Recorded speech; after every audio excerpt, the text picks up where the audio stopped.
Hello. Hi everyone. I hope you're all doing good. We're playing some Disco Elysium today. I'm a little bit tired. I keep going to bed late. Um I had a time where I was decent, like a couple of weeks, but now I'm back to my terrible sleep schedule self, which is not the best, but I'm handling it. Maybe I'll get out of it again soon. But yeah, we're playing Disco Elysium. I've not played it before. I don't know how well it of a stream game it is because it's a lot of talking, from what I know. So I'll have to make sure I don't like overdo my voice or anything. But let's see. Okay, should have it here. Oh, it's a little bit loud.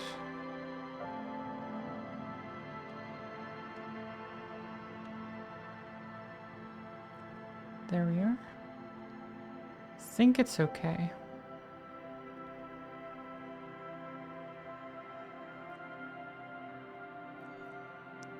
I don't know if there's a lot of voiceover. It did say voiceover volume. Oh, voiceover full. Psychological classic. What does that mean? What does that mean? I actually don't know. I imagine voiceover. Oh, here. All voice dialogue. Everything except narration. Or only voice introductions. Um, Having it all voiced is fine. I could do everything except narration. That could be fun. Then I do the narration myself, I guess. I guess I'll do that, sure.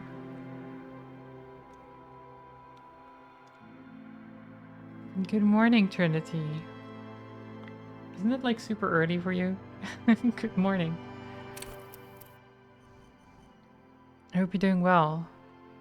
Okay, so we can be a thinker. Extremely intelligent, very bad with people. Knows interesting facts, comes up with original ideas. It is, just got to work. Oof. Well, good luck with work. Very psychological, a magnetic personality, but unstable. Might begin to lose his mind. That seems fine. Um, Physical, extremely physical, interacts with the world through his body, gets things done, but dumb as a rock. You wonder what those stats are? So there's int, intellect, right? Capacity to reason, there's logic, encyclopedia, rhetoric, drama, conceptualization, and visual calculus. Wow, okay. And then the psyche is your power to influence yourself and others. Physique, how well your body is built, and motorics, how well you move your body. Interesting. I can create my own character, which I kind of am tempted to do. Okay, what do we want? I can have a terrible physique. Um, Emotionally, I want to be at least semi-smart. I want good intellect. Um, how emotionally intelligent? Let's say average or weak. I don't know what to expect, honestly. So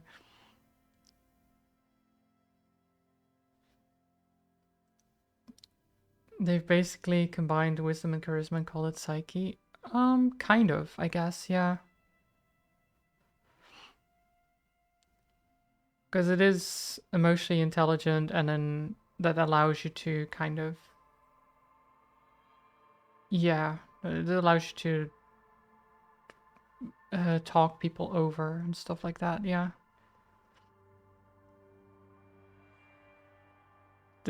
Okay, this is... I'm gonna have good motorics.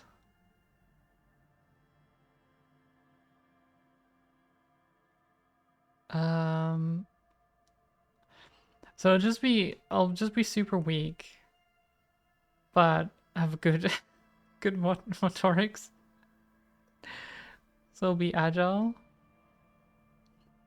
Do I put psyche to average, or do I just get like great intellect or something? I'll just be super smart. Smart.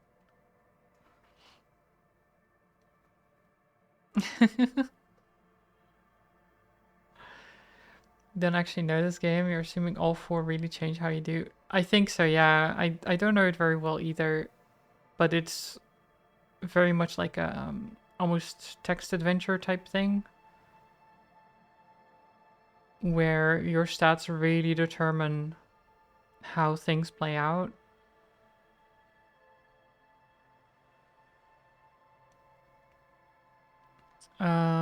Can it actually go... I can be genius though. I can be a genius though. Can it go higher than... No, 6 is the highest, okay. I am so smart. The smartest. But it will probably come off as like an asshole or something. Because of the low psyche.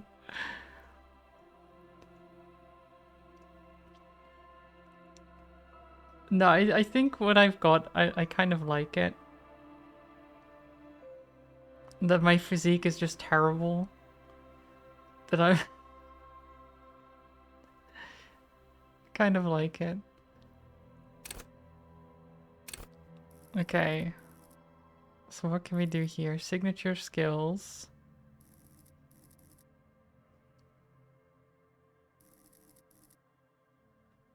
We have 6 that I can set here. Encyclopedia, logic, rhetoric. I mean, rhetoric could be good because it's art of persuasion. It's intellectual discourse. Oh, I could detect lies and lie though. Apparently that's an intellect thing. Understand creativity, see art in the world. Reconstruct crime scenes, make laws of physics work for the law. I mean, we are a detective. I know that much. Oh my god, there's so much. Cool for forensic scientists, tactical fighters, math-minded people. Visual calculus refers you not only in the laws of state, but the laws of nature. It enables you to create virtual crime scene models in your mind's eye. You'll see how a bullet shattered the glass, and from that trace its trajectory with mathematical precision. You'll also count so many footsteps, and at a glance discern shoe size and design, as well as the height, weight, and gender of the one who wore them. Oh geez. That's a lot. Sure. Yeah. That seems good. I think that's an important one to have if I'm gonna be a crime scene specialist, you know?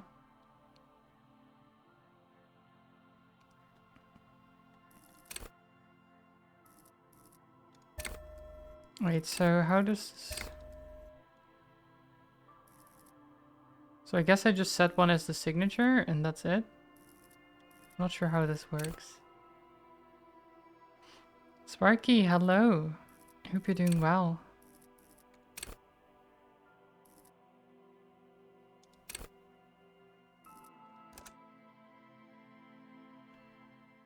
Congrats on being first.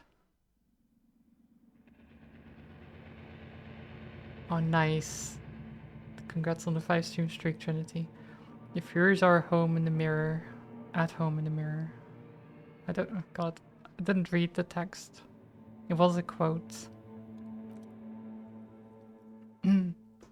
Ancient reptilian brain. Okay, nice, nice.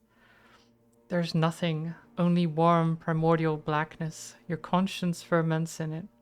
No longer than a single grain of malt. You don't have to do anything anymore. Ever. Never, ever, ever. Never, ever, ever, baby. Simply keep on non-existing. Oh yeah. An inordinate amount of time passes. It is utterly void of struggle. No ex-wives are contained within it. Great. That's good. I guess. What was that about X something?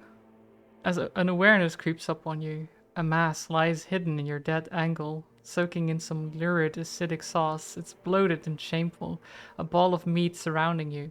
This is a terrible line of question, and it will only lead to more awareness of the meat thing. I want to know about the X something.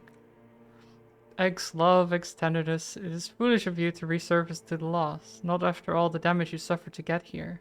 Some of it irreversible. Stay, sail with me through the abyssal pelagic zone. Do I want to get off? Do I want to snap back to reality? Whoop, there goes gravity. Or just stay in the nothingness?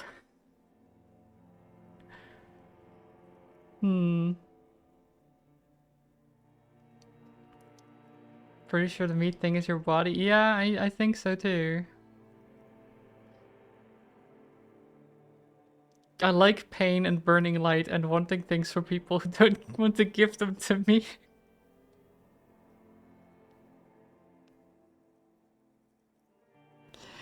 Oh God.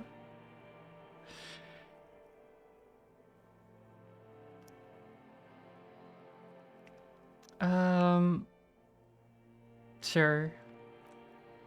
Do you really? Don't be naive, of course, Nels. I want to sail the inky blackness until forever. I do, let me off. Do I want to? Do I want to? I do. You wouldn't like it if I told you what's back there. Why do you think you had to bludgeon yourself into oblivion? Or did you not sense yourself marinating? Poured so much over yourself, got a bit carried away, did we, chef? Bludgeoned myself? I don't... Did I bludgeon myself? That doesn't sound good. Oh, nice. We succeeded. Exactly. We needed an 8, we got an 8.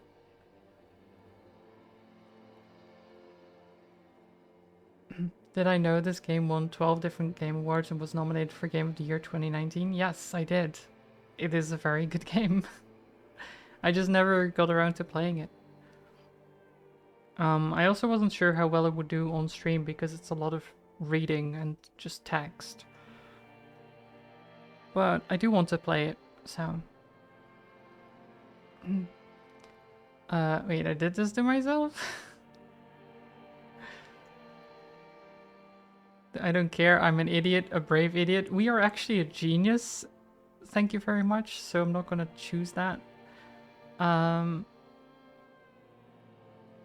did this to myself? Or... Yeah, what's waiting for me? There's this giant ball there, and evil apes. And the evil apes are juking it out on the ball. You're one of them. It's basically all just evil apes juking it out on the giant ball. You thought this bit was voiced? So I changed the options, Sparky. The everything except the narration is voiced. And this is narration. But there is full voiceover if you want, yeah. Rip your voice. Look, it's fine. I didn't fully turn it off. I'm sure there's not that much narration, right?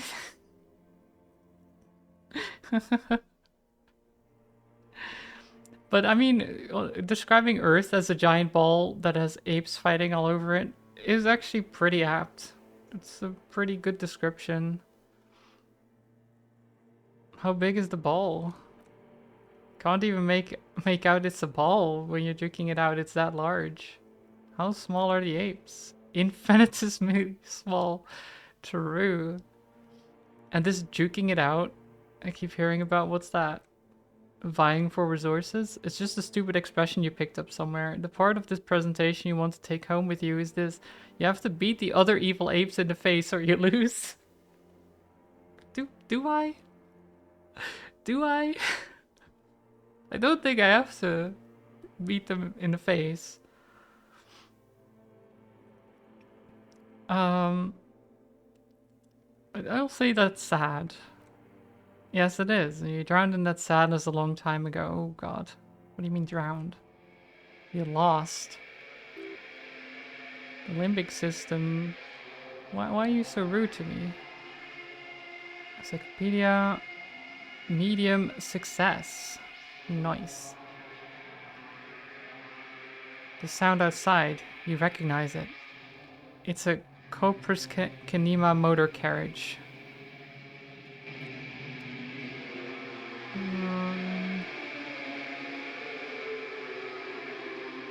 Oh, we have visuals. We're alive. I think we drank too much.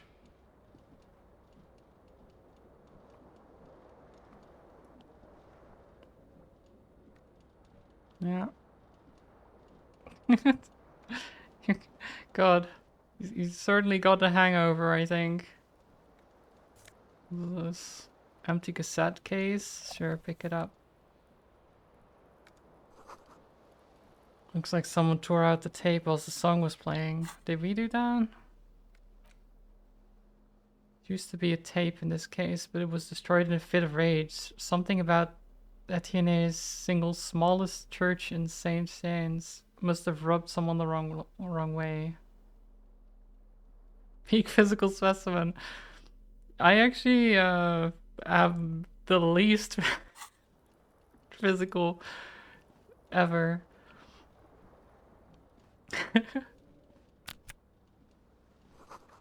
See bottles in the bathtub, wine, beer, and sweet liqueurs. Oh god. What? Okay, we have a shirt. Can we put a shirt on? Oh, we have the shirt on now. Nice. Maybe we should find pants though. Oh, there's pants. There we go. Oh, much better. Still have a pounding headache though. -1 savoir faire, +1 electrochemistry. How do your pants give you electrochemistry? That's impressive, honestly. Those are some good pants. Disco ass blazer. Esprit de corps. What's that? Understand cop culture. Okay.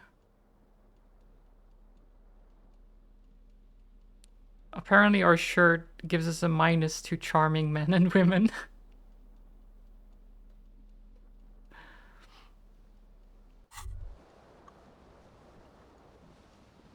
I guess we're not very charming. Oh, our tie is up in on the fan. This fan has 2 chain pull switches. One ends in a tiny fan, the other in a light bulb. A truly horrific necktie has somehow attached itself to one of the blades. Ooh. We have a 42% chance to grab it. We could also just pull on the fan or pull on the light bulb. I kind of want to try just grabbing it. We failed. Oh no. You reach out to grab the tie, but what's this? Diffuse radiating chest pain. Doom comes over you. No. We hurt. Why are we hurt? You feel something in your chest, an unnatural pressure. It's spreading to your left arm, your jaw. I'm guessing this is bad. I'm sure it's just heartburn or help. Um,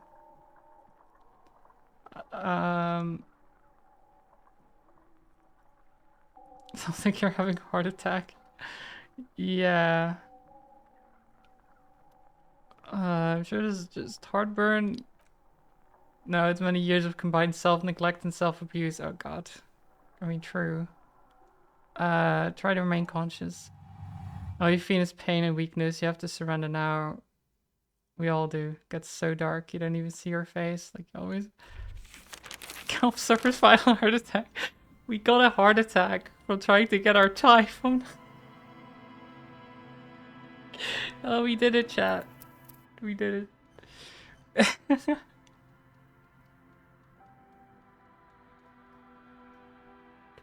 Oh, that's so funny though.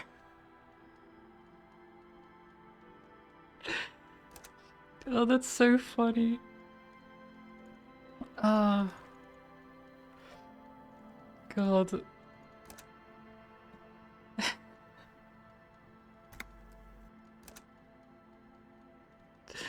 This game has taught you anything is that getting old sucks. Yeah, it does.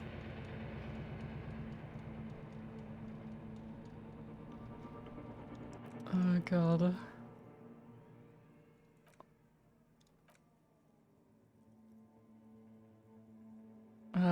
What if I just give me some more? You got it. Not sweet, not sweet brother. Nothing upon nothing. Upon nothing.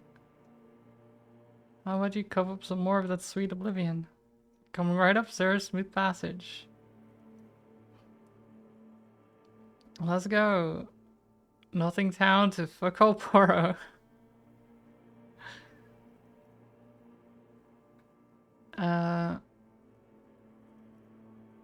Look, I'm tired of being this type of animal, and who gives a shit? Not you. Your days of giving a shit and being that type of animal are over. Uh, wait, no, I need to belittle myself instead. Do you really? Yeah, I do. What's waiting out there for me? I'm just checking it out. That's sad. What do you mean drowned? You lost. Open your eyes. There we go. We're back.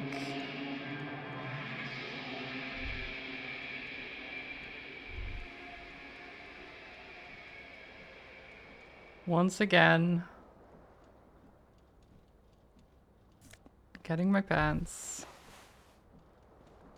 Okay, this time we don't die by trying to take the take the tie. Hopefully. Oh, you hear a jingle. Keys are clinking in the back of your flare-cut pants. Let's fish them out. It says whirling in rags on the aluminum keyring. There is a single key on the ring. Number 1 is etched on it. Should open the door. The whirling in rags is a hostile cafeteria on the urban coast, frequented by dock workers. Okay.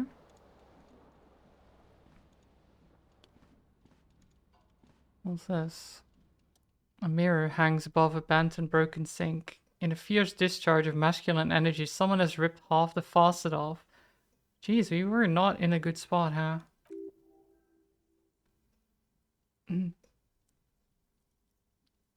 Was this not the same Elan that found empires and lays waste to cities, virile, uncaring towards the little things? Probably not, no. Hot water sprays from the faucet's base and steam covers the mirror. You cannot see yourself, just a vague impression of a man. Suddenly you realize you have no memory of the face that awaits you there, underneath the soft vapor.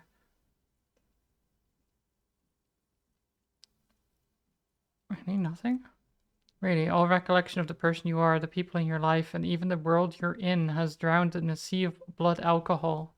This was no mere night of drinking, it was a deluge of world-ending proportions. Oof. Wipe the mirror. It's just like you slowly reach your hand towards the surface of the mirror. Abort. You clearly have not thought this through. You won't like what you will see there, and you will never unbecome it.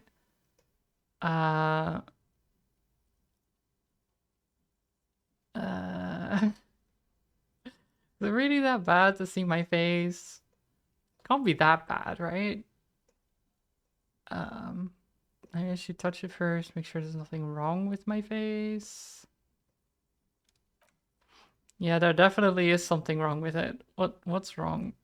Right, to begin, there's a bloatedness, then the swollenness. It's like there's an upholstery of alcohol underneath your skin. Well, that's not good. Um,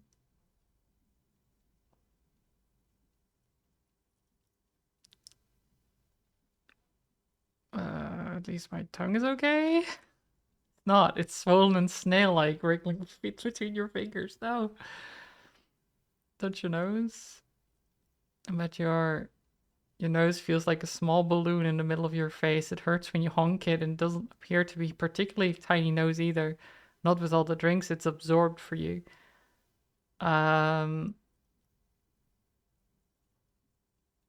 do I do I say I'm scared? No. Wipe the mirror. Behold, nah. Oh no. My eyes. I mean, it doesn't look that bad. I mean, it looks bad, but it's not like the worst, right? If you have no idea who this thing is. Um, this is the face of a late stage alcoholic. Too late. You clearly have rigor mortis on your face. Or wait, is that an expression? Are you trying to make an expression with that face? Why? Um, I'm not making it. The face is making it itself. Please stop. It's horrible. You're scaring yourself. Okay, try to stop. You can't stop. It's like it's not even voluntary anymore. You have worn that grin into your face and now it won't come off. No, I can't stop grinning. What's the emotion you're trying to convey? Superstardom? I don't know, it's indescribable. Indescribable. I think it's supposed to look suggestive. I'm afraid it's meant for the ladies. I'm insinuating that I'm vaguely sympathetic. I think I'm sort of pulling it off too, in a sad has-been kind of way. There is some charm to it. Um,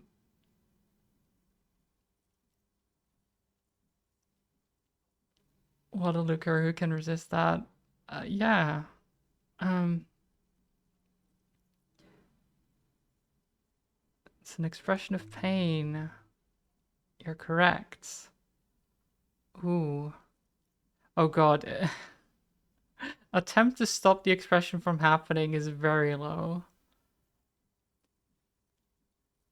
Uh, dig deep into your mind to locate the source of the expression. Do I try to do that? I mean, it's my encyclopedia is pretty good. What if I die again though, for trying to recall? We did it. 6 plus 6. We got a total of 80. We got a critical success. We're so good at recalling. Oh my god. Pokekick, hello. Welcome. It belongs in the new The third decade of the current century. Enough time had passed from the failure of revolution that for a fleeting moment free market economy seemed like the ultimate uncontested way of life for our species.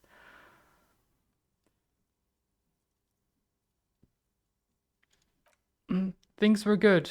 It was smooth sailing. People made gold and champagne tinted interiors and facades to suit the times, calling this the new style. But more importantly, disco happened. For Revacol, your city, that meant only one thing: Gulam le Million. If it doesn't rhyme, you're not pronouncing it right. Okay. Thanks. Gulam le Million? I mean, there's a Gulam le Million? I don't know. It's French. Who knows? Out of the dazzling swirl of disco music in an open air boîte de nuit somewhere in Rivershore West, Gulam's blonde mane appeared on the screen. He sang some bullshit, then he made the expression. Okay. So I adopted it. Why? Everyone loved it. Maybe you thought some of the stardust would rub off on you. Maybe it did. Either way, it's all gone now. Only the grimace remains.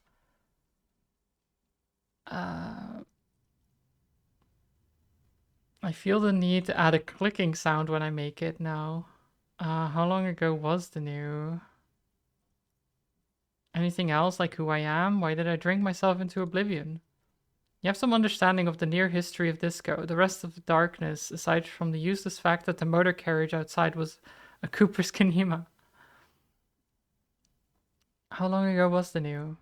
Some 20 odd years. There's a vast ocean of time between right now and the expression looking good on you, or anyone. Humanity has run aground in that time. It's a different world now. The expression is a relic. Okay. So it's been 20 years, but the expression kind of stuck with us. That's not great. Not great. I guess that's it then. It doesn't have to be. You can swoon over Guillaume and his champagne cork smile whenever you want to. Maybe some of the stardust will return. Okay, I'm not going to try to stop the expression because even with a +2, we need an 18, which is just not happening.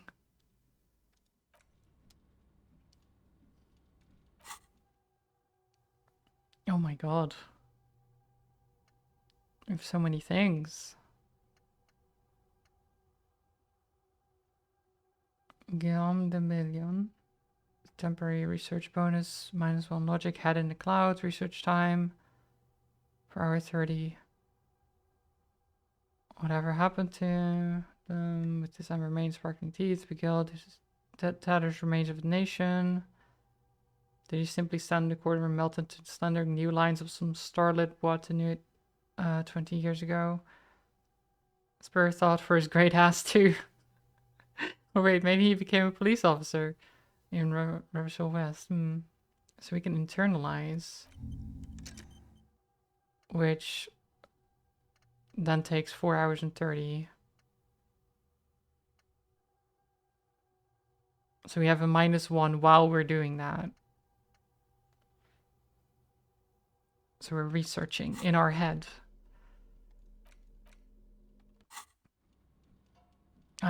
Let's get the shirt. Cool. I probably don't want to open the window just yet. So this is the empty cassette case. It's rolling empty. There's a bottle. The magnum-sized bottle of Commodore Red is empty. Oof. You have shoes. One shoe, actually, for the left foot. Where's the right foot shoe? Where's my other shoe?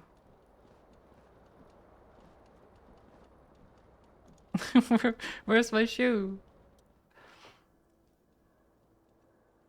The window stands broken in its frame. Cold wind blows in. Oh my god, we have a 97% chance. There's no way we fail this. Oh yeah. The shards face outward. Whatever broke this window came from the inside. Did I break it with my own hands? A fine web of scarring covers the back of your right hand, but none of it is recent. What did this then?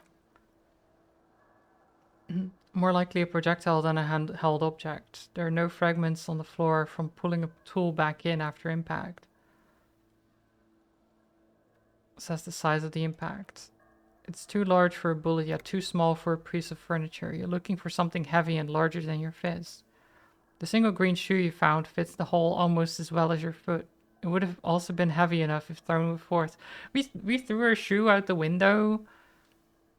Why?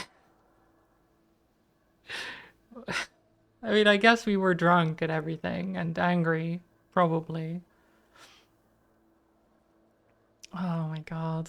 Congratulations, you smashed the window with your own shoe. Now you only have to have one. If you're lucky, you can still find the other on the balcony outside. Maybe it wasn't me. No, I'm pretty sure it was me. I should go and get that shoe. A cool wind gushes in, your toes curl up from the cold. Okay. Let's open the window. At least I think that's what this is. No? Okay, it does nothing. Never mind. Can I save? A quick save.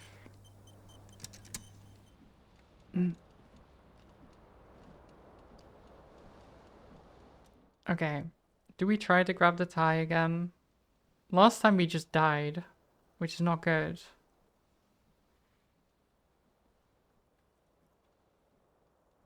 But I could try it again. Or I could just pull on the fan or the light bulb.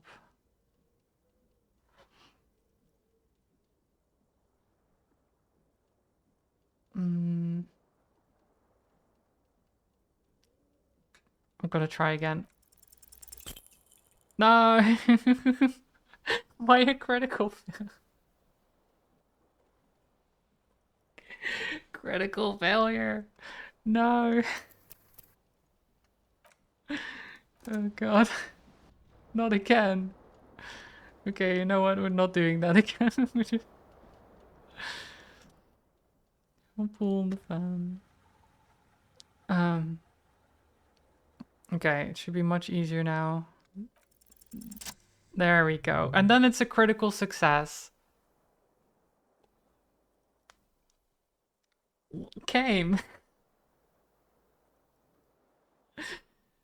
What you have in your hand is a truly hideous necktie with 4 or 5 different patterns. The knot reminds you of a noose. Oof. Oh god. Oh god. Turn off the lights. It's too bright. Too bright.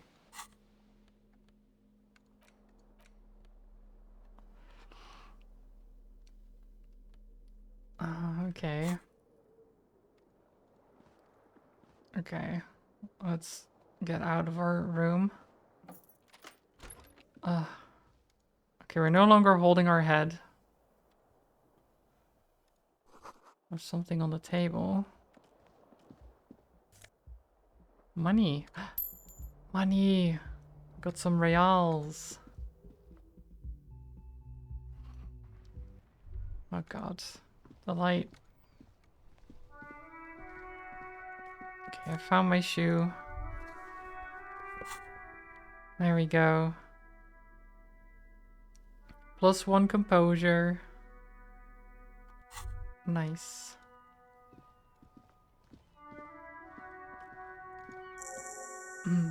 There they both are, 2 identical shoes, both copiously green and indiscriminately snakeskin, reunited on your feet. Like 2 baby crocodiles. How do they fit? Good. They're balanced, comfy. Feels like the only good thing about you right now, truth be told. Oof. Well, at least there's one good thing, right? The smell of the sea makes you dizzy. Is it that bad? Okay, what do we have? No tasks. Turns out. I mean, makes sense. We don't actually know where we are right now. Who we are. Or anything. The calendar says it's March. The year is 51. Hello, officer. Hi.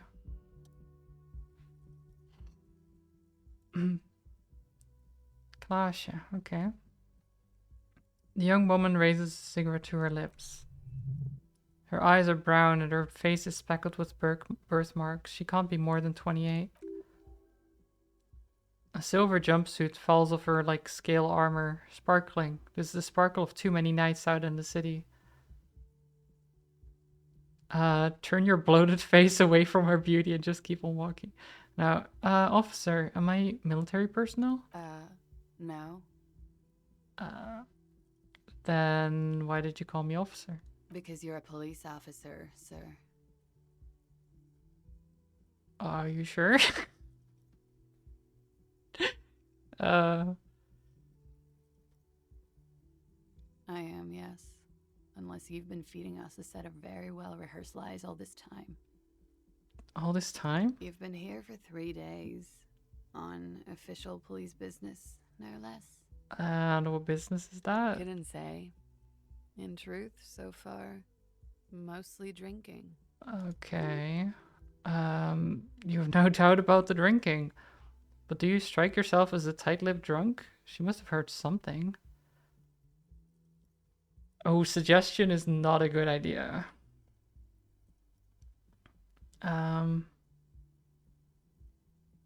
Who in their right mind would let me be an officer of the law? I might not know where I am, or who I am, or what a Koopa's Kinema is, how I know what one sounds like, or anything for that matter. Who in their right mind? I think this is just the best one, right? Who in their right mind would let me be an officer of the law? Don't be so harsh on yourself. They let almost anyone be a police officer. Okay, why don't I remember? Could it be because of the drinking? I mean, maybe. Maybe. She nods. But I do know when someone's not telling me the whole story. What am I doing here? What's my case? There's a mercenary out back. He's been hanged. The body has been there for a week now. The locals probably got tired of it and called the cops. Why didn't you just tell me that? I didn't mean to overwhelm you with information. You seem a bit lost, officer. I mean, you're not wrong. Of course. Be careful, officer. They don't like the police around here. I can imagine. Bye. Something stirs in you as she's about to go. Call it an instinct, a need. The need to ask questions. It's like you've said the words a million times before. She looks back at you, a light glinting off her eyes.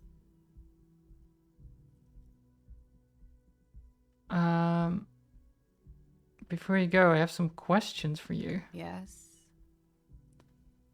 Where exactly is here? Where am I? You're in a hostel, sir. No, where are we? Where in the world? We are in Revachol. Revachol is the disgraced former capital of the world, divided into zones of control under foreign occupation. Half a century after a failed world revolution, she is central to our moment in time.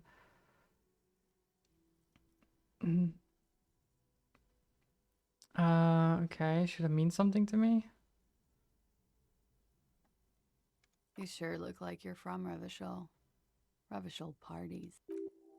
Her accent suggests she's not from around here. She's from Oranje, another part of the world. Could that be like the Netherlands equivalent? Because it's definitely Dutch. Her name is Dutch.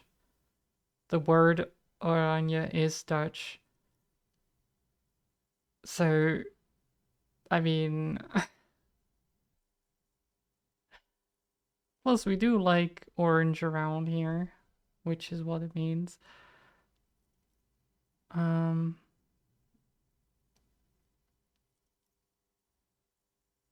Is it 51 now? It's 51. What century? The current century? What number? Centuries don't have numbers, they have names. And this is the current one. It's also placed in France and South Africa. Yeah, but so it could be in the one in France because they do say a lot of French stuff. But their name is very much Dutch,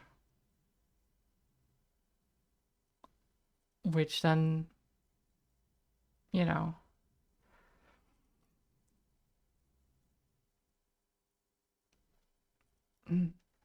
centuries don't have numbers, they have names, is the current one. How many centuries have there been?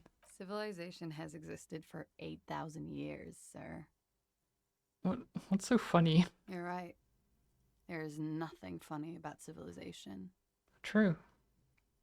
It's not very civilized either, most of the time. What is it they have against the police The here? dock workers are pretty cocky. They think they're police enough. At least here on the coast. I can't say about the rest of the city. Your room is almost next to mine. Did you hear anything last night? There was the usual ruckus. Loud disco music. Did I have any visitors? I couldn't say. It's impossible to hear people speaking from over here.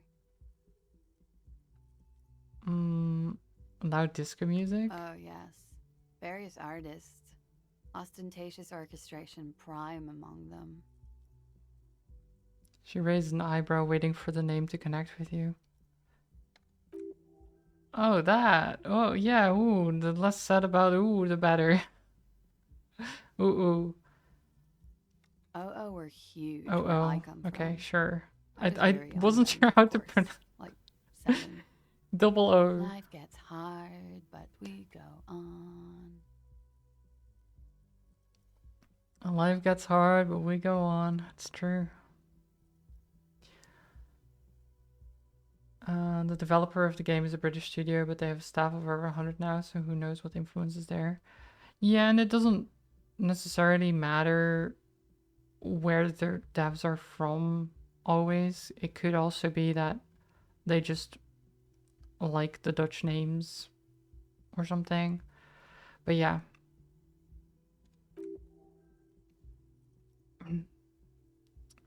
In that case, doesn't life get hard because we go on? Ooh, that's you. Maybe you shouldn't think that too much.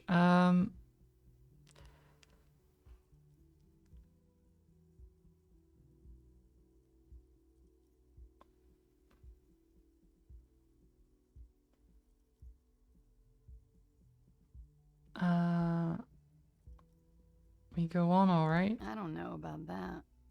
At around 2 o'clock, the disco stopped, and there was a change of pace. What A happened? slow, sad song started playing, like organ music on repeat. That went on for quite a while. Some of the time, you were yelling along to it. Was I singing this? Through an empty case of the smallest church in Saint Jean? Yes, there was a church in there. A really small church. Like the smallest, saddest church in the whole world. It was about that. And also, What else? that it doesn't matter anymore and that we're alone now. It was difficult to tell. The song itself was very quiet and soft, but you sounded like a winded boar, sir. Well, It was thanks, hard I to understand what guess. you were singing on top of it. When you say wounded, do you mean that in a cool way, like a wild beast? Yes. It was very cool. Okay, nice, thanks. It's impossible to say whether she's being sarcastic or really means it.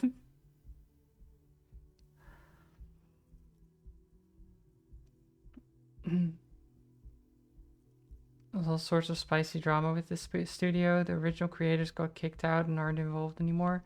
Yeah, you heard something about that. That really sucks. Then what happened? Then you started screaming and trashed the place. Are you sure I wasn't being assaulted? No, it didn't sound like there was a fight.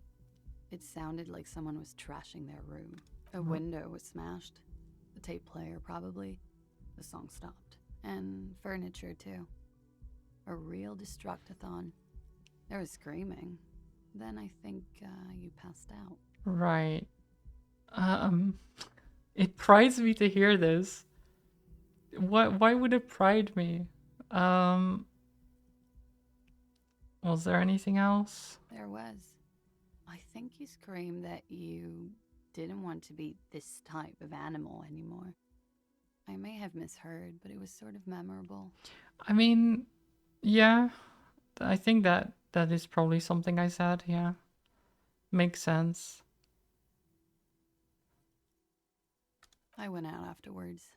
Everything was quiet by then, around 4 or 5. And that was it. Okay, you can go now. Glad to have been of assistance. Well, that was helpful.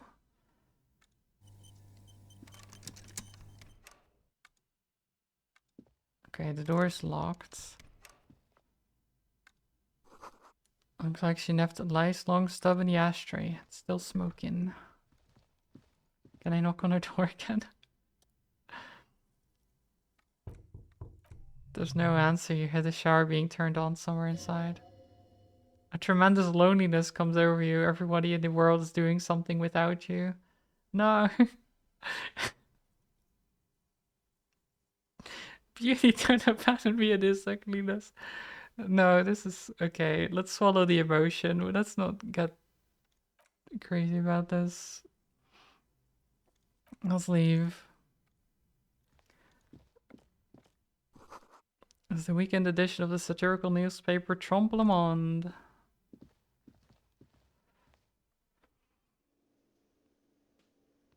You heard the sequel to Disco Elysium was cancelled. Ow. That's a real shame.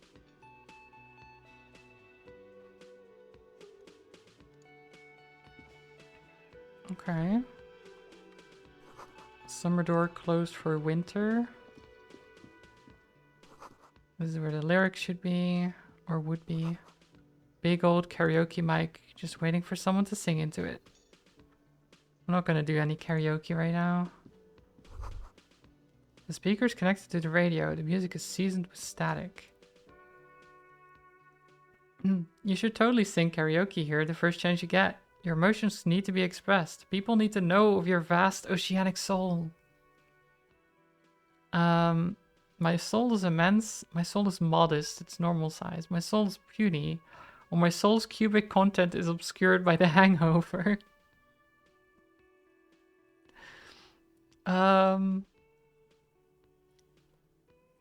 I'd like to think my soul is modest size, you know, it's normal.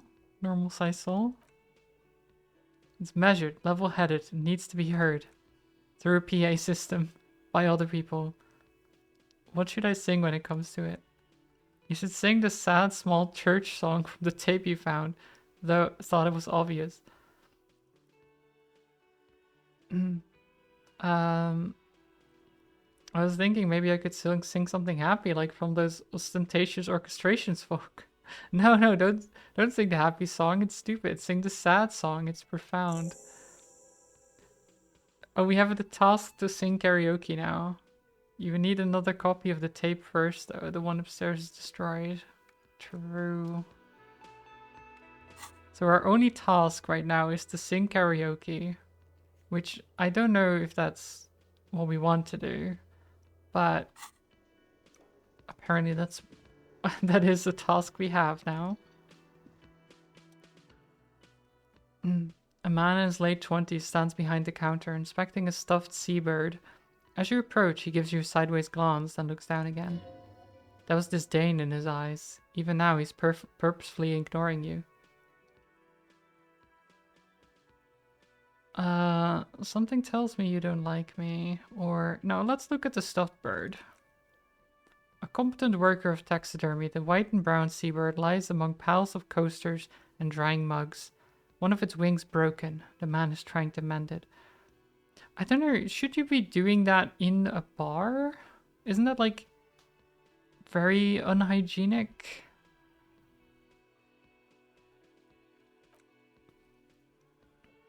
Looks like the bird was ripped off the shield that was used to mount it, most likely on the wall. This is a great skua. The seabird is a symbol for the discovery of the Insulindian Isola, part of the world where you are right now. Oh, okay. And I didn't know we were. Um, that's the great skua, right? Look, your buddy is over there. He looks at the doors where a man in a bomber jacket is tapping his foot on the Why floor. don't you go and talk to him, okay? What do you mean, my buddy? He pretends not to hear you, concentrating on the bird instead. Something tells me you don't like me. Oh no, you're a hero. A real hero cop. Could the massive property damage upstairs have anything to do with this? You're being sarcastic. Am I? Or did you ride in, take the body down, solve the murder, and not trash my hostel room? I'm guessing I didn't do any of those things. You're right, you didn't, and it's only taken you 3 days not to. What have I been doing all that time? Have you seen me around? No, I haven't seen you around. I'm not always here.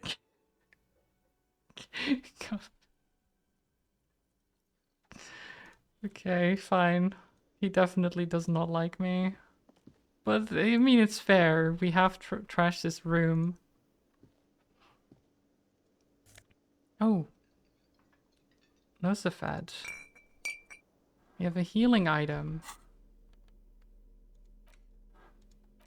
Wait, how does this... Oh, there. We have 1 charge of +1 health. The menu has been wiped clean. Only the word Monday is written on it. A woman's hand wrote yesterday's menu. Today starts in a man's handwriting. How do we know that? Are they that... like... is the difference that obvious?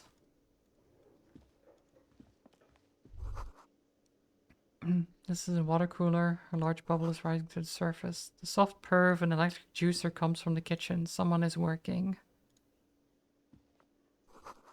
Doors bolted. Kitchen reserved for personnel until 1. Okay. A mess hall reserved for union members. Doors open at 4. The royal pinball machine is unplugged. Oh, we can't play pinball? Okay, so this guy we probably want to talk to, but... what if we just look around? A bottle of rum has been knocked over. A beautiful dark liquid is spilling out. Okay, fine. We'll talk to him. Kim Kitsuragi. A bespectacled man in an orange bomber jacket is tapping his foot on the floor. Looks like he's waiting for someone. You. As you approach, he narrows his eyes and extends his hand in greeting. Shake his hand. Hello.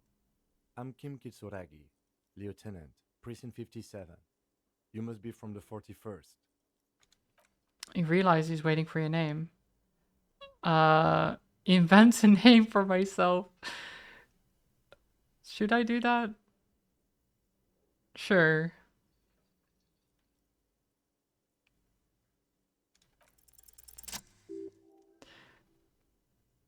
Okay. Concentration makes you squint your eyes. Your name should be deep gold and orange, like a forest fire looming on the horizon, but mixed with the stench of liquor rising from your breath. You're 2 steps closer to it, but there are still many to go. It's not yet time. Okay then.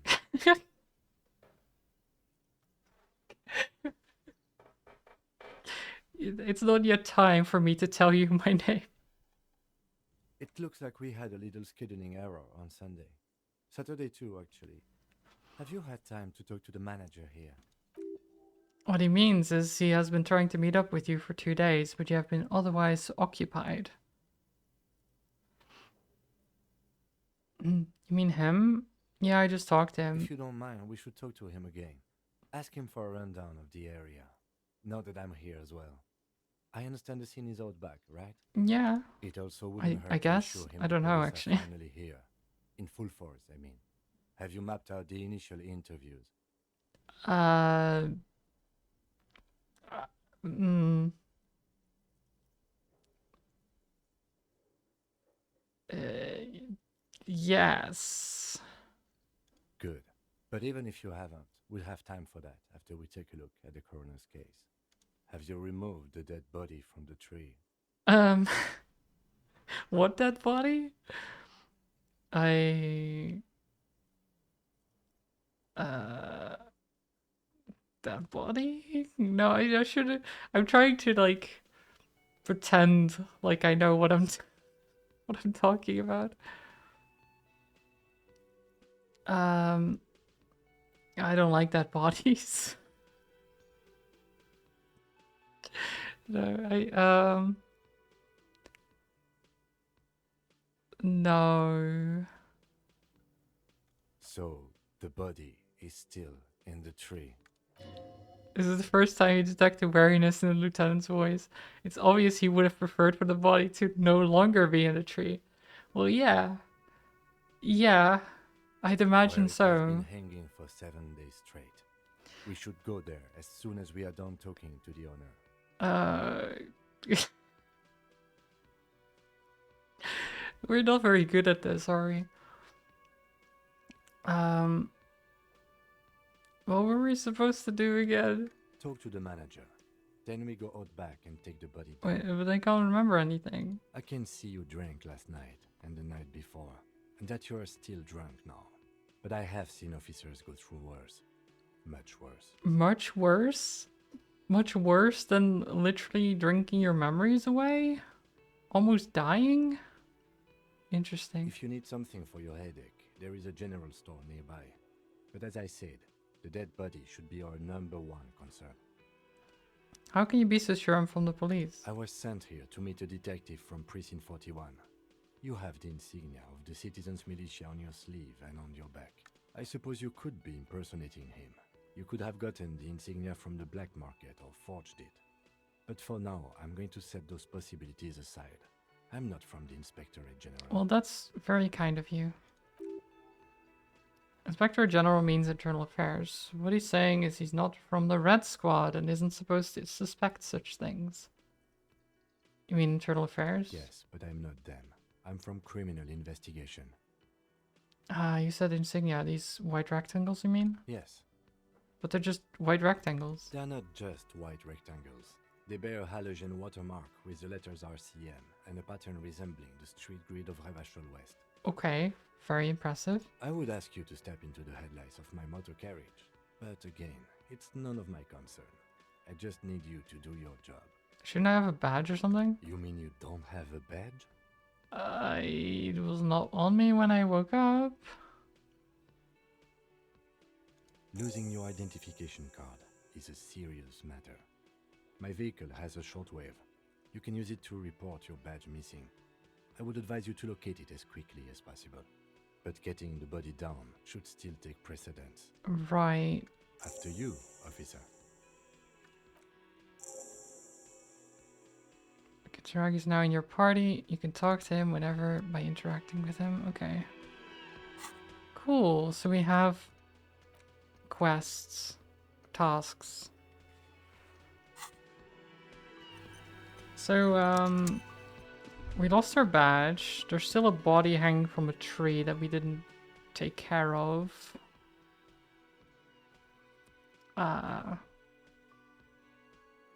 We seem to not know anything about anything. It's great. The theme on the pinball machine is a standard royalist theme, used on everything from pinball cabinets to full flavor cigarettes. What are its hallmarks? Cling to a picture book version of the past century, waiting for the king to come back and cast out all the profiteers and homosexuals. Basically, imagine a yellow plastic crown with a liquor brand emblazoned on it. What? Okay, sure.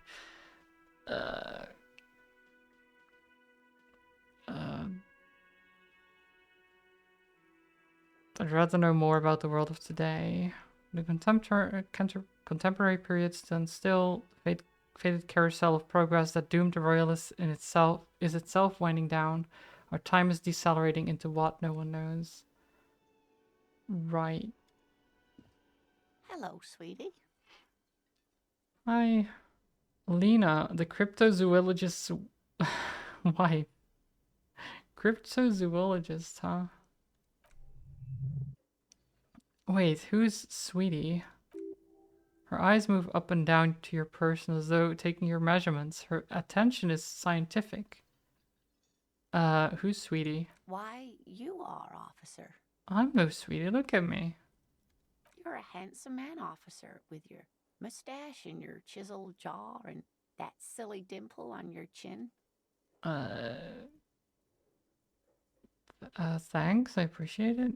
You must forgive me. I'm getting so scatterbrained. I completely forgot to introduce myself. I mean, I didn't introduce myself either. I'm Lena. My husband Morel and I are staying with our friend Gary just down the street, but I come here for tea when they're away. Okay, I mean, actually, I'm gonna increase the volume slightly. Miss Lena is wacky enough for the motley crew. Hire her on the spot.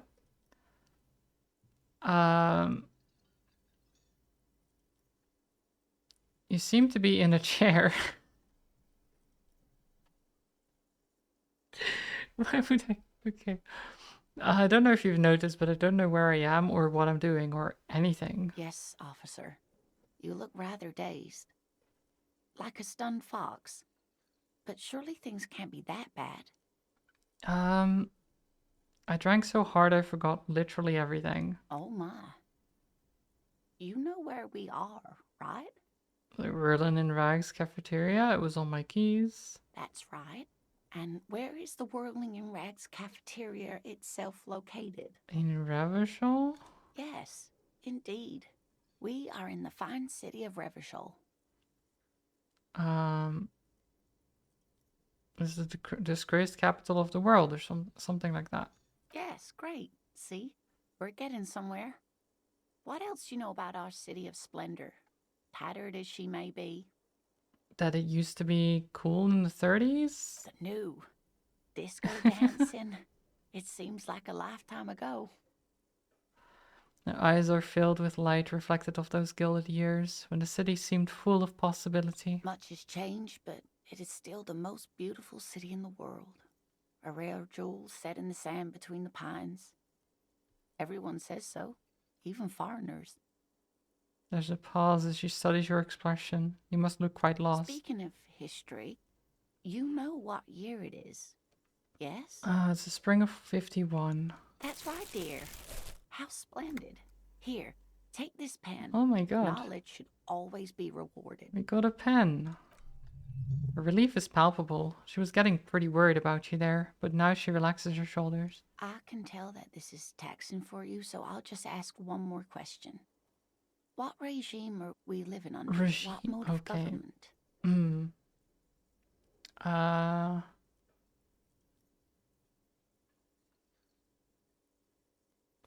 Some kind of democracy. I'd like to think it's the dictatorship of the proletariat. Something tells me it's not.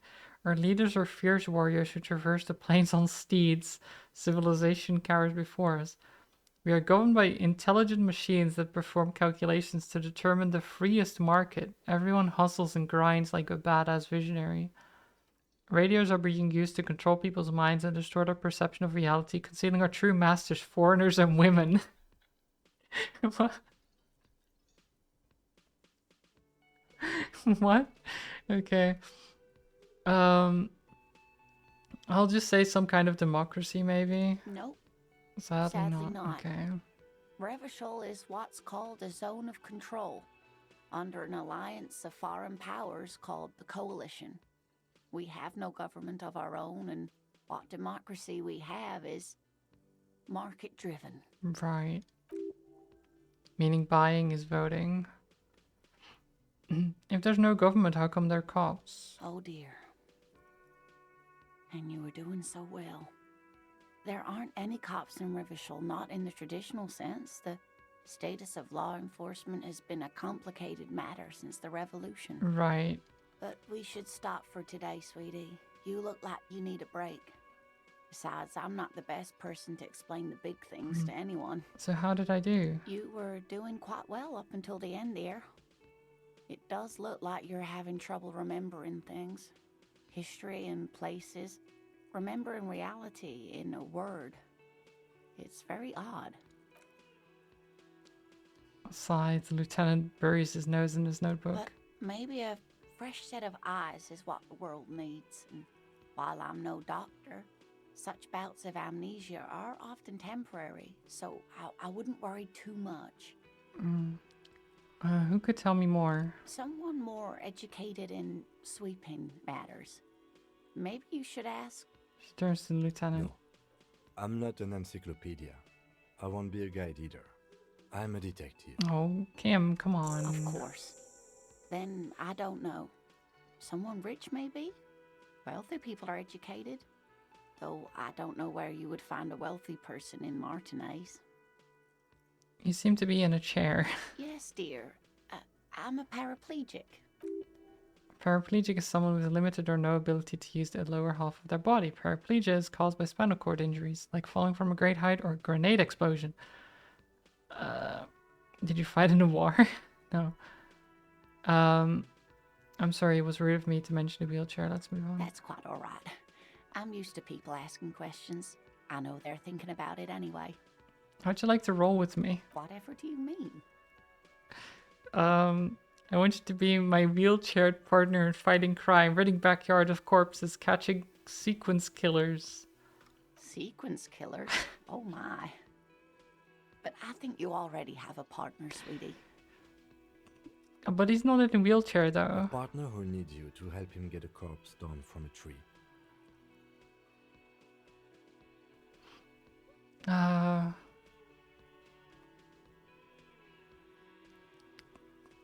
You're probably right, Kim. It seems to me that you lucked out with your partner. He has the look of an upstanding officer of the law. Someone you can lean on, and sweetie, you are looking unsteady. I am, that's true. Of course, dear. Good luck with your case. Okay. So what is this pen? Oh. A pen with a green ape head on one end. The ape has closed its eyes and a kind expression adorning its face. It seems to be meditating. Lovely.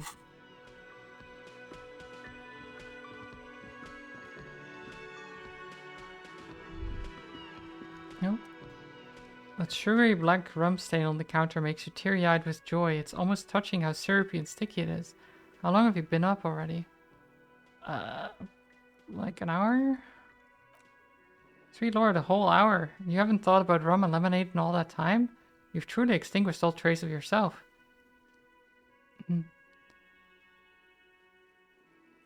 Actually, should I be thinking about this? Looks like drinking hasn't turned out too well for me. Maybe you haven't turned out well for drinking. Have you thought about that? Get a goddamn rum and lemonade into yourself, boy, or better yet, lick that stain off the counter. Don't lick it. What happened, man? You used to be cool. Go get your boring normal person drink then. No, I don't want to drink. I don't want to get back into the alcohol.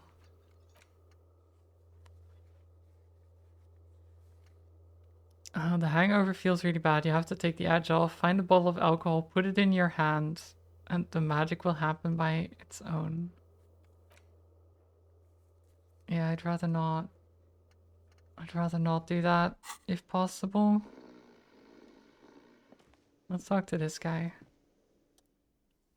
A man is sleeping at the table, wearing mud-caked boots and rolled-down overalls. The back of his shirt reads wild pines, encircled by a logo with a tree. On the counter, rolled out of his open hands, you see a blister pack of headache medicine. Who is this? No idea. Looks like he works for Wild Pines, the logistics company who owns and operates the harbor. Why is he sleeping during the day? Possibly because there's a strike going on in the harbor. There's not much to do aside from drinking and sleeping. Pick up the pills. The man does not mind. You probably need them more than he does. You just picked up some magnesium. The item is stored in the bottom left corner of the screen above your character portrait. Use it to heal your morale if you have morale damage. Okay. Let's leave.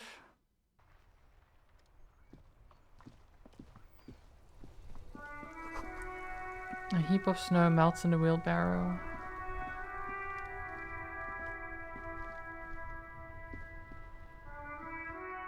The RCM in Martinez. What can I help you with? You sound surprised. We don't see a lot of police around here, that's all. I have some questions for you. Of course. What can I help you with? Who are you exactly? Me? I am just a gardener. Good to meet you, just a gardener. Cool. What are you doing here? I'm working. Working on what? I have a greenhouse in the yard there. I've been trying to get some work done. She realizes she's about to criticize your work, or lack thereof.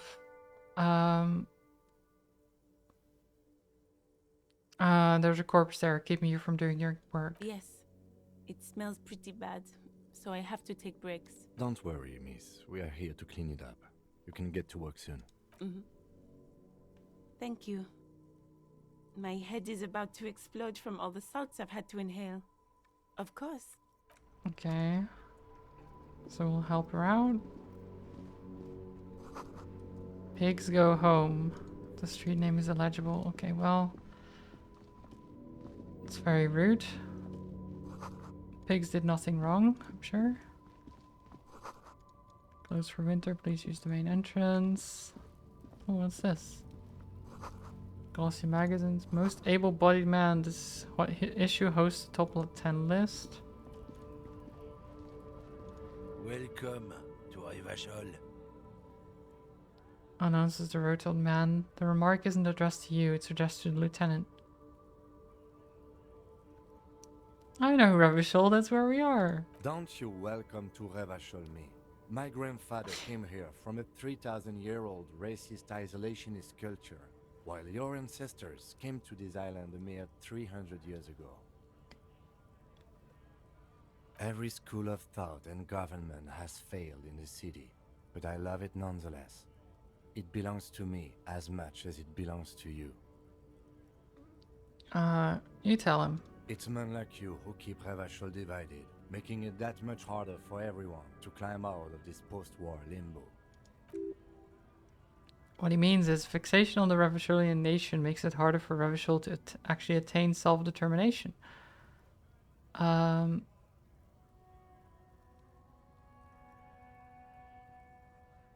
He's right. You're undermining our best shot at a real self-determination. Oh, come on, man. I just said welcome to Rivachol. It's a lorry driver thing. I know exactly what you meant. You think my kind doesn't belong here, that I should watch myself and behave. But you see, I'm an officer of the RCM. It's actually my job to make sure you behave. I would advise you to remember that. Silence. The air between them becomes tense. Your partner needs backup. Now's your moment to shine. Fucking A, Kim, I've got your back. I think we all learned something here.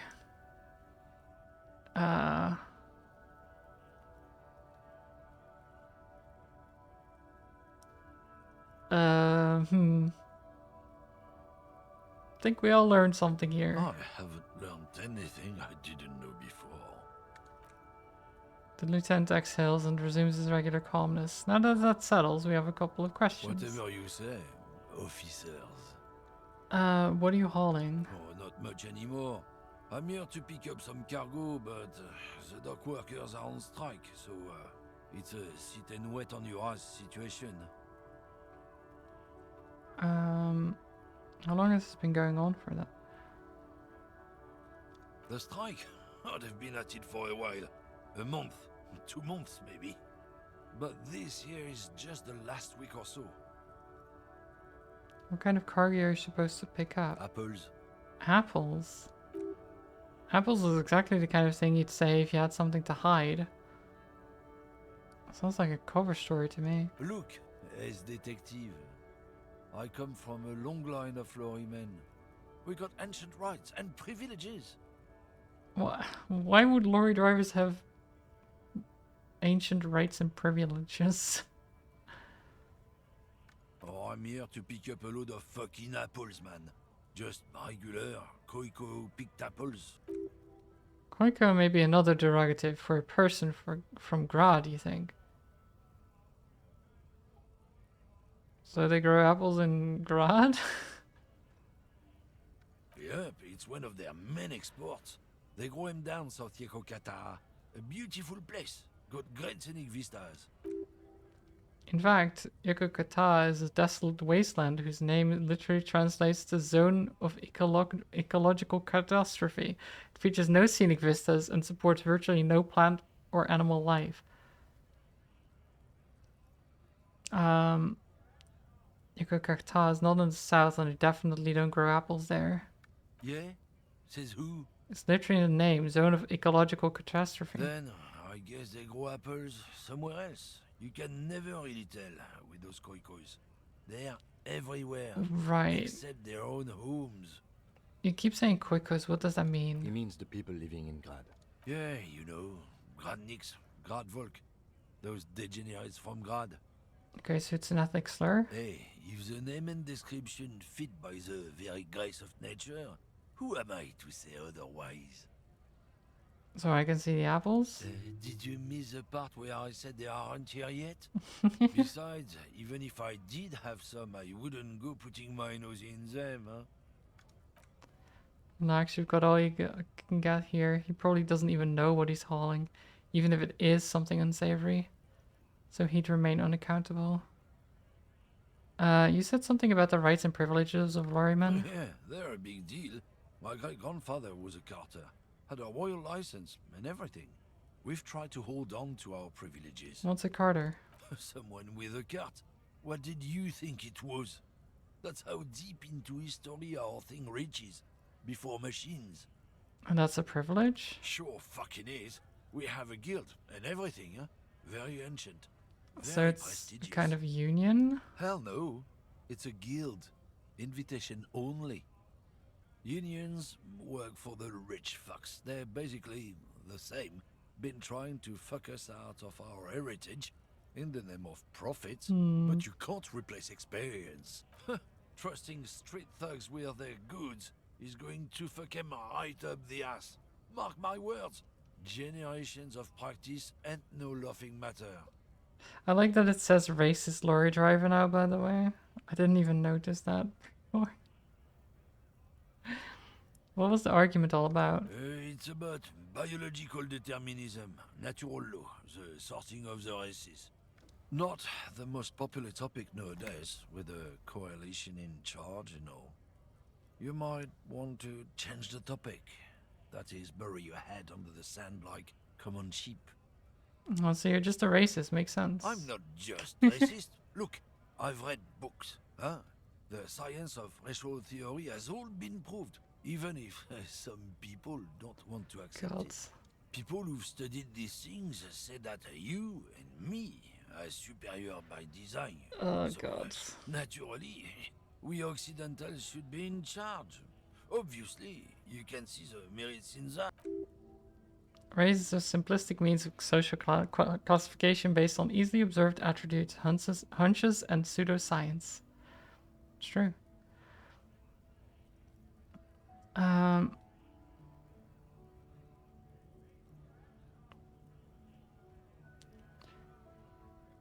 You just look at people and make arbitrary judgments.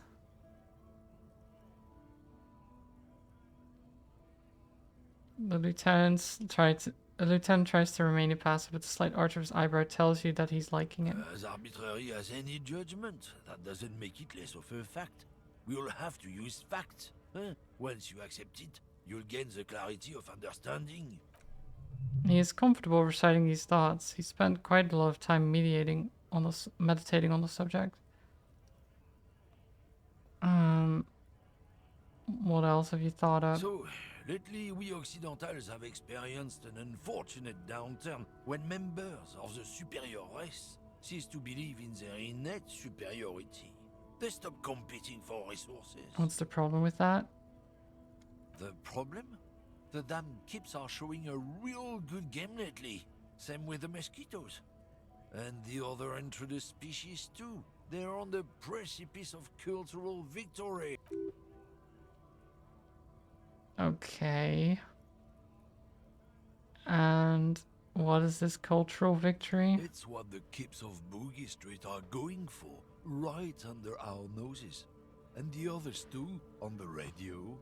Heard any chansons lately? Heard any mojitos or leader? No. Dominating culture is how they plan to win. They say so themselves. Right. Uh-huh. It's true. Also, you need to realize the dangers of mixing races. Who knows God, this what might guy's happen the if worst. people don't stay in their birthplace? This is You the might end up worst. with a new sub-race, with unknown characteristics, leading What to is... extra competition. No. That's why you've got to control the offspring. Yeah, I'm not down with this. Why don't you go fuck yourself? Don't push your luck, Runt. Looking for something odd? Well, Yes? I think you should know that I can't remember anything. He's having trouble processing it, believing it even. I feel like I must repeat this. I don't remember anything. There was heavy drinking involved. Have you tried concentrating on something other than your personal affairs? There's a sudden harsh edge to his voice, like he's tired of hearing about your personal affairs. But I'm completely lacking in basic information about even this organization we're in. Can you help me? Fine. We should get through this day first. Off hours begin at 9 p.m. If you're still having trouble then, I can give you an orientation. Okay.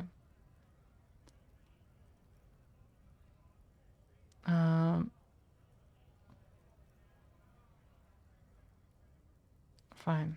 Focus on other people's troubles, not your own. Right. Tell me about the case. What do you want to know?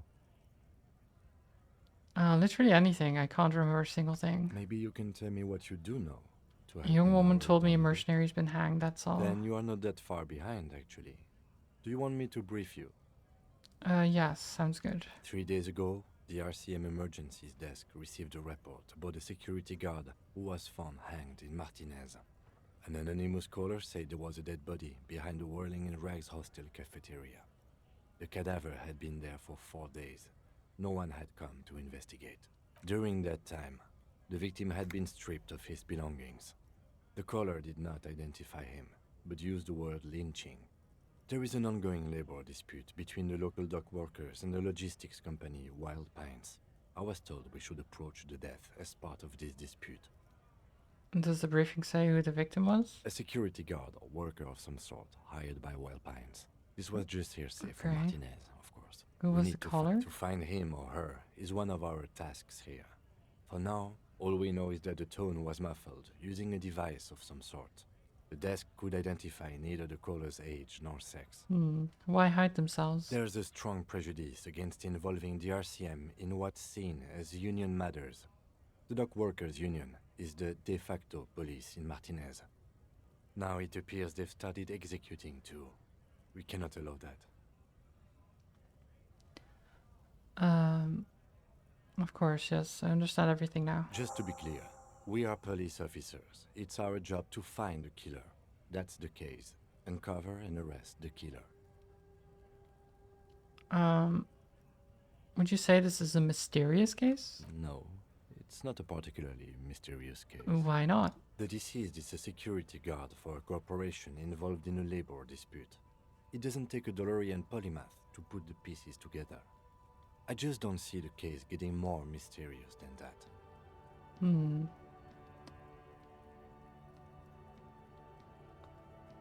Personally, I think labor disputes are very mysterious. Then you are in luck, because we are in the midst of a major strike by the Dock Workers Union. Maybe more than that. The union clearly wants a piece, not just of the industrial harbor, but the Wild Pines Corporation itself. Is this a strike then? Or the first shots I of a expect workers' the case coup? itself to be less challenging than navigating these community matters. This district isn't used to the RCM's presence, and the Union rarely overplays its hand, as it appears to have done in this case. So, is this a strike or an attempted coup? Strike, coup, revolution. It's brigandage, however you parse it. Right. I feel something rising through you. A familiar feeling. An opinion takes form. Oh my god, we have an opinion? We should ground the workers into fine paste and feed them to the pigs. No, that's not a good opinion. We should ground the owners into fine paste and feed them to the pigs. Now that I can get behind. No, with this little foreknowledge, I'm unsure which side to grind into pig's feet. The decision must fermented me. Also nationalism. I don't think grounding one or the other side into pig's feet will do anyone any favors. I am really, really smart. I spent I spent the last 20 seconds deciding on which side to ground into pig's feet. Why? Let's say I'm really, really smart, and I don't think any side becoming pig's feet will do anyone any favors. When I said we have to navigate community matters, I did not mean we have any say in them. I meant we should be careful. If we are not, the shit will blow right in our faces. From an imaginary fan. Now, was there anything else you wanted to know about the case? We're from different precincts. Why are we on the same case? I'm afraid you and I are pawns in a pissing competition. What do you mean? You don't know?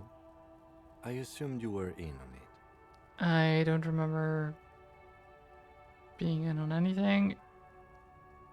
You know what I'm in on? Retrograde amnesia. Better still than an imbecilic cop-off. Cop-off? It's just stupidity. We shouldn't waste any more time on it. If you want my take, ask me after we've inspected the victim. Let it go. Was yeah. there anything else you wanted to know about the case?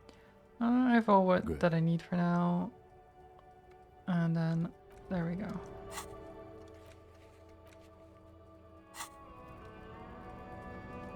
Oh, there's a bin. It's in there. Magnesium. Nice.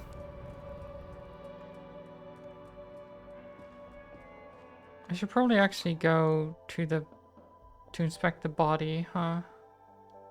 Instead of wandering around town. Maybe do my job for once.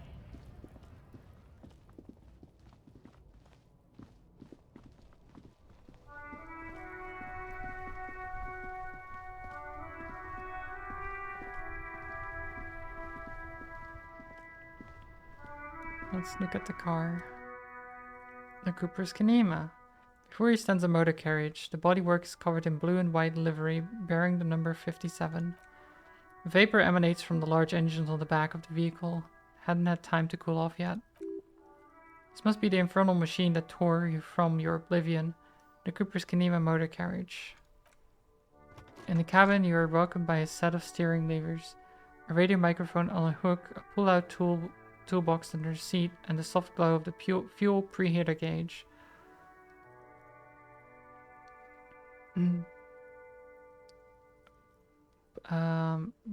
Pick up the radio now. Pull out the pull-out toolbox. The metallic drawer slides out from under the seat and clicks into place. The tools inside are neatly organized. Take what you need, officer. It's going to be a long case. I'm not protective of my tools, like some men are. He's clearly a little protective of his tools, but what can you do? Work is work. Take the pry bar, chain cutters, flashlight. Chain cutters, pry bar, and flashlight. Push in the pull-out toolbox to pick up the radio. The frequency to below lights up and the green button named prime line glows like a feline eye, and then you hear something. The soft purr of electrical kittens. Radio waves cast far and wide over the metropolis. A woman's voice greets you through the static. Precinct 57. Hello, Lieutenant. How may I assist you? Hello, Alice. Please assist our colleague from the 41st precinct here. I'm putting him on. Operating the radio is easy. Just be confident. You've probably done it 1,000 times. I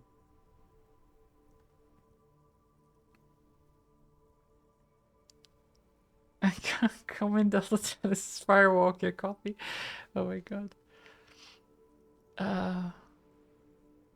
Let's say, hi Alice, this is the officer from 41st precinct speaking. Nice to meet you. This is Officer Alice Demetri, Precinct 57. How may I assist you? Could you connect me to the 41st precinct? I have something I need to report. Just a second, officer. After a while, you hear an old man greet you from the radio. His rattly old voice is oddly familiar. 10-2, 10-5. This is 41st. Come in. Over. The man uses a relay code. You got this. You're a cop, and cops know relay code. 10-4, Station 41. I've got urgent business. 10-4, message received. 10-5, relay message. What's your status? Over. Just reporting in, over. 10-18, state your message, sir. I need to report my badge missing. 10-9, over. My badge, I can't find it anywhere. Basically, it's gone. 10-4, message received. This is a very serious situation. I need to 10-22 the captain. Over. Is it him? What does he want? Says he lost his badge and needs to report it.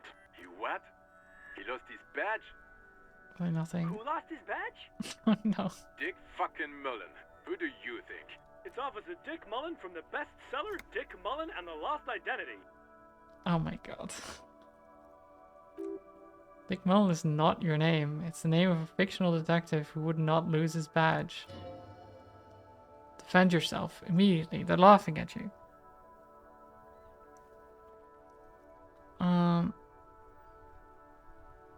Can we just move on? I want to get it reported and be done with it. 10-4, I hear you, officer.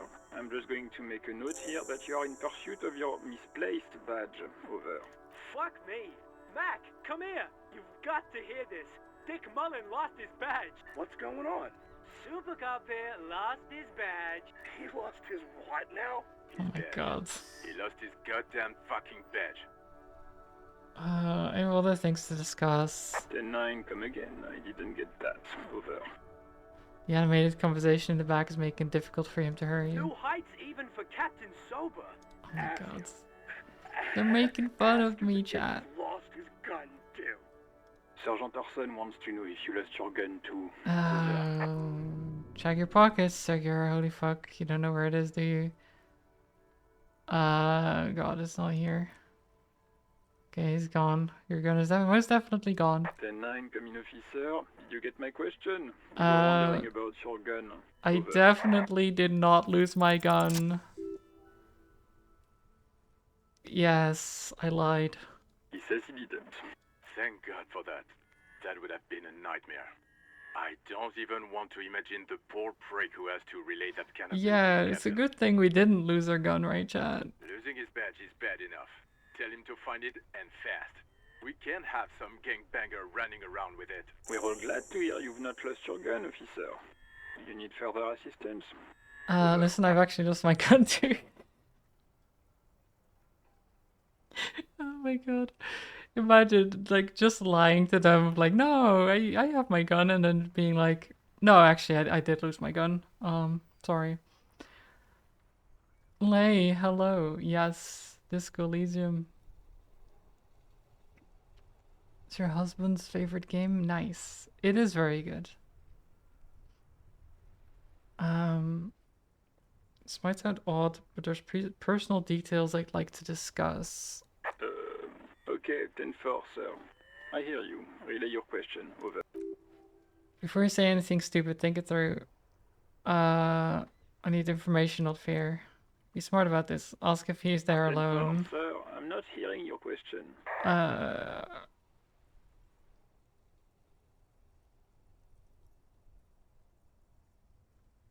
Have I ever told you about my life before the archive? No, that's... God. I want to know if you got my badge's description right in your report. Could you read it to me? Name, rank, date of birth? What? What is it? He's still on the line? He wants to verify the information on his badge. But of course, it says Dick Mullen, High General of the Revacholian Oh my Cavalry God. Force. Tell him to stop wasting time. What do you need, sir? Over. Okay, fine.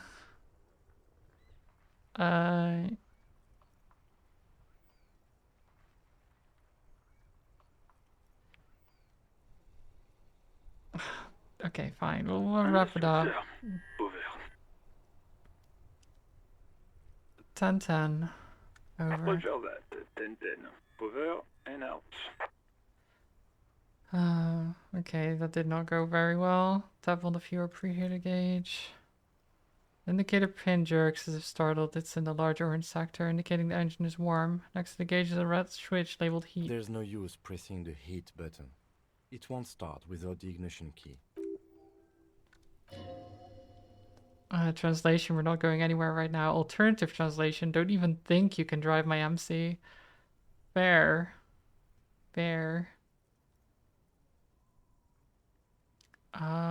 Run your fingers over one of the steering levers. The white suede feels luxurious under the touch, and the metal clutch handle is so familiar in your palm. Let's close the door. It's fine. Okay, we did what we needed to do. We reported our badge missing. We got a bunch of tools. Still need to find our badge though.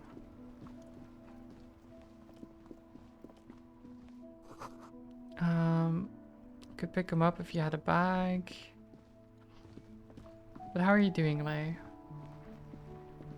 What's this? A mail collection box. This is post-Laventurio mail collection box has been heavily vandalized with graffito. A closer inspection reveals 2 bullet holes in the front. Good mail delivery box. Pat it.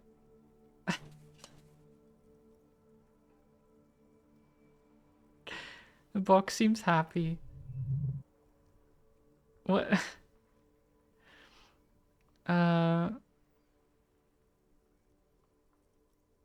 Okay, there's a lot of St. G with the crown has been scribbled on it. Jenny's horn. Okay. Yeah, there's a lot of things scribbled on it.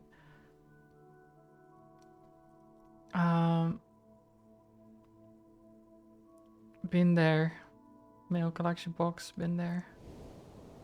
The mail collection box seems cathartic. Thankful even. So do you. You shudder, then you swallow. Nice. So we healed our morale. We now have 2 morale. Because we were treating the mail collection box well for some reason.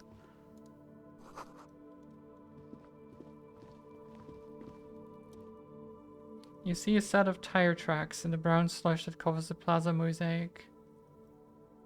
Let's reconstruct the movement. The tire tracks were left here by an unknown event that took place some days ago. It's a message written in the language of burnt rubber. Some of the rubber stuck to the tiles right in front of the whirling in rags. This is point A. The driver started here and then accelerated straight into the fence. The driver proceeded to back out of the yard, barely stopping before hitting the adjacent building. Before heading south. Must have been in a hurry. Car drove through the fence. You are correct. This is a rather motor carriage-friendly city. And is this connected to the case? I'm not sure. There are plenty of traffic accidents waiting to happen in Martinez. With a jam right here on the roundabout. I would keep them separate. Okay. You could follow the track south. There seems to be a canal there. See where they went, if you find the time.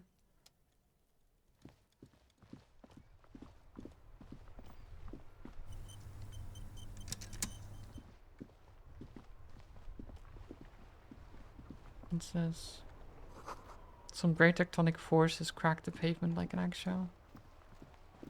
Okay, well, do we have to go in here or? Oh wait, what's this? Is that like an intercom? Oh, there's a lot of options.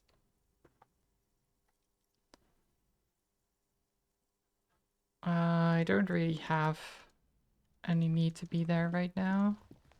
I don't think.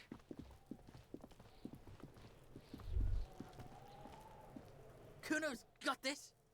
Hi, kid. The boy's throwing rocks at the dead body. Can't be older than 12. If there ever was such a thing as an ugly kid, then this is it. He's almost exquisite in his ugliness, like a gremlin. Oh, poor guy. Oh yeah, Nappa comfy, Kuno. What? Kuno S? Napakimpi Kuno? That was the other kid behind the fence. I get a word, police business. Right in the dick, Kuno! Get him right in the dick! Oh my god. Love it in the dick. Rude. Boy is sweating profusely. His eyes are like two black holes in his jaws twitching as if he's trying to break free from the empire of his body.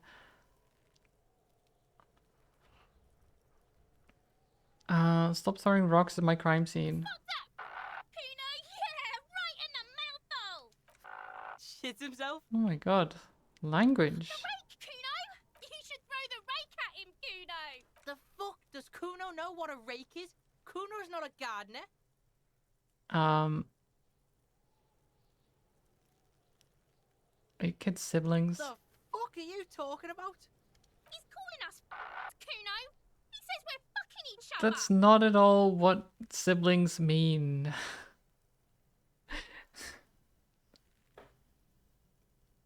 That is not what sibling means. Please. What should we do? We shouldn't do anything. I don't tempt such forces. What forces? You will see. The language these kids are using, pure unfettered ID there will, or id? I don't know. There will be no reasoning with these creatures. I have questions for you. Alright, entertain the Kuno. Show me what you got. What you got there? What you got, huh? Show me what Oh my god. Irregular speech patterns, overconfidence. Could this kid be on drugs? This warrants further investigation into this Kuno. Kids often play in this yard? Right, pig. This is where Kuno plays with his little wooden choo-choo. What do you want with it? Might have questions later. For now, let's talk Yeah, about something whatever. else. Kuno doesn't give a shit. Who's Kuno? Kuno's Kuno, pig. It's always Kuno, never I. Clearly the kid's using this third person's perspective as a shield.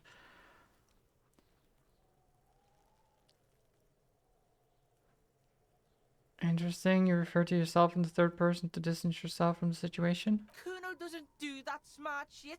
Don't throw that bullshit at Kuno. Kuno knows you're lying. Trying to get Kuno hooked on the book. Watch out, Kuno! He's trying to fiddle you! He's gonna put his hands on you! What? The thing behind the fence starts squealing, shrill and violent like a fire alarm. Help! Pig's got Kuno! Help! Rape! Oh my god. Help! He's got the Kuno, help! Oh god. I'm not doing anything. Everybody, please! He's... Escalate, Kuno! His Oh dick my is out! You're Pigs in here, Kuno! Somebody, please! Oh my god. Kid, please. How do we get here? How did this happen? This makes no sense. There may still be a way out. Are you high right now? Help! Misters, help! What He's is he? smashing Kuno! He's showing his genitals! If you don't help Kuno now, it'll be too late! This kid is crazy. Don't punch him. No. Look. For emphasis, a ghost is saying this. A shit-eating psychopathic ghost with an ace up his I sleeve. know you wanted to hit me. You got that I'm gonna fuck that Kuno up look that Kuno's dad gets. The Oh. murder look. The rage look. Oh, that's not a good sentence. Relax, he can't read your mind. He doesn't know you were thinking that. As a dead body, remember. That's what you were doing. You're a cop on the case.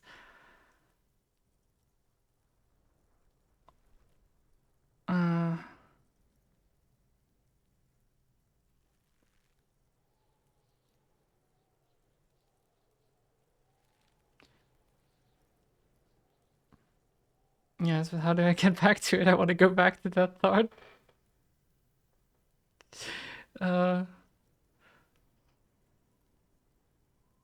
don't we get back to the interview, Kuno? I know what you thought. I'm gonna fuck that Kuno up. I'm gonna shut that shit down. You know what? You should have, because now you're nothing. You're a joke to Kuno. Kuno laughs at you. King Kuno! Oh Kuno my turned you into his prison, bitch. Oh my You're gonna god. be in this shit with Kuno.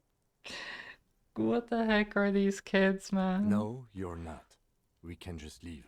Bitch, you're gonna be in this shit with Kuno forever. People-headed critter doesn't let him finish. People is typo? People? Type of hat, by the way. Nice people. You don't talk to me about my fucking people. You don't know where I come from. You just Kuno's bottom bitch. Whatever, I have some questions about the crime scene. Kuno is kind to his bitch. Oh Ask my your god. questions, but remember, this changes shit. The what? Click, click, click, click. What? Sure. I would try to figure out what's wrong with him, but there's no shot. I need a critical to get it. I'm pretty sure. Body, what do you know about it? Shitload pig. What's your question? Don't tell the pig shit, Kuno. Kim, help me out here. What do you want to know? If I were to want to waste my time, which I do not, I would ask them who he is, how he got there, and the usual.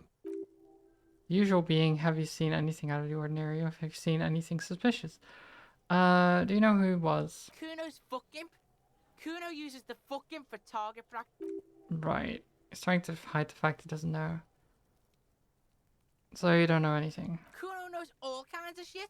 Kuno's not a snitch, that's all. Trying to make the Kuno sing into the popo phone.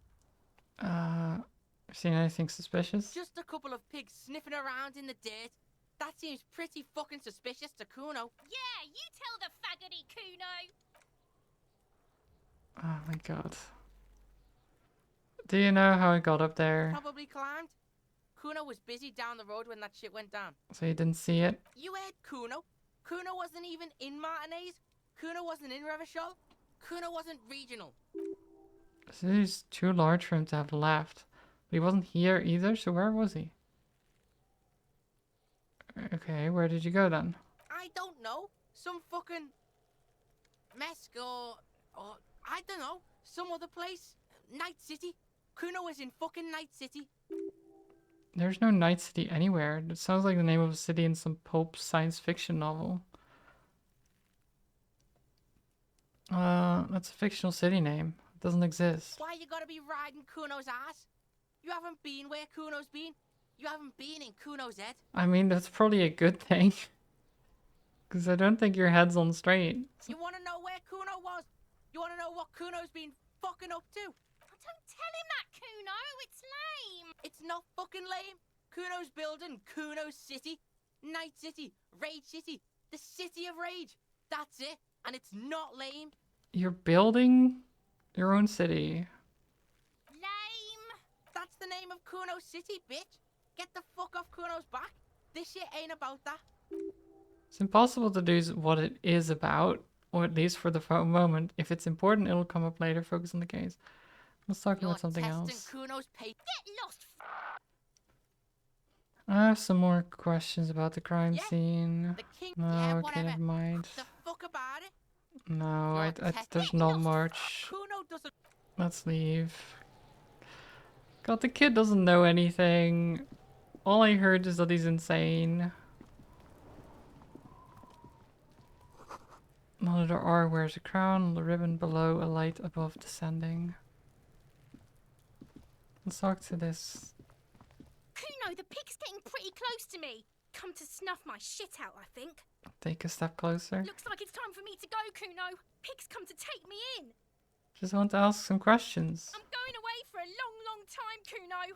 Going away for life. What's going on there? Fuck are you trying to pull, pig?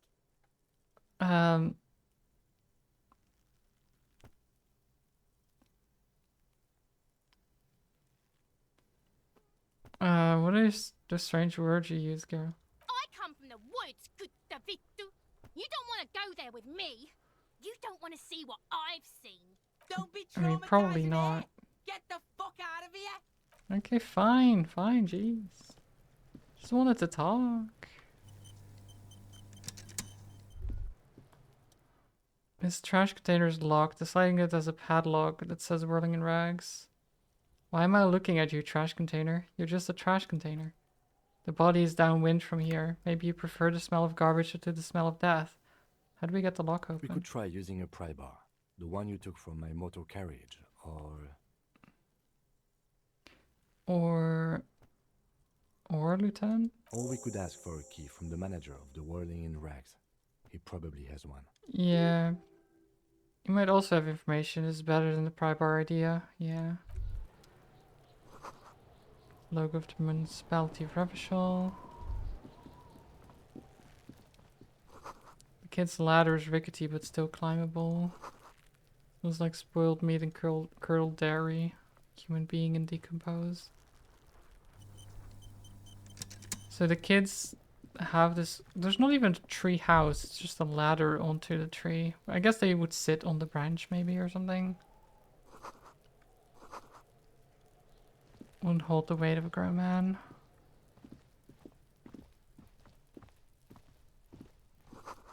The winch mechanism has been oxidizing for some years. What's this? A box? Oh, money and magnesium. Don't mind if I do. I am going to ask for the keys.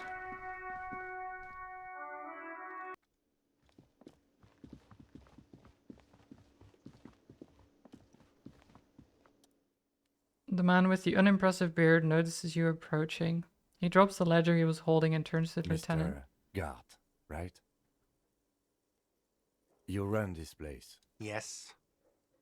I am Kim Kitsuragi from Precinct 57. This is an inter-district investigation, so joining me from Precinct 41... He looks at you, realizing he still doesn't know your name.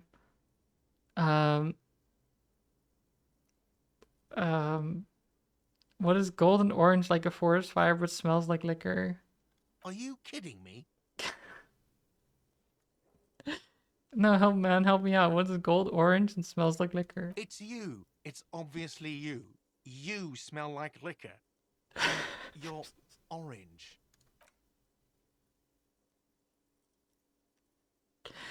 See, everyone agrees it's your color scheme. We're on the right track with this name Is this what you thing. get when you call the police now? We've been waiting for a week here. Look, I don't know my name. What am I supposed to do? Sir, I understand your concern, but we are here to do a job. And for us to do it, I need you to stay calm. Yes, of course. I know it took us a while to arrive at the scene, but it also took you a while to call us. It was you who placed the call, correct? No, I only just got here. It was probably Sylvie who called you. She usually works the bar here. I'm only temporarily taking over her duties. Do you have her number? As a matter of fact, I do.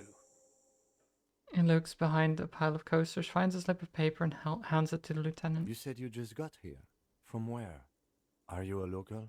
What, of Martinez? No, I live in Jamrock. I only sometimes come here to keep an eye on the place. This is just one of the many cafeterias I manage. Oh, wow. Many many cafeterias to manage, I guess, yeah. Is it like a chain manager or something? What is... But you still know your way around, yes? In case we need directions. Yes, I know where some things are, but as I said, I don't live here. I just used to work here. And I'm not going to start working here again, if that... I didn't imply that. Detective. It probably means this is where you step in and ask questions. Right, questions, I got it. This phrase expresses profound doubt in your having this. Ask him about the body's location before asking if he killed him. People give up information in the more innocuous questions, which you can later use in the more sinister ones, not vice versa. Okay. Where is the body? Behind this building, there's a courtyard. They hoisted him up on a tree there. And how do we get there? That's easy. See that door there?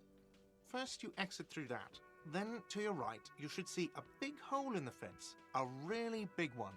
You can get to the courtyard through there. No need for the keys. The hole is big enough for the Franco-Nigerian cavalry to fit through. Right, I think he's a bit upset about the hole. Man means the heavy cavalry of the innocents Franco-Negro, sweeping over the plains, the nations of the enemies of mankind, 5th century style, unified currency, and the concept of cool came in their wake. They wore lamellar and carried guns, but first and foremost, Franco-Nigerian heavy cavalry was really, really wide. That hole in the fence must be enormous. Why did Sylvie go away? She went away because none of your business. Fair. Have they not been telling you you're a cop? Fine. Extra fine. Who killed him? I don't know who killed him. I'm not the police. That's your job. He said they hoisted him up on the tree. Who is this they, if he doesn't know? Did you kill him? Did you kill him? What are you, crazy? Of course I didn't kill him. Look, what if I... it's a good question to ask.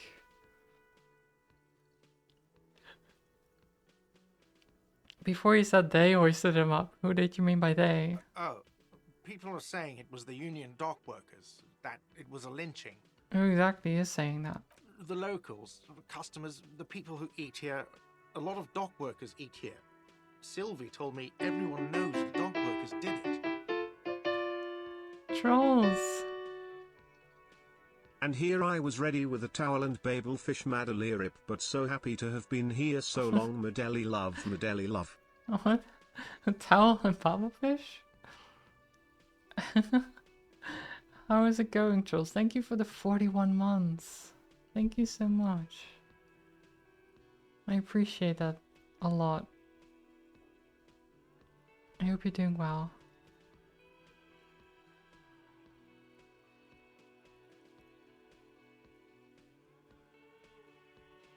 Did the debarders themselves tell her this, or is it a rumor? I don't really know. You'll have to ask her. Why would the dock workers lynch this man? I would suppose it's because they have nothing better to do. Oh. Hugs to you as well, Trolls. You mean the strike? Yes, the strike. The man they hanged was a security guard for the harbour company, I hear. A mercenary. The Unionistas probably thought they'd send a message. So why does he quote the strike part? Yeah, the strike. Are you the bartender? No, I'm not the bartender. I'm the cafeteria manager. But you can still pour me a drink, right? I could if I were a bartender, but I'm not. I'm the cafeteria manager. What's the difference? I have 3 cafeterias I manage. 3? Get over it. I mean, he said many cafeterias before. 3 is not many. You don't say double many for 3. I think he was over-exaggerating. Not so fast. You owe me 130 real. I do? What's real? Oh, excuse me. You owe me 130 real. With a mock aristocratic accent, okay. The IIR or Inter-Isolary Real is the global reserve currency. Whatever part of the world you're in right now, it's safe to assume he means you owe him some money. Oh, I understand. You may not owe you money. Wow, you're a genius. I am a Yes, genius, that's right, actually. Money. You owe this establishment 130 real. What exactly is money? What are you, a philosopher? I might be. Money is what grown-up people use to pay for things. Things like this hostel room, or 8 bottles of potent blend, and 9 packs of Royal Extra. We use it for everything, really. Proceed and show him the coins you found. Is this money? Yes, it is. Is this money?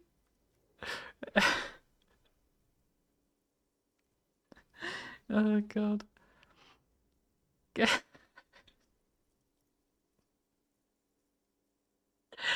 Keep the money. There's a shuffle of nylon as Lieutenant Kitsuragi looks for something in the pockets of his orange bomber. You're under arrest? Wait, why would I arrest the guy? What do I owe this place for? Let's see. 3 nights at a tariff of 20 real comes to 60 real. Then there's the window you annihilated. Right. The hole in the window was the first thing I saw when I came to work. So don't try to tell me you didn't. That will be 40 real in damages. Right. Another thing you've annihilated is half the bar. You've run a tab of 30 real. Actually more, but we'll round it down to 30 for your hard work maintaining the stability and order of Revachol. That's 60 plus 40 plus 30 equals 130 real. And yes, real is still money. Okay. Okay. I think I get the point. I get that I owe you money, but I only have points wait, is that yeah, I have 60. Wait. Wait, we can level up? Oh my god. Didn't know. Wait, what can we should I level up? What do we level up?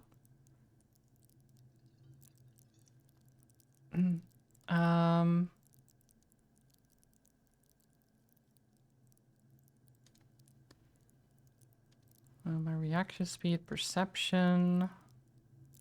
Perception seems like a good one to level up.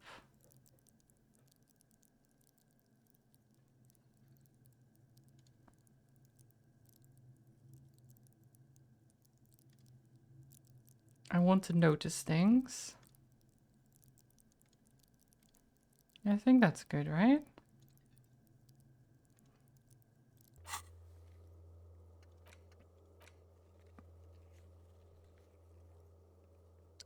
Could also be using Kim's shortwave to ask whether she made the call. Okay, well, what happens now? I'm sorry, but he has to pay. I can't let him stay here any longer if he doesn't. If he doesn't have the money by tonight, then...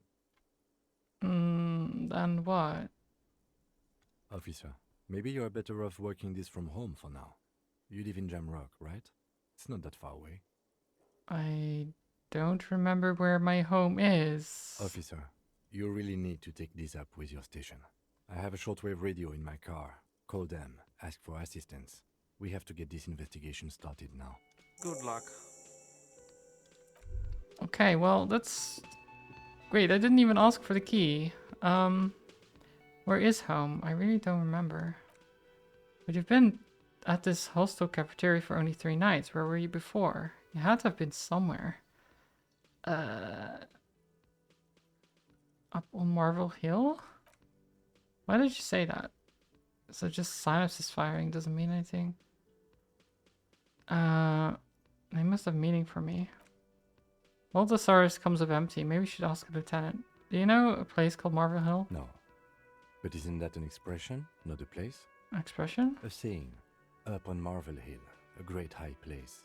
One that is impossible to climb back to. Right, okay, that doesn't help me.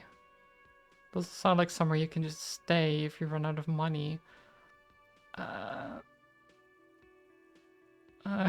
could live in a dumpster. I don't think I want to live in a dumpster.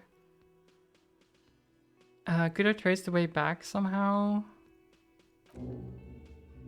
You can try. Run some addresses in your head. When you get to the time, maybe a street or apartment will appear. Okay, well that doesn't...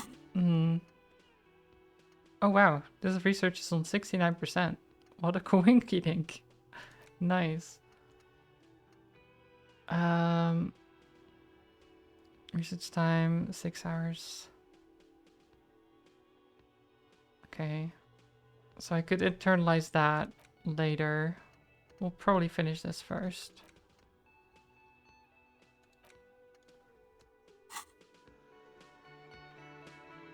Okay. Let's talk to him again. Can I help you? Is the trash container right back yours? Mine? No, it belongs to the Whirling in Rags. Thank you for clearing that up. Why do you keep the container locked? Why? To keep the hobos and drunks out. That's why. And the neighbors too. They put their trash there and they don't pay for the garbage company. I thought as much. And are you the only party with access to the trash container? Well, yes. Us and the garbage disposal company. Seems a little callous, doesn't it? Something stirs in you. I wonder what this feeling is. Prod him and find out. Doesn't it seem callous to you, guarding even your leftovers from the poor? Callous? What are you, Kras Mazov? Almost all establishments in Revachol keep their trash locked. The whirling in rags is not special in that regard. Krasmazov Nomdegir was an economist and a historical materialist. He was a leading figure on the Grad side of the Centennial Revolution, where he headed the 11-day government. Mazov is considered the father of scientific communism, Mazovian thought, or Mazovianism. Maybe I am Krasmanov. What are we talking about? Was this not about the trash container? No, wait. What if I am Krasmazov? We should return to the case of your mistaken identity at a later time, officer. This was about the trash container. Wait, what if I am, though? Maybe I am. I don't know who I am. Maybe I am. What for, Mazov? Are you planning to nationalize my trash container? No, I'm not trying.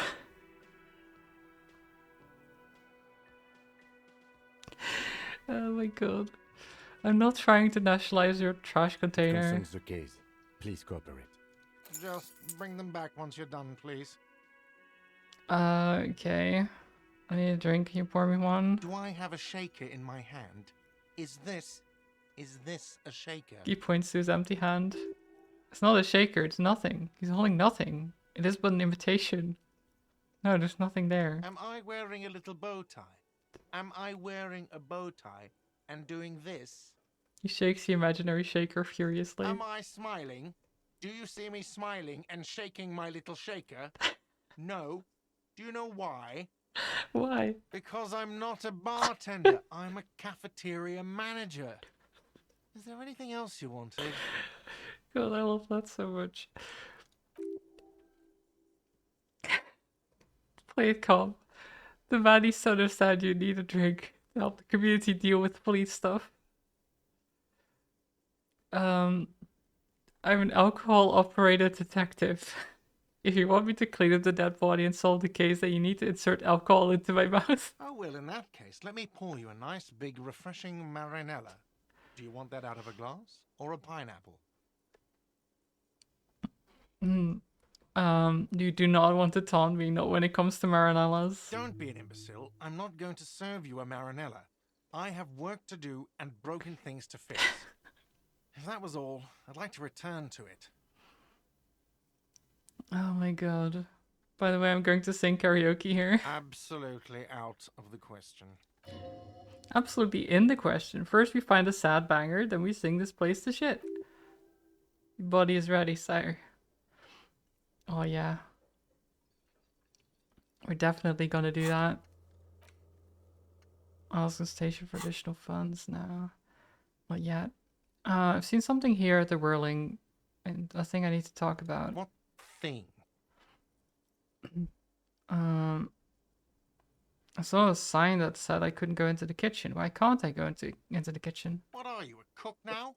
That's none of your business. But there may be something pertinent to the investigation in the kitchen. He wasn't pan-fried. He was lynched. What could the kitchen possibly have to do with... Fine, okay. The kitchen is closed until 1 p.m. because the cook is working.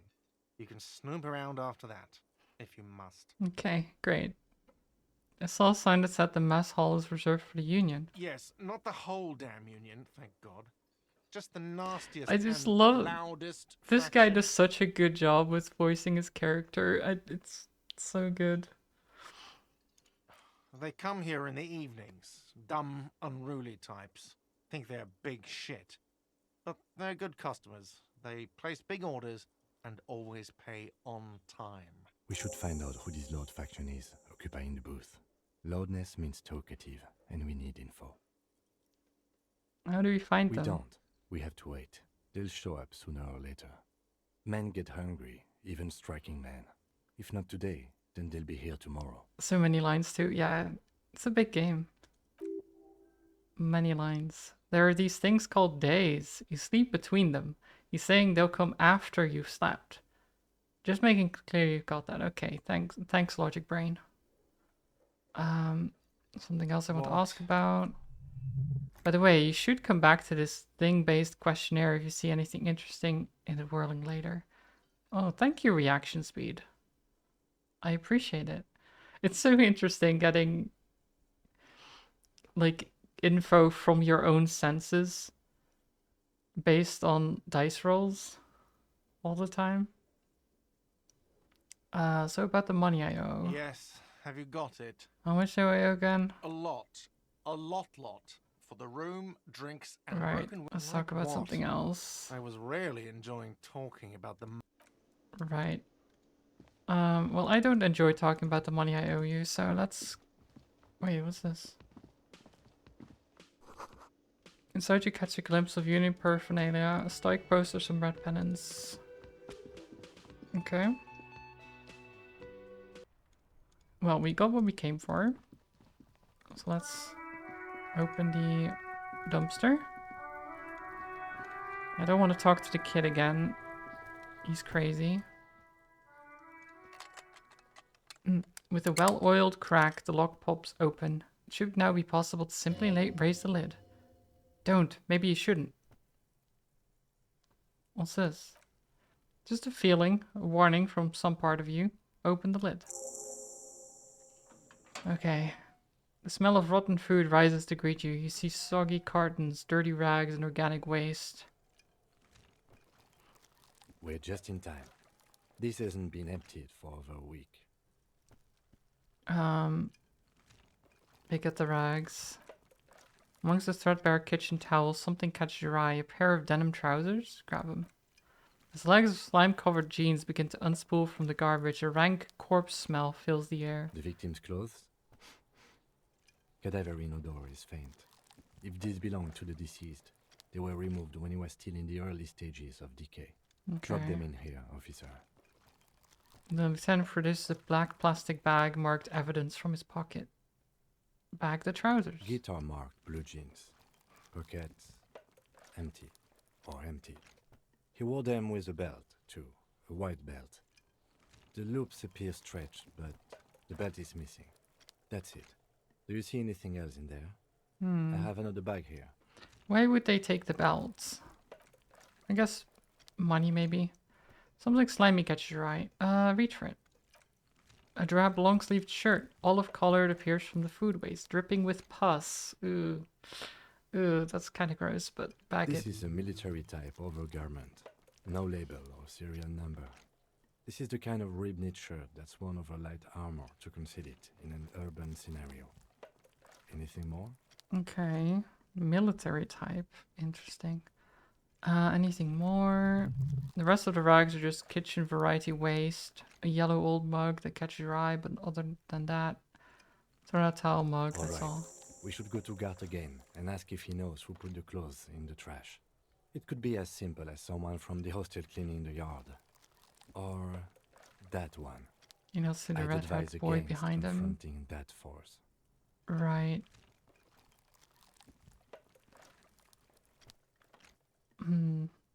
Think someone from the whirling might have been involved? Not really.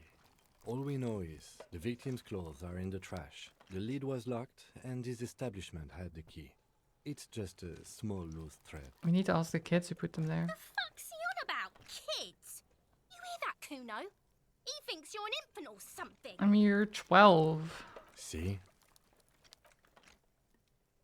I'm getting the mug too. Pick out a broken mug with an oddly racist depiction of the yellow man frolicking in saffron. Okay. Antique. Only in its social sensibility. Right. I guess we'll take it. It's fine. I required an interactable item. Investigate this item further by going to the Interact tab in your inventory. I'll do that in a bit then. Look under the boxes. See milk, an egg rest with one broken egg in it, some pasta wrapper. Picking up the soggy packages somehow feels familiar. A box falls into pieces in your hands. Petit Soleil cereal. There are plastic pasta packages below and turbo noodles. Nothing of note. Search for food waste. Just organic waste. Cold and slimy in your hands. Apple and potato peels mostly. Unidentified sludge. And an occasional chicken bone thrown in for good measure. But hey. What's this? What? A blue piece of plastic sticks out from the apple peels. It's shiny. Looks like the corner of something. Pick it out. Something larger, a clipboard. A blue plastic clipboard with moist papers hanging from it. They look badly damaged, but you can still make out forms and notes written in a man's handwriting. Officer, is that your paperwork? I don't know what this is. It is. Look, the plastic has the RCM street grid on it. You've even got an autopsy form in there. How did my paperwork get in there? If you don't mind me asking, how did this get in the trash?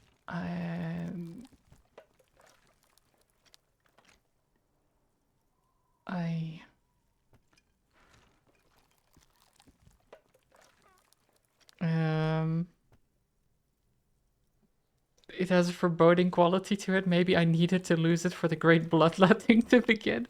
What is the great bloodletting? That sounds ominous. It must have been cramping my style. I think I didn't want to be a cop anymore. Someone from the whirling through it in the trash. I don't know. I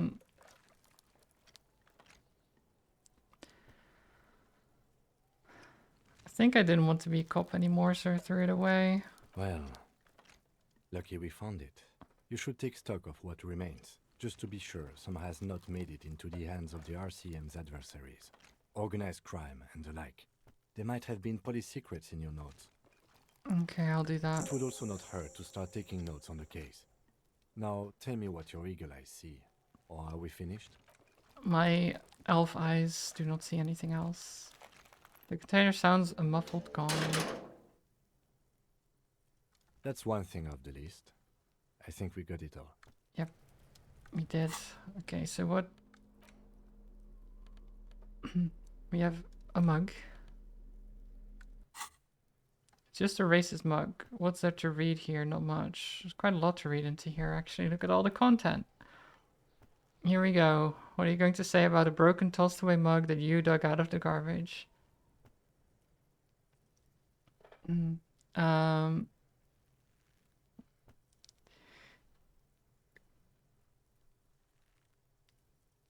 This mug is an example of prejudice. I'm going to use this as an example of what not to do. It was just in the trash. Why don't you just call it that way you see it? Or do some volunteering work. Just finish your case. Look, I had to do something. Damaged ledger. It's a ledger you found in the trash. A pitiful cabbage of white and yellow papers hanging from plastic board, rarely held together by a metal clip. This sad display is made complete by the faint smell of urinal cleaner. Ugh. Anything else? There's a piece of toilet paper, or is it cleaning tissue? No, it's toilet paper. Desperately sticking to the back of the blue plastic clipboard. It's a metaphor for you. Oh. Thank you, Waterlog Ledger, for spelling it out. Inspect the toilet paper. Just toilet paper. You can take it off if you want. Take it off. Still wet, the toilet paper peels off the plastic easily. All you have to do is shake it off your fingers and voila! The ledger now looks marginally better. Cool. Inspect the clip. An aluminium block runs the width of the board, biting down on the paperwork. Its crocodile teeth are the only thing keeping the papers together. A regular pencil, the tip worn down to nothing, has been attached to the clip. Run the finger across the aluminium. The surface is interrupted by a silvery sticker. It's rectangular, sparkling with iridescence. You don't know how you didn't notice it before. Looks like an official mark, made to be low visibility outside the right circumstances.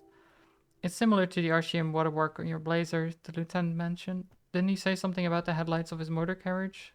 That you can read these there? Is this one of those hologram watermarks you mentioned? What? Yes, halogen watermark used for adding Halogen, information to okay. RCM property.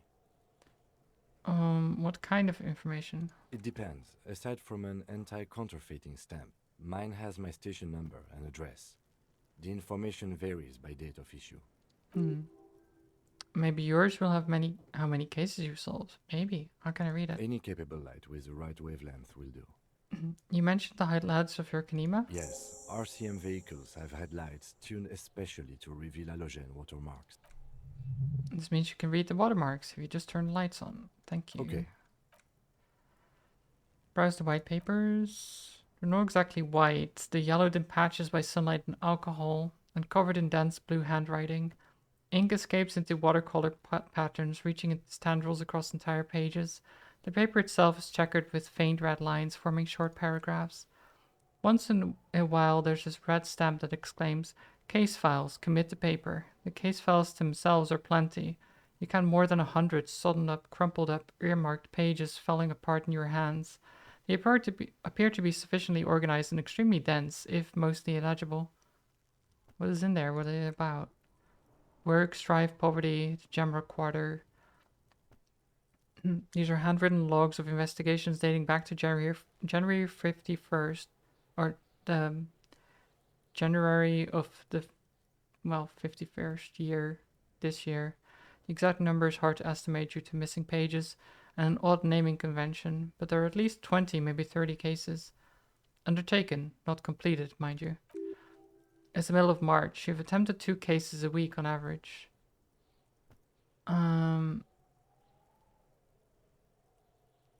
Is 2 cases a week a good caseload? Huh? 2 complex cases to undertake is a lot, yes. You really have to push yourself. I would not suggest it, lest you start making mistakes. 2 cases a week appears to have been my load. I'm not sure I completed them though. 2? That's a lot. I didn't mean to say you are making mistakes, by the way. That was presumptuous of me. I burned out alright. That's okay. We all do, sooner or later. Like a fan of gills, the checkered papers dry in your hands. The handwriting is extremely dense, if mostly illegible. So I do like him. He's very down to earth. There's a mention of a naming convention. Yes, it appears you employ, shall we say, robust yet literary system. Each investigation has its case number written on the margins. Yet still more tellingly, most are accompanied by a name. A title, one might say, even. One that draws inspiration from Snoop Fiction and Vespertine Cop show staples. And written in capital letters, too. All caps. One is called The Next World Mural, and another The Square Bullet Hole Murders. Another yet The Unsolvable Case. Others appear more lighthearted. The guys on the couch in an unexpected location, and the murder at the hookah parlor. Even a rare article to free collapsing tenement. Murder features prominently throughout. It's going to take an effort to piece these case files together, but it can be done later, once you're done inspecting them up close. My cases appear to employ some kind of naming convention. You mean the alphanumeric? Officer, precinct, time of arrival at the scene? No, I mean a non-numeric one, with titles. Oh, you mean the titular? Yes, well, so do I. In our defense, almost everyone in the RCM does. Why is that? It's a holdover from the early days of the RCM, right after the revolution, when the organization had little idea how to do things. It persists in an unofficial capacity. Officers use these titles to refer to their work among themselves. I seem to have named the case The Square Bullet Hole Murders. Again, in your defense, I seem to have named one The Man with the Hole in His Head. That was a real person. His death was real. Still, I named it that, to amuse myself. Right. I pray his loved ones never find out. I see. I mean, at least it helps you, like, kind of deal with it, I guess. What happened to him? Rail spiked through the head. He died. Ooh. It was a workplace accident. I have to open an official case. Is there room? There is, for precisely one more. 15 pages near the end remain untouched by the damage. The checkered grid forms a structure of passages, breaking the case into subtasks to accomplish. Once all the tasks are accomplished, the case is complete. Commit to paper. The tasks you've completed flow out of the kind green A pen in a brush freehand similar to the rest of the letters. The wording comes easily. It's almost robotically simple, a language developed for mental rigor and simplicity. Inspect victim's body. Interview the cafeteria manager. It's not exactly poetry, but poetry would be out of place. Cross out the ones you've already finished. A satisfying slash sounds across the paper. You're done, it seems to say. And you, and you. Things to be done and things already done. The composition of reality. This is an extremely useful tool for the detective of the citizens' militia. Now all that remains is to name the case. It's always nice to have a to-do list and just cross off. I think physical crossing off is even better, right? Like having a digital to-do list is great, but like the actual like line across the paper is just so nice for some reason. It's a good sound. Lieutenant, have you by any chance named our case? No, actually. Any ideas? The hanged man, the furious are at home in the mirror, the setting sun, shit on a stick. The setting sun. Okay. It's a good name, but it has one problem. This case has nothing to do with the setting sun. At all. It has nothing to do with that, so something more concrete, perhaps? The Furies are at home in the mirror? Furies? Yes, well, I don't know. I have to be honest, I'm not experiencing the internal strife that it refers to. And also, could you make it less poetic somehow? Just a normal case name, you know? I mean... Think, what would that be? A good normal name? Find a hanged man. Great. That's great. That's actually what I was thinking too. It's too simplistic though. Man. Good, strong name. We have a very good name for the case now. I'm going to start calling it the Hanged Man. It's good we sorted this out. Okay, I'm done inspecting them. Can I read the case files now? Nice. Oh, I rolled pretty low on that, but I did succeed. I mean, I didn't roll super low actually. 6 is alright. You can piece them together using the alphanumeric code on the margin. It always begins with HDB 41, then date of initialization and time of arrival on the scene, followed by the title. For example, HDB 41120020117:00, the next world mural. HDB 41 weren't those officer precincts? And HDB precinct number 41, every last alphanumeric in the files begins with it. And those are your case files. It's safe to say HDB are your initials. Okay. Horus Demi Berenger, Ram Darjan Bunzakin. Those aren't my initials, I'm not feeling them. Feeling isn't really the jurisdiction we're in right now. Okay. How long does it take to read the case? Takes half an hour to piece one together using the system you've devised. Where do you want to start? I'll revisit it later. Browse the yellow papers. In the back you see thin translucent copier paper. Some neon yellow, some bright red, all covered in boxes like marching armies. These look like official forms, waiting to be filled out. Then rip them out of the binder and hand them out according to the type of form. What types of form? 3. The topmost are misconduct fines, the middle ones are station calls, and the bottommost are field autopsy forms. Each is easy enough to make sense of. You don't have to be an intellectual giant to do police work. Okay. Station call.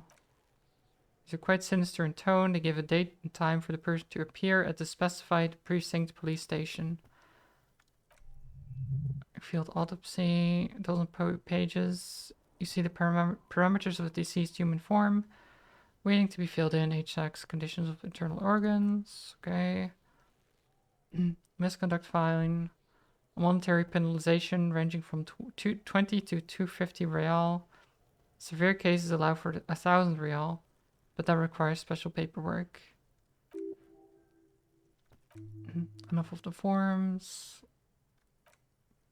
The rest of the stinking cellulose is much worse for wear, being sandwiched between the board and the rest of the paperwork. Must have spared the fragile copy paper. Look at the clipboard. It's made of dark blue plastic, hard enough to beat someone to submission with. The edges are rounded, however the U4 sized board feels thick and heavy in your hand. Light shimmers on its wet surface. On the back you see the embossed letters RCM. Shake it. Something rattles inside, ever so lightly. Is there a hidden compartment? And something small inside, light, made of paper or cardboard? Dried flowers, perhaps? Permeables. It's not hidden per se. The compartment is made for permeable materials that would get damaged if something happened to it. Peek inside. The plastic shimmers like lapis lazuli, but it's not see-through. You cannot see its center. How could I open it? Ooh, interfacing. I do have the negative right now. Smell the ledger. The acidic stench of rotting food has rubbed off on the cellulose. It now forms the base of the experience. This base surrounded by a faint air of spoiled meat, the stuff of death itself, and then sprinkled liberally with the citrus zest of toilet cleaner. You know, like the bits they put into public piss bowls, probably called Fermi Discrete or Axle or something. At some point in the journey, the ledger has seen the inside of a public toilet. What toilet would that be? Which? You're not sure you've smelled this one yet? Or worse, you have the nagging feeling you might have missed it. Oh god. Put it away. We'll look at the ledger again later. Great. Kuno? Fuck does Kuno care? Okay, you don't care, right? Understood. What's this? There are several footprints in the mud, left by work boots. Anywhere from 6 to 12 pairs have walked here. Get an exact count. Nice. Maybe more than 12? No. 8 pairs of boots have shuffled back and forth in the mud. We're so good at that. We're like, yes, I can see exactly that there's 8 pairs of different boots. Go over them one by one. 1. Standard work boot. Steel reinforced toes, number 46. Standard work boot. Steel reinforced toes, number 44. Hobnailed work boot. Steel reinforced toes, number 43. Standard work boot, number 45 or 46? Which is it? You don't know. It's a miracle you can tell the prints apart as it is. The cold must have preserved them. 5. Another standard work boot. Steel reinforced toes, number 44. An aberration, light as air, even pace, same make of boot, but no 41. Number 41. Male or female? Impossible to tell. Could also have been adolescent. The kid is underdeveloped. Pretty good at this, ain't I?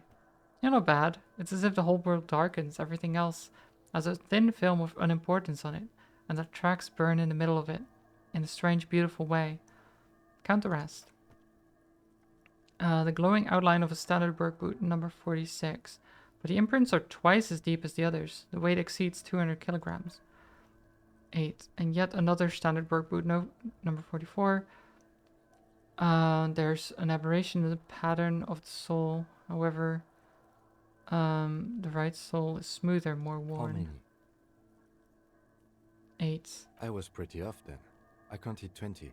Same guys going back and forth. I never got the hang of it. Hyperopia. Do you see anything out of the ordinary? Light step, number 41 shoe. A woman? Or a kid? I don't think there's any way to be sure. Understood. Anything else? Everyone 200 kilogram imprint. 200? Could it be the combined weight of 2 people, one carrying the other who's tied up? Let's say a heavily built worker carrying a similarly built, soon-to-be-dead man. That does sound right. One of them was carrying him over. Possibly, yes. Why did they have to carry him? Yes, they could have used a makeshift stretcher or just march him up to the gallows.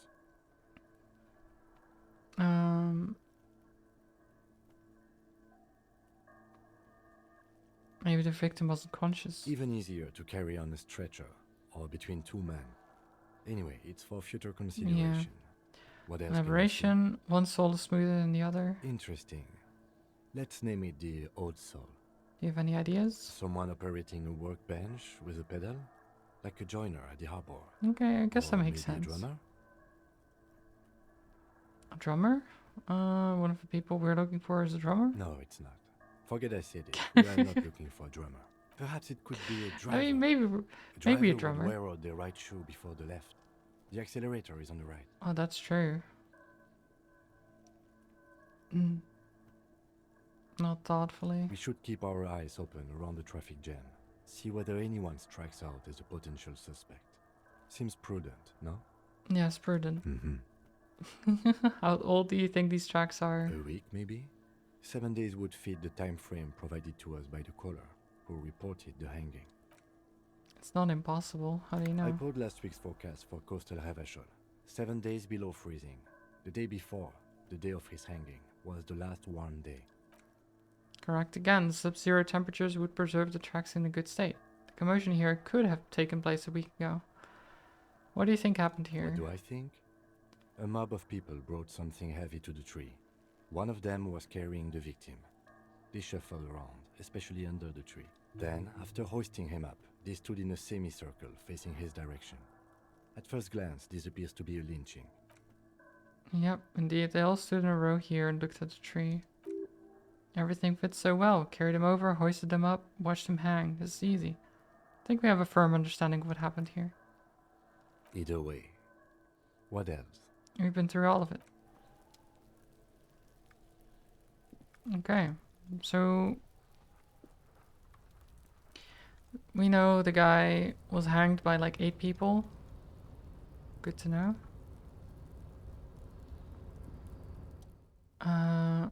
An inconspicuous pile of roofing material.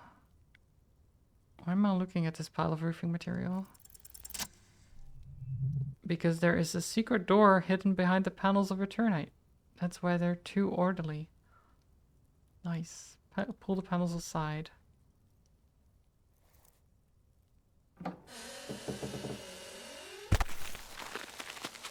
Nice. So smart. What is this then? A tool shed? Let's investigate.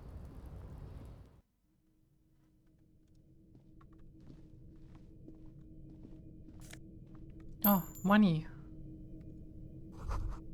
Silver plate with traces of bone yellow powder. Be still, my beating heart. It's amphetamine. Sweet amphetamine. The lieutenant isn't studying the powder in the mirror. He's studying you.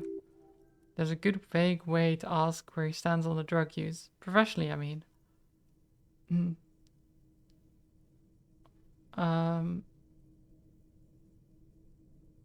Someone has taken narcotics here. Perhaps the police should interfere? Perhaps not. This is below our pay grade, detective. However... He points to the ladder in the corner. See that ladder there? It's probably another way into the industrial harbor, no? A secret path the local kids use. Right. First is that get out of the way or get fucked up. Cured pig's head, looks mummified. Empty tube of magnesium supplement. Magnesium supplement you rub on your chest to live a happy magnesium-rich life. Okay, so we go up the ladder.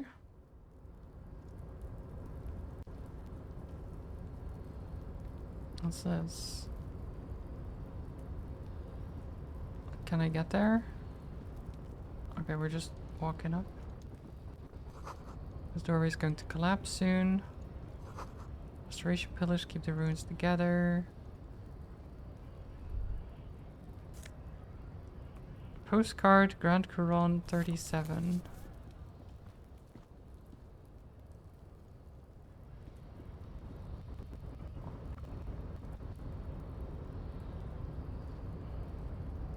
Can I get there?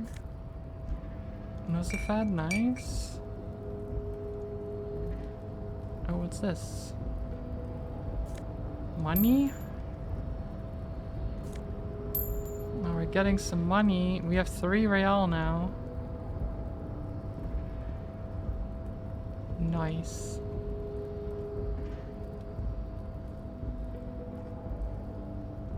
Why is... There we go. I was like, why is the camera off center?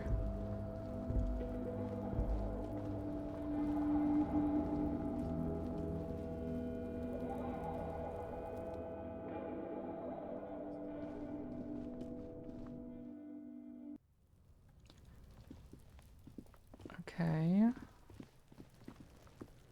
Let's talk to the kid again. Fuck does Kuno care? Found your shack. You found Kuno's secret door to Kuno's secret shack. It was closed for 5,000 years. How the fuck did you get in? I phase shifted through the roofing material. Shit. Get the fuck out of here. You can't do that. He can't do that, Kuno. He's trying to fuck at you again. Pigs can't displace. Can't do that teleport shit. How did you like it in there, pig old boy? Kuno's got a lot of cool shit there, right?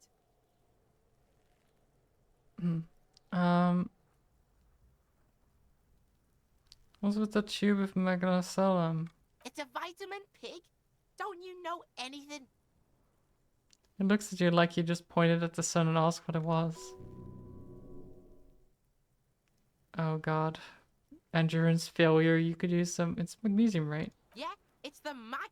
You fucking need that shit to stay on top of your game. Kuno goes through like a tube a day, rips mag like a motherfucker, and you could use a battle. Oh, don't teach him, Kuno. He's gonna use it against you, Kuno. Well, it's just magnesium, don't mystify it. You're not getting this, pig.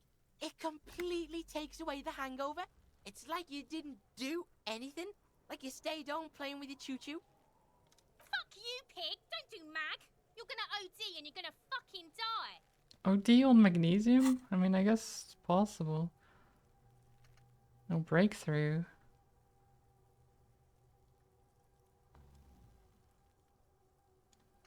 Wait, how do I... Breakthrough imminent.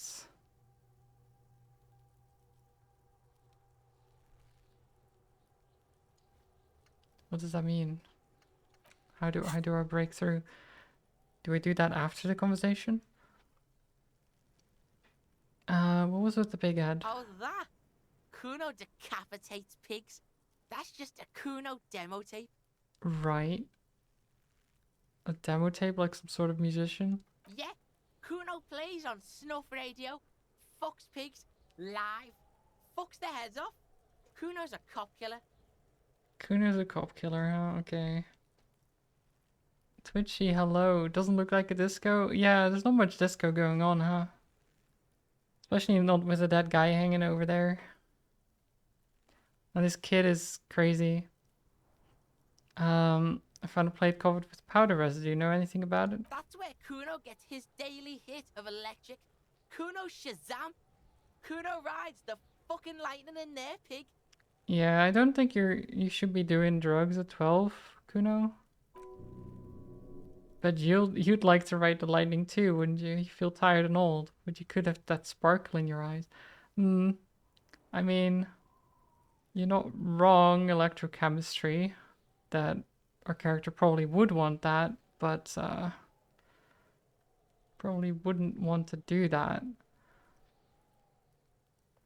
Can I get into the harbor from the roof? Of course you fucking can. How do you think Kuno made all the docky boys his gimps? Just gotta fly, pig. Just gotta jump to get in there? At my age, in my condition? Not everyone can fly like Kuno. You're old. You'll Wow. never make it. I mean, you don't have Moose to... piss has made you scared in the head. You don't have to tell me. Good call, Pigmeister. Don't come and talk to The Kuno kid needs about his slapped, kingdom. I know. Our character did have the urge to punch him at some point, and then he taunted us about us wanting to punch him. But we didn't do it. I should have, honestly. Talk The about fuck do shacking you in good and out. call, Pigmeister? Don't come and talk So- to Kuno about his kingdom. I could try to empathize with the kid to figure out what's going on, but we have a 3% chance of succeeding because we are not very empathetic. Kuno doesn't. Our empathy is quite lacking. um.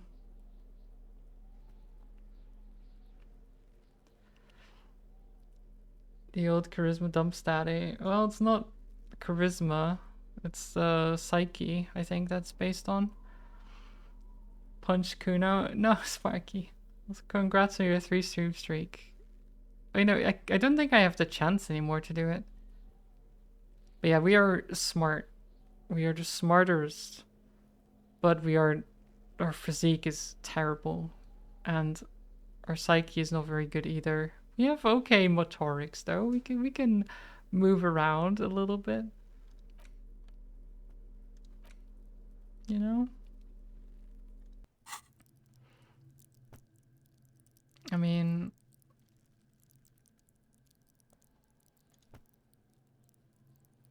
so yeah, we have our visual calculus, that's our main stat. So we can like reconstruct crime scenes, which is very good as a detective, right?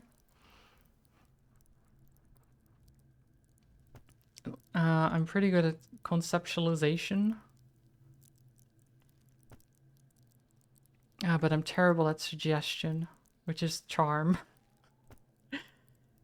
I'm apparently terrible with that. They don't like me. People just don't like me, which is fair. But yeah, empathy is +2.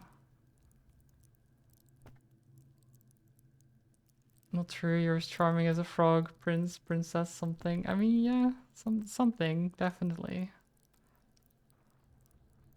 Pain threshold is very low. Endurance is very low. Shivers. Half-light. Let the body take control. Threaten people.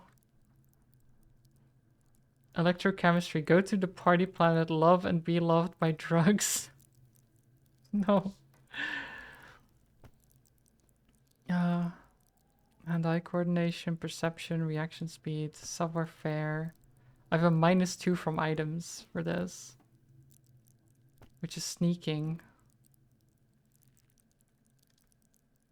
Yeah, we don't condone drug use or child abuse. Yes.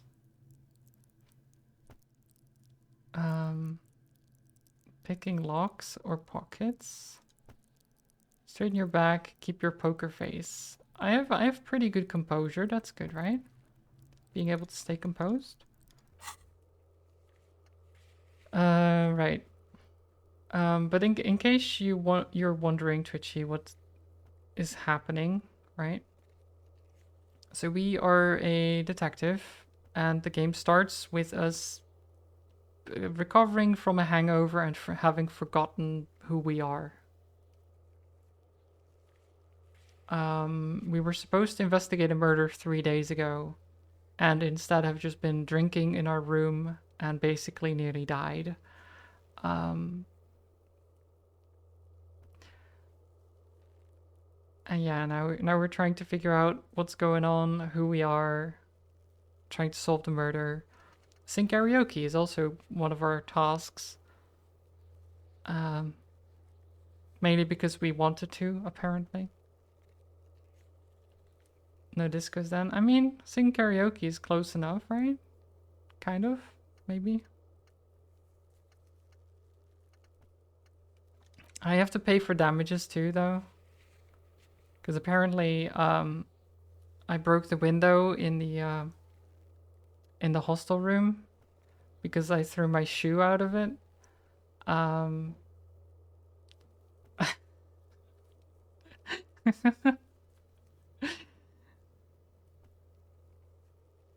It was a hard throw, yeah. You go to, let's see, track down the badge. Oh, I lost my badge. I lost my gun. I managed to, so I called in that I lost my badge, and of course they're like, that's really bad. And then one of them asked, like, did you lose your gun too? And I'm like, no. No, I didn't lose my gun. Definitely did not lose my gun too. Because I didn't want them to make more fun of me. Find booze and drink it is one of my tasks as well. Also get a reality lowdown. I love some of these tasks, honestly. So Guillaume Le Million. thought complete. Guillaume Le Bad Million. news. Guillaume Le Million did not become a cop. In 38, he went on a tour to the Sinyao province in Safre, where he died of autoerotic asphyxiation. Right. His body was found hanging from a decorative dragon tree in his junior suite, amid drug paraphernalia, unwholesome objects, and the Sylvia Trainer single, Wonderland, skipping in the background. And yes, you can take this as a metaphor for Revachol in the 30s, and also as a warning. Right. Interesting. Okay, so now we have +1 pain threshold. Nice. And all psyche learning caps raised by 1. Which is good, I guess. Okay, let's rewind. Let's trace your drunken steps back home, because we need to figure out where we live. Jump across the race channel bridge southwest of here, fall over, get up, get off the asphalt in 20 minutes, shuffle your feet through the courtyard, scaring little children, go under the great raised motor track, the 881, until you reach Le Domaine Eminent in North Jamrock. The streets are frozen this time of year, caked with ice. Walk down Main to Perdition. There's a side alley there and your footprints in the mud. Sure. We'll internalize that. Oh, okay, great. We're internalizing.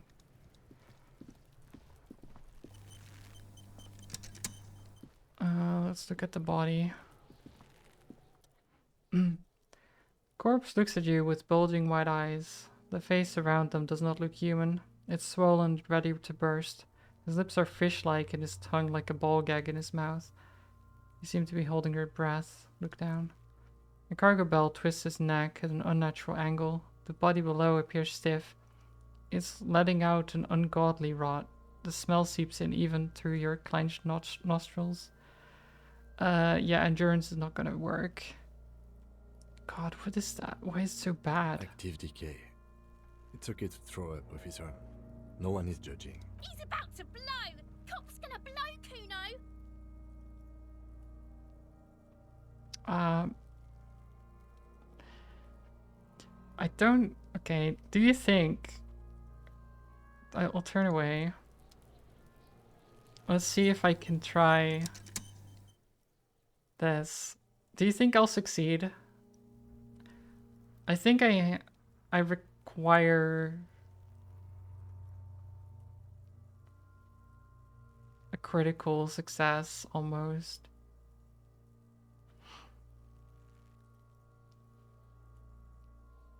I mean, as long as I don't die, that's fine.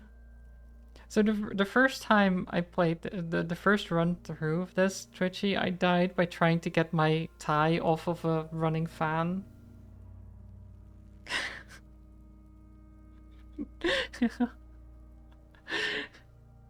So...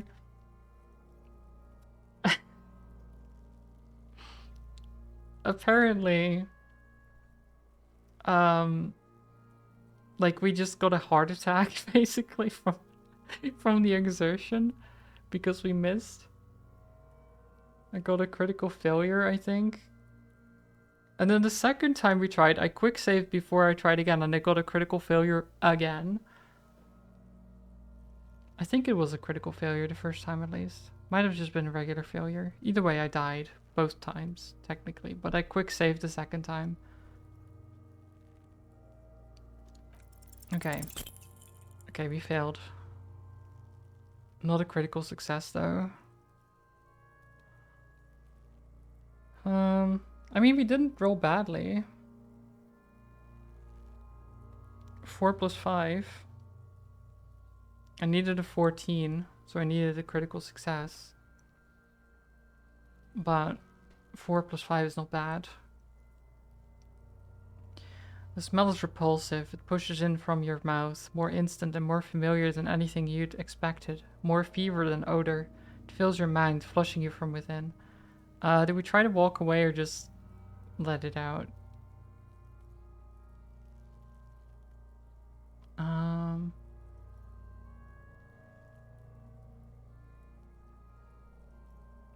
I guess we just let it out.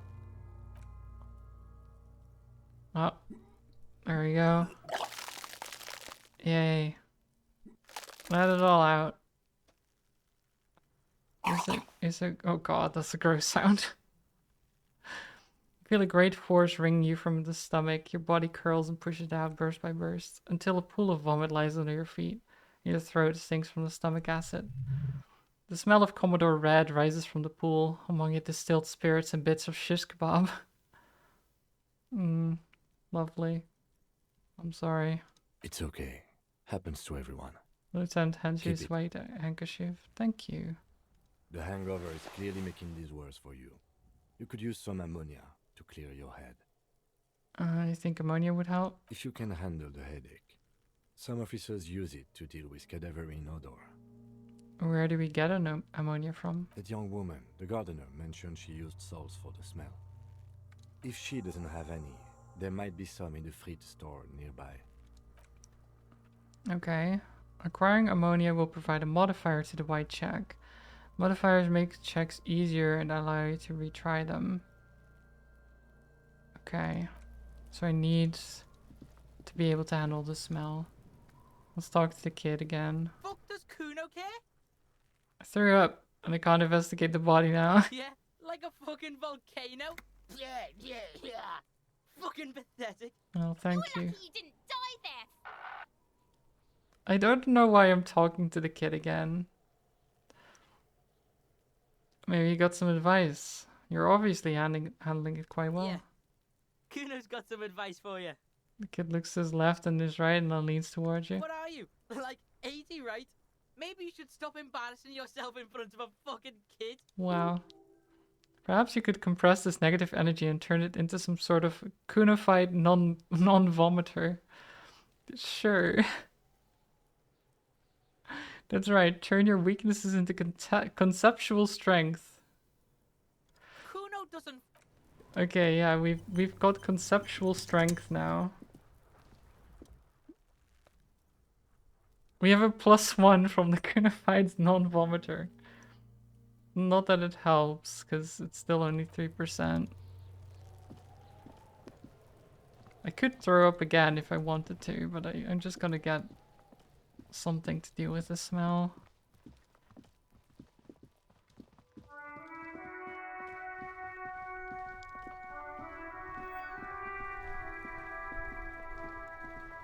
Hello Hi. again, You officer. still have your salts. I How think are we need things? some. Sure. I'm done with them. Go easy on that stuff. It gave me a terrible headache. Okay. A pool of ammonia. Okay, we might get a headache from it, but that's okay. I mean, maybe it's not okay. We did have a hangover after all. We'll see. +1 from a has ammonia. Still only 8% though.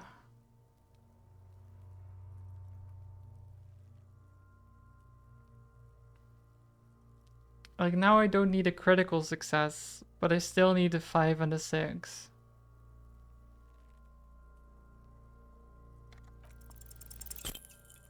Nope. The ammonia only makes it worse. I have a critical failure. No. No. The combination forces tears out of your ducts. You managed to keep it in once. The second time. Yep. Great. Lovely. I think I don't want to be a cop anymore. Get a hold of yourself. I've seen strong men turn themselves inside out for hours. You are facing tough odds here. Alcohol withdrawal makes it considerably harder.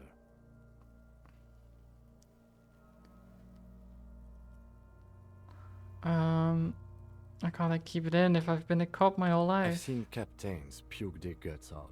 It never gets easier. You never get used to the smell. Every Monday is cadaver day. Throw up, investigate. Throw up, initial autopsy. Throw up, baguette. Then drive to the station. Maybe throw up on the way there if you didn't bag the thing tight enough. You seem fine. I think I've lost my sense of smell. I see. A white lie. Not being hungover helps too. Can we do something else? I think I want to solve something else now. That's probably a good idea. Clear our heads. But Biff, you need to get your shit together. I mean, I don't want to get my shit together. No, okay, we should do. go talk to the locals. Find something else to do while the wind changes. It's pretty bad right now. Thought gained volumetric shit compressor. What? Your shit is apart, and it's rather unbecoming of a cop and a human being. It's supposed to be the opposite of that. Together, compressed in a small area. To achieve a solid level of shit compression, squeeze your butt cheeks together for 30 minutes. Do something similar with the hemispheres of your brain. Talk to people, maybe that will help. Sure. Oh my god. Oh my god, okay. We'll do that for 30 minutes. This game is very odd. It is. Give it half an hour. Get yourself together. Okay.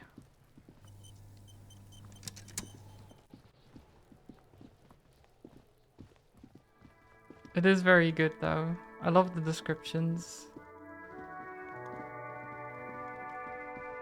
The dialogue and everything. Oh, hi. Hello, sir. Step right in. The store is open. A young girl with chubby red cheeks waves at you, smiling. Her nose is also red from the cold. I am the law. You just love toilet humor? Oh, it's not about the toilet humor. Just there's way more other stuff in there. Hello. Are you interested Hi. in a new and exciting book? What kind of store is this anyway? It's a bookstore, sir. We sell books, postcards, and some board games. Ooh, board games. It's called Crime, Romance, and Biographies of Famous People. Books, postcards, easy. Even a kid would know all this. I know what a book is. Books are like very long letters with stories inside them. Yes, that's exactly it. I also know what a postcard is. It's a small cardboard picture that you can send to a friend or loved one. You got it, sir. What about board games? The police don't have time for games. Okay, sir. This was all very enlightening. Can I help you with anything else? Yeah, sure, she felt that was very enlightening, yeah. That she didn't think I'm crazy, which I kind of am. Is it okay if I ask you some questions? Okay, sir. I'll try to answer any questions you have. I hope they're about books. Who are these famous people? Oh, kings and queens and generals of old, or artists and writers, or musicians, those kinds of people. There's usually something extraordinary about them. I think that's why people read them, to find the secrets of their fame. Seems like most people who read these books fail to get more famous from reading them. Reading those doesn't make the readers more famous, does it? But it does make the famous people more famous. That is true. These famous people sound like a bunch of dorks. That expression remains ever so helpful, but she doesn't say anything. I literally had nothing else to say. Okay. Why are we like this? What is your name? My name is Annette, sir. My mum, her name is Plaisance. She owns the store. She's inside minding the register or organising the stock. The girl gazes at the window, then suddenly jolts, her eyes wide as if recalling something. Feel free to step in and browse our wares. And you're standing out here in the cold because... I'm signaling that the store is open. Otherwise, people might not know. They'd miss out on the crime, romance, and biographies of famous people. Right. I mean, I think they might know if there's like an open sign. You could have like a sign, right? Um...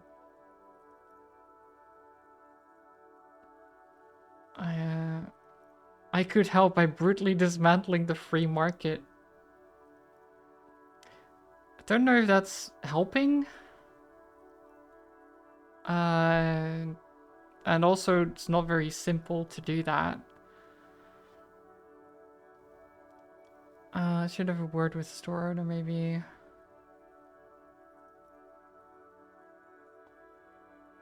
Oh no, sir. I'm happy to help Mum by luring in customers. Besides, I have some hot juice in my vacuum bottle to keep warm. Okay, well that's good at least. Shouldn't you be at school or something? I do my studies at home at the moment. I have to help Mum keep this place running. Isn't school more important than this? Mum says it's necessary to do both because it builds character. Mum says a proper worker is dutiful. That's how you get ahead in life. You succeed. Right. There's stress and unease behind these words. She's reciting etiquette. How's the business going? Mum says it's peachy. She was a little afraid at first. There's talk about this house being cursed. Cursed in what way? Cursed in the way that makes them say that no business has ever really thrived here, sir. That they all go... Bankrupt? Exactly. But we've been doing fine so far. I don't think curses are real. They shouldn't be, but they seem real. Anyhow, they say that these grounds are doomed for businesses. There must be an economic reason for this. One could say that entire economies are doomed, as they tend to crash every once in a while. It's just regular trading and selling of things, child. It doesn't work out for most people. They're not doomed, but your mother should learn from their mistakes. Wow. None of these sound good to tell a child, honestly.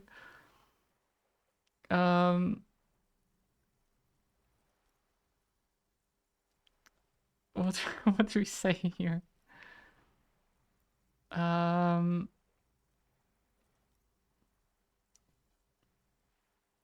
One could say that entire economies are doomed. Let's just be doomist.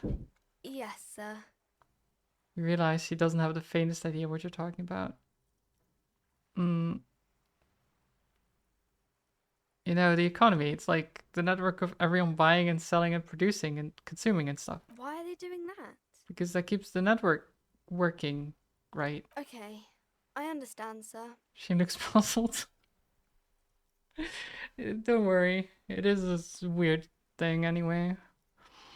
What is this crime business? Crime fiction is about murders or burglaries or things like that, and the work of a policeman or a private detective who's trying to solve a crime and catch the criminals. Hi Summit, welcome. Why would anyone want to read about crime? It's exciting to people, I guess. They get to imagine dangerous things, and it's kind of like a puzzle, where you can guess who the criminal is, or how the good guys are going to catch him. I'm a policeman myself, by the way. You don't look much like a policeman. She examines you as if to find something policeman-like. Well, what does a cop look like then? Didn't mean to offend, sir. Sorry, sir. It's just that you don't look like Dick Mullen. She points to a book cover in which you see a strapping Vespertine officer. He stands grimly over the body of a dead woman. It used to be exactly like the Mullen guy. Then I decided to live a little. Oh, jeez. You know, nobody actually looks like the guy in the picture. That's just a stupid fantasy of a man. It's not your body that's important in police work anyway. It's your point to your head. Looks at the guy. I'll never be as good as Mullen. Yeah, let's point to our head and be like, I am a genius, though. I am so smart. That's more important. Head. Yes. Not head, child. Heads. What? There are millions of different people out there, and you have to get into their heads. Sometimes you gotta be the killer to catch the killer. Isn't that very dangerous? She examines the picture of Dick Mullen. Policemen live and breathe danger, little girl. Mullen obviously lacks the chameleonic skill. Unlike you, sir. He's just a fictional character. He's Oh. no match for you. Yeah, exactly. We are so much better. We leveled up as well.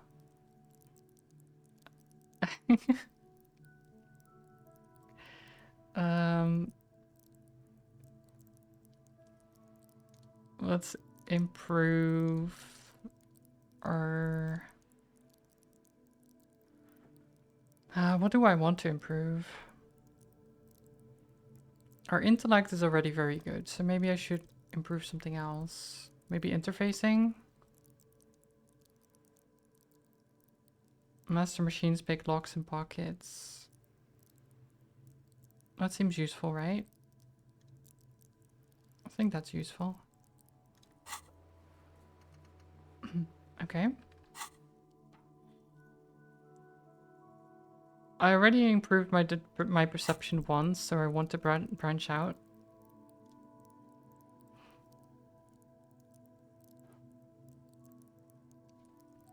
You have no idea how this all works. Neither do I. But it's basically every roll is 2d6 from what I've seen. And you get bonuses from your items or other stuff. Or negative bonuses in this case. It's more of a case of what each skill is for. I mean, they say, but it's a bit up in the air of like when they're used. Like some of them, like rhetoric, just happen every now and then. Or conceptualization. They're not actually like something that you have to succeed at to do something, but they give you additional information when you learn something, if you make the roll.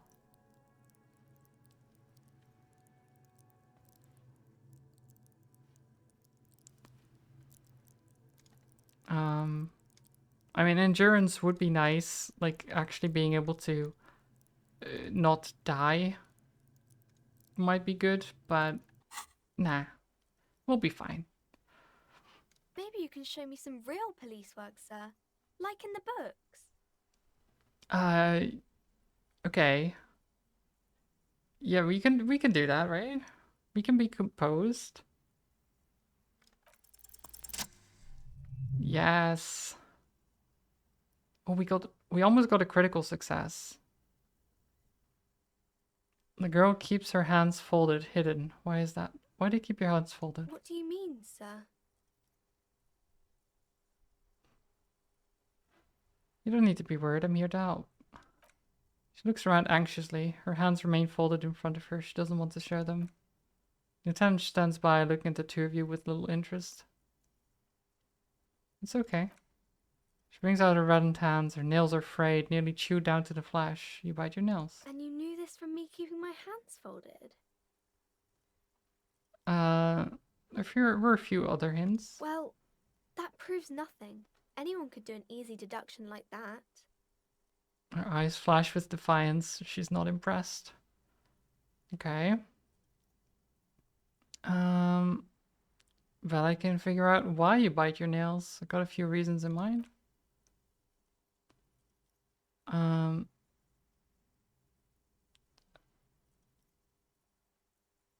Okay, I mean, I think you're uptight because of your mother and the pressure she's putting on you. Maybe so, sir. Okay, I know it's a bad habit, and I shouldn't.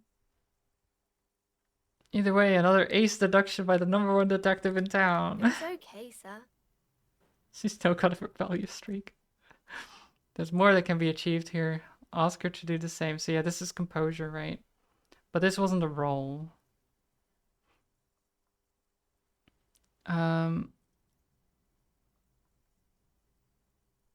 Oh, fine, do better. To do something about me. You're quite sober.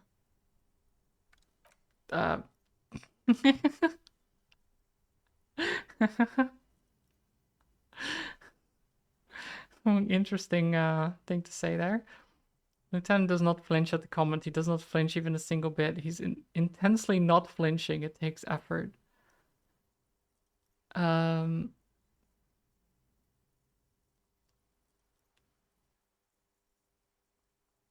Yeah, about that. Maybe you could point me towards some booze. I don't think we should ask the kid where we can find some booze. I'm also sad and my head hurts. Oh, jeez.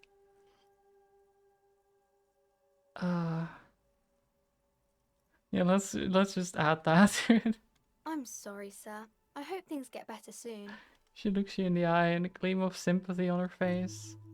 There she stands, swaying on her feet, assaulted by the early spring breeze. She smiles at you. The whole situation suddenly feels familiar somehow. There's something you're missing. Oh, damn it. Oh, 17%. It's doable. What is romance? It's the type of book where there's a rich lady and she has to choose between the good man and the bad man. Right. I think it's more complex than that, Annette. I mean, sometimes it's actually like good man, bad man, but usually the idea is that there's more than just good and bad, and that it's like not like either way could be fine, right? Or there could be a story about a poor lady getting a rich man. It's about man and lady business, sir. Right, about man and lady business, okay.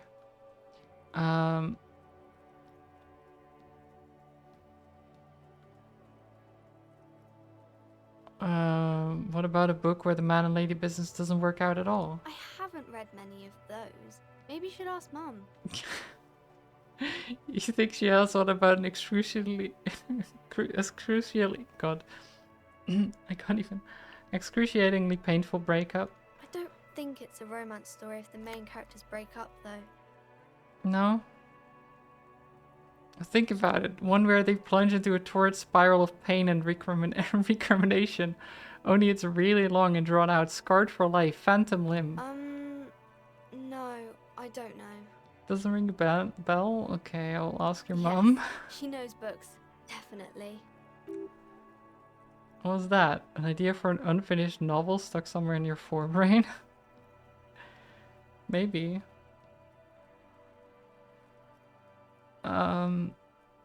What about when the both men are bad? These are not very common. You can't have a choice between bad and bad. Nobody wants to read a story like that. What if it's written really well? Well, maybe then it's fine.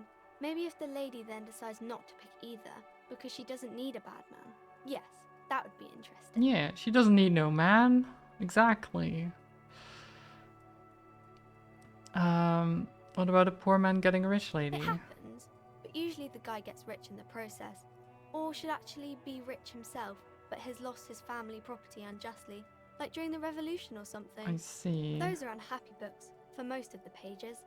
People sad about what they have lost, but then it all turns out just fine in the end. Yeah. It all turns out fine. What about when everyone is poor? That's really not a proper romance story. That's more like everyday life. Right. Oof. Oof. So the moral of the book is money makes you happy, yeah. Sometimes you have to write about real life things. Not in romance books, sir. These are about nice and pretty people, and everyone is happy in the end. I think there's romance books where not everyone is happy. Like, not every romance book is like a happy-go-lucky tale, right? I'm pretty sure. There must be. Maybe some about other books? I'll see you around. I'm just gonna quick save, because I want to try Detective. Are you here this. for more books? Okay. I'm just gonna load. I don't know if I can actually just retry and roll something different. Hi, Ace Detective. Are you here for more books? I wonder if it 1 and 3. Okay, I think that's the same, right? Now I'm actually not sure. It was Hi, low. Ace Detective. Are you here? 1 and 6. Okay, no, it's not the same. So you can technically cheese it if you want to. I don't particularly want to do that though.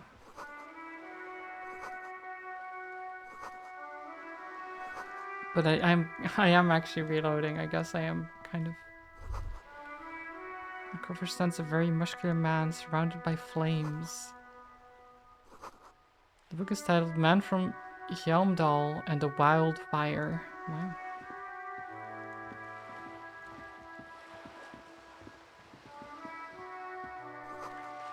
To roundabout north. Martinez Pier. Broken window. Tibbs has windows. Coin-operated viewer. This coin-operated viewer is facing southwest. Its coin slot is full of fossilized bubblegum, rendering the machine permanently inaccessible. Poor little viewer. Just pat the viewer. The metal feels cold and wet under your palm. It looks unhygienic.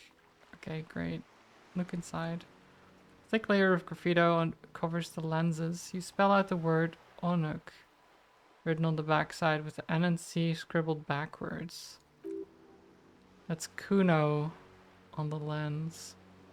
Frickin' Kuno.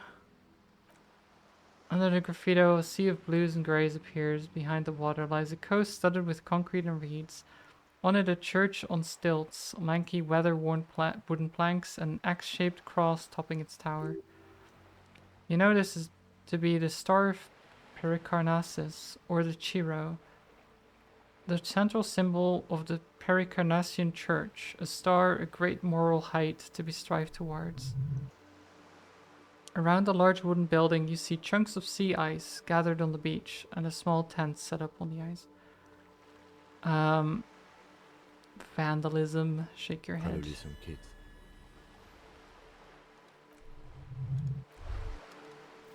Oh. Volumetric ship compressor. Yay, volumetric shit compressor. Bizarre scientific news from Revachol West today, where a police officer's shit has been observed at a pressure of around 495 gigadecimals. These metallic hydrogen levels of shit togetherness were thought to exist only at the center of collapsing stars, not law officials. It remains to be seen how long the shit singularity lasts. Right. Okay. That is very high pressure. All endurance white checks unlocked. Learning cap for endurance race to 4. Ooh, nice. Let me select this.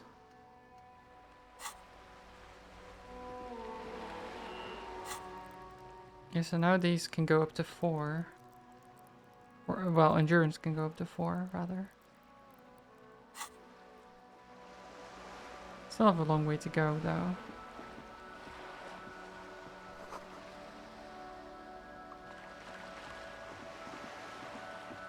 Oh, wait, who's this guy? Hi? I've been kicked out of every joint in Revachol. Oh, plastic bag.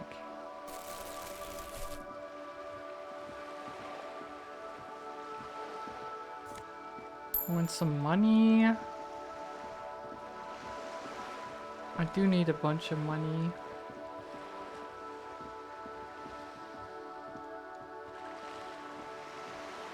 Let's look over this way. This coin-operated viewer is facing south. The instruction manual says to insert 25 centimes and pull the handle while looking inside. Then use the focus knob to zoom in if necessary. Why place a tourist attraction in the middle of such poverty? There was a revitalization project in 49. A design studio tried restoring Martinez to its pre-war glory. It didn't stick. What They happened? got as far as the street lamps and the statue on that intersection. Then something went sour. I suspect that something was Evard Claire. the union leader. He muscled them out. It's how it usually goes around here. Can we do something about it? We should have done something about the union 10 years ago. That ship has sailed, officer. Right. Oh god. I would insert a coin, but we don't have much to begin with. I feel like it's a waste of money just to look in.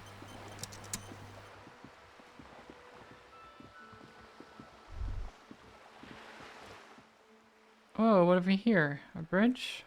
Bridge with loose nails and rot-infested wood that creaks in the wind. A construction code violation if there ever was one. Looks like we've got a construction code violation, Kim. Sure. They never cleaned up the war damage. The rest of Revachol looks better, though. Well, think about the splinters. The bridge is fine enough. Locals use it all the time, after all. It's nothing to worry about. Shall we? I mean, I am standing on it. I guess it is fine. Bird.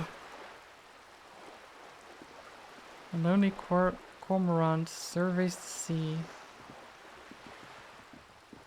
What's this? Boat?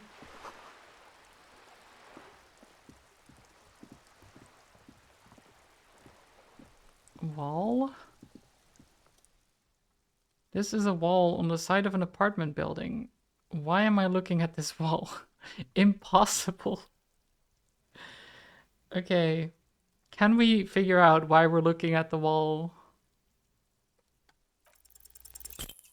No. Okay. I mean, we tried.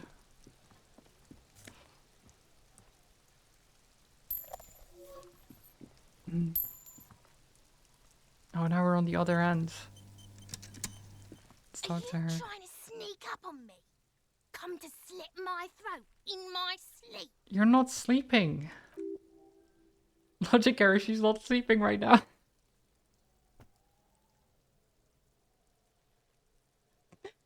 Oh, the game knows me too well. Pigs come to take me out. Trying to snuff me out. Are you sleeping right now? Don't get fucking clever with me, pig.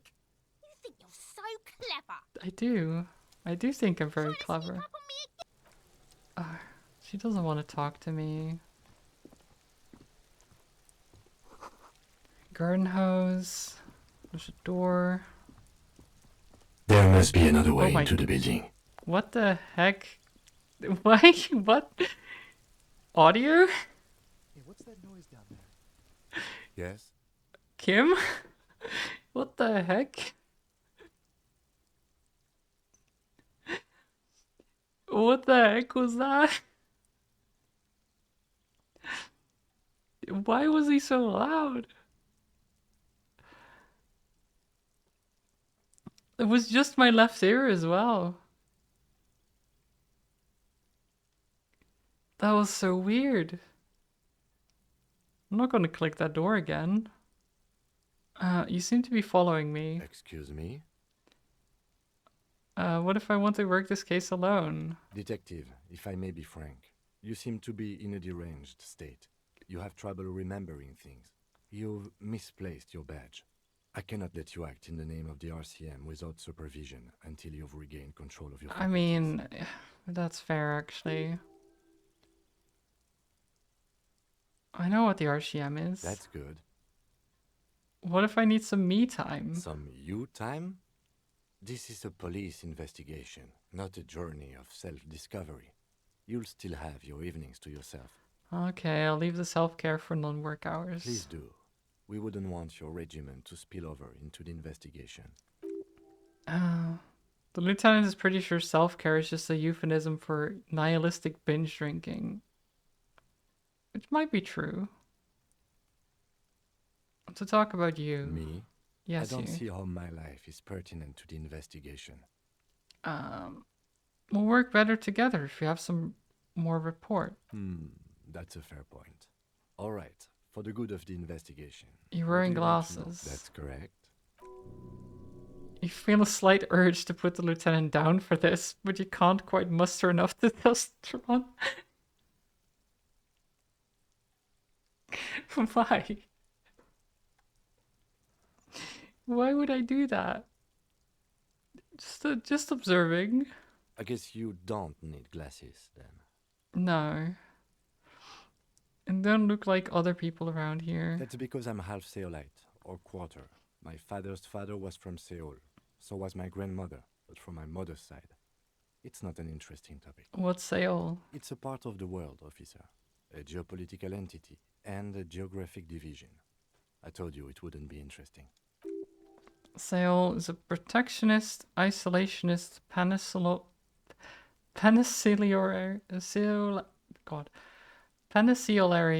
state west of the Insulindian Isla. God, words. Actually, it's quite interesting. Some would even say mysterious. And I keep making it sound uninteresting. I still want to know more about Seoul. You're barking up the wrong tree. I don't speak a word of Seolite. I've never met either one of my grandparents, and I've never been to Seoul. I'm a regular Revacholière. He seems almost proud of these things. Okay, well, tell me a secret about yourself. No. Okay, fine. Okay. If you don't want to tell a secret, that's fine. Keep your secrets then. Do you ever talk with yourself? What do you mean? You know, when you're thinking, do you ever have conversations with, like, your brain? I have no idea what you're talking about. The lieutenant's conceptualization skills must be rather rudimentary. How do you know, tap your side to the side of your head? Think? I do most of my work inside my notebook. The lieutenant produces a small blue notebook and idly thumbs through a few pages. We all have our different mediums. His is written. Fair. Good. Let's check. Fair, fair.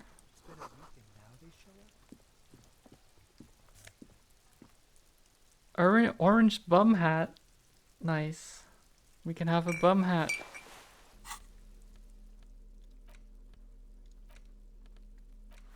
Oh yeah. Apparently, it's called a bum hat in the game.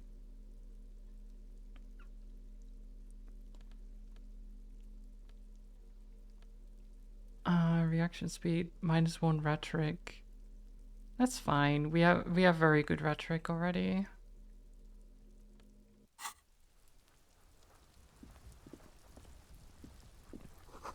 These barrels are half full of rainwater. It's just a closed door, but you look at it suspiciously. I am very suspicious of it.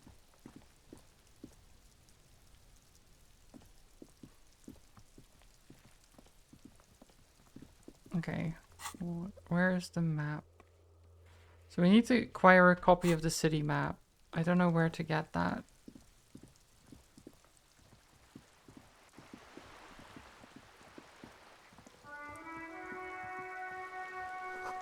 Capeside Apartments. Motorcycle in repair. Tools used to disassemble it. There's a girl up there. Did she spill the paint? Probably.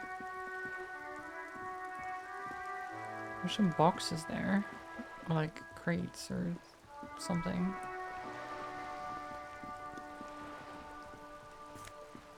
Elysium, nice. Docking reserved for residents. The room in the whirling is much bigger than the sloop. Who's this guy? Oh, lady, rather.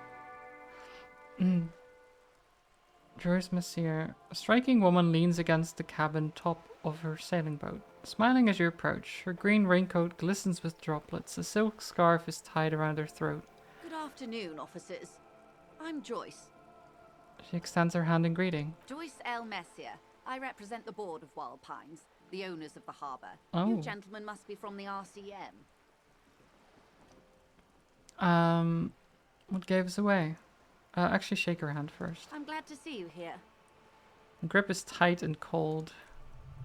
Like steel. There's strength there. If she wanted, she could sink her nails deep into your skin. Well, that's not nice. I was dispatched to handle a strike, not a lynching. Anything I can do to assist the RCM in this matter, I will. Glad. That is good to hear, madame. My colleague will take the lead on this interview.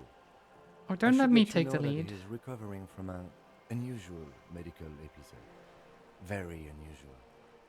But I can assure you of his ultimate competency. Wait, you're thinking I'm competent, Kim? Even though everything that happened? I mean, I guess, if you think so. It happens quicker than a shooting star, but did the lieutenant just wink at you? How interesting. Maybe? I wish you a swift recovery. In the meanwhile, you have my full cooperation, and the full cooperation of the Wild Pines group. He doesn't think it, but he has to reassure the public. Maybe, yeah. You seem rich, can I have some money? Oh, that's such a good...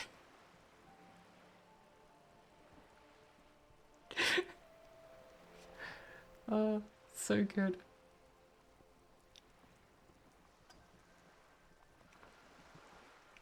I love some of those options. You're on a boat. Why, yes I am. She looks at the deck under her feet. Green and white sails flutter overhead. Do you have a license for this boat? Oh no. Does she have a name? The boat? No. It is called Cordelati 19 because that's the type of sloop it is. Okay, but what kind of boat is it? It's a pleasure craft, a 19 pacer. It also happens to be rated for Category 1 racing. Though these days I mainly use it for business. How do you like it? My sloop? I like it a lot. It's the eel's hips, baby. Okay. I'm enjoying this part of the interview. It has so little to do with the murder we're investigating. Kim is just like, what? What are you doing? We're supposed to be talking about the murder. Not a lot of people on boats, are there? Of course there are. We're on an archipelago. How else are you supposed to get around? Wait, we're on an archipelago? Yes, we are. We are on Le Caillou. Technically, the neighboring Ozone and Mer Island groups are archipelagos, while Le Caillou, by contrast, is a single fertile landmass. The fourth largest island in the world. It's not an archipelago. I thought Le Caillou was a big island. Okay, if you want to get technical. The point is, we're all on islands here, and sail is still the most expedient way to get from one island to another. Especially when you're in a hurry to resolve a strike. I haven't seen anyone else sail a boat around here. I haven't seen anyone else drive a souped-up Capri Kenema motor carriage either. Actually, that motor carriage has been specially issued to serve as a patrol and pursuit vehicle. It's for crossing long distances in the greater Revachol industrial harbor. It's not a toy. Neither is this. A toy, I mean. It's a machine for crossing long distances in the Bay of Revachol, between the city and the islands. You need to make this lady admit she's only riding around on this boat because she's rich. Yes, I do. You have the guns and the ammo. Take this Klassenfiend down. Oh god. Let's talk about the economics of this boat you're on. Oh my. The E word. You mean to say that it's a symbol of conspicuous consumption? That I'm a member of the ruling class? Yes, exactly. Detective, may I remind you that Mrs. Messier is a professional negotiator. He doesn't look like he thinks you'll best her in single combat. Then what does that say? She points to the plaque on the side of the pier. Docking reserved for residents of Rue de Saint-Ghislain, 33A. 33A, this old proletarian haunt here. As I said, plenty of people drive boats, of all social strata. Fire back quick. No. No. One off. One off. Oh. That's so sad. She takes a sip. It's gonna happen. Okay. Something's about to happen. In here. In here. Of course. Nothing happens for quite a while. They will come from my head, the arguments. As they do. The thoughts happen inside his brain.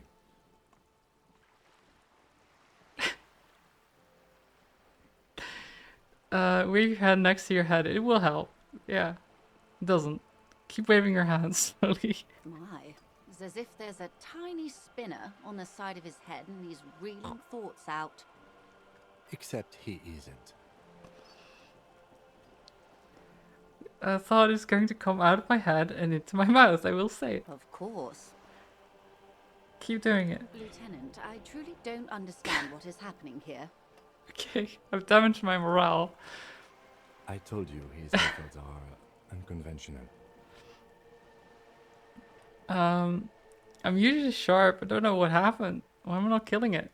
Your marbles on glass, dear. Don't worry. What were we talking about? It was quite a while ago, but I think, yes, we were discussing my fast, large, ineluctably middle-class boat. Yes, middle class, definitely. Do you have a license for it? Officer, I assure you, I'm a highly qualified pleasure craft operator. The crowns of her teeth are porcelain white as the boat's hull as she smiles. Her nonchalance might be related to something called the Wayfarer Act, a law that says she doesn't need a license. Sly Fox, you're not aggressive enough to harass her further on this. Good. Okay, fine. We'll not talk about the boat. I will heal my morale. That did not go as planned. Okay. What can you tell me about the lynching? Quite a few things, I'm afraid. The information I'm to share with you includes sensitive trade secrets. For the sake of my employer, I have to ask for your names and badge numbers. Right, and so what if I say, in theory, do not remember my name and may or may not have lost my badge? Is that an issue? Perhaps? Of course, ma'am. We should have introduced ourselves. I am Lieutenant Kitsuragi from Precinct 57. And this is my colleague from Precinct 41. I'm afraid he doesn't have his badge at the moment. I hope mine will suffice. Yeah. I mean, I don't think she's gonna like that. How curious. Why is that, Detective? It was stolen by some artists, surely. Best to pin the blame on them. Everyone knows you can't trust artists. Why drama? Why? Remember when my partner told you I'd recently suffered from an unusual medical episode? My lost badge is related to it. I see. So, are you saying you lost your badge during the course of this episode? I could have eaten it for all I know. Don't remember anything. This world, this city, nothing. Oh dear. I suppose this does explain some of the more curious turns in our conversation.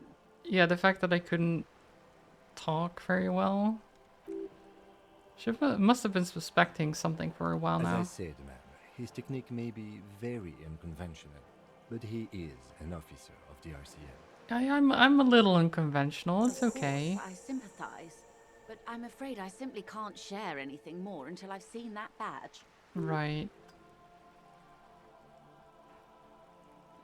She's a professional negotiator. She should be open to some sort of mutually beneficial arrangement. We can try to negotiate. It's not the worst. She has sympathy for my amnesia and pities my boat failure, apparently.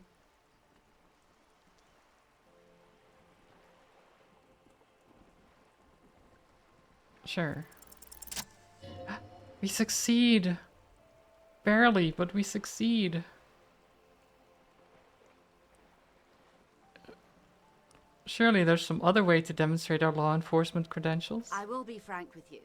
If I'm going to break protocol, I need to be able to justify it to my superiors. They're going to want to see something very tangible. You're in, but expect her to drive a hard bargain. Like what? Reports from inside Terminal B suggest it's a hub for the local drug trade. This is an open secret in Martinez. The Union controls the terminal, so it goes to reason. They're profiting from this trade. The company has tried looking into this matter before, to no avail. Perhaps someone with your authority and resources might turn over the right stones. Or You can recover your badge. Though if I may be blunt with you, it sounds like that may be a lost cause. Detective, a word in private before we continue. Excuse us for a moment. Yeah? This is not going quite as I hoped it would, Detective. How did you hope it would go? Also, that's very quiet. Honestly, I was expecting you to use your unorthodox technique to keep her off balance and, you know, not volunteer us to be her henchmen. I thought it was going so well. This woman is running circles around us. She might have known about your misplaced badge all along, or she's simply an adept improviser. Either way, we've played straight into her hands. Maybe this is all her plan? She might have heard about you.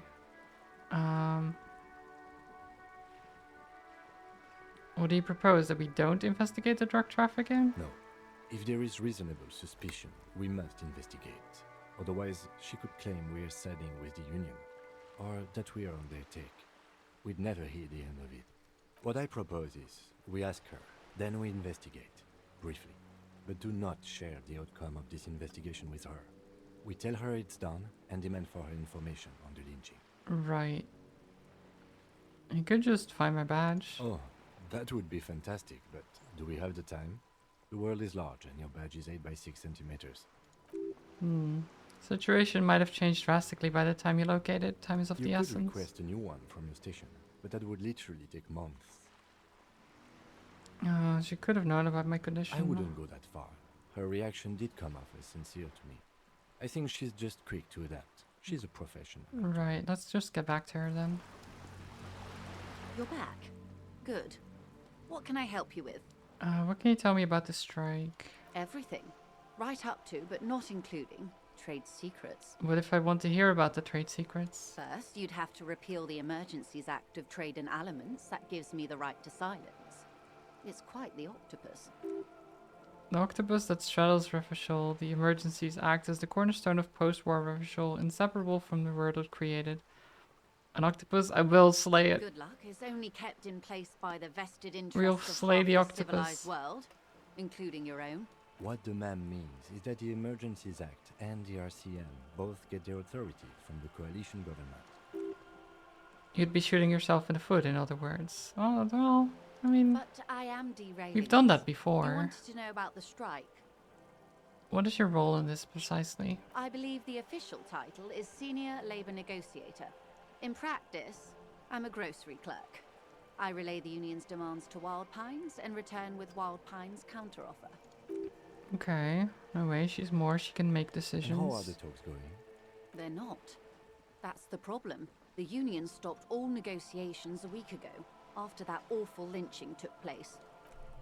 Wait, she just admitted that the lynching and the strikes are connected. Now they won't even let me into the harbour. There's a 2-meter 20 racist behemoth blocking the gates. Okay, tell us more about this behemoth. What can I say? The union employs a giant covered in tattoos. A racist giant. I guess that's part of their big tent organization now. Why is the racist part important? I mean, I guess it might be, I don't know.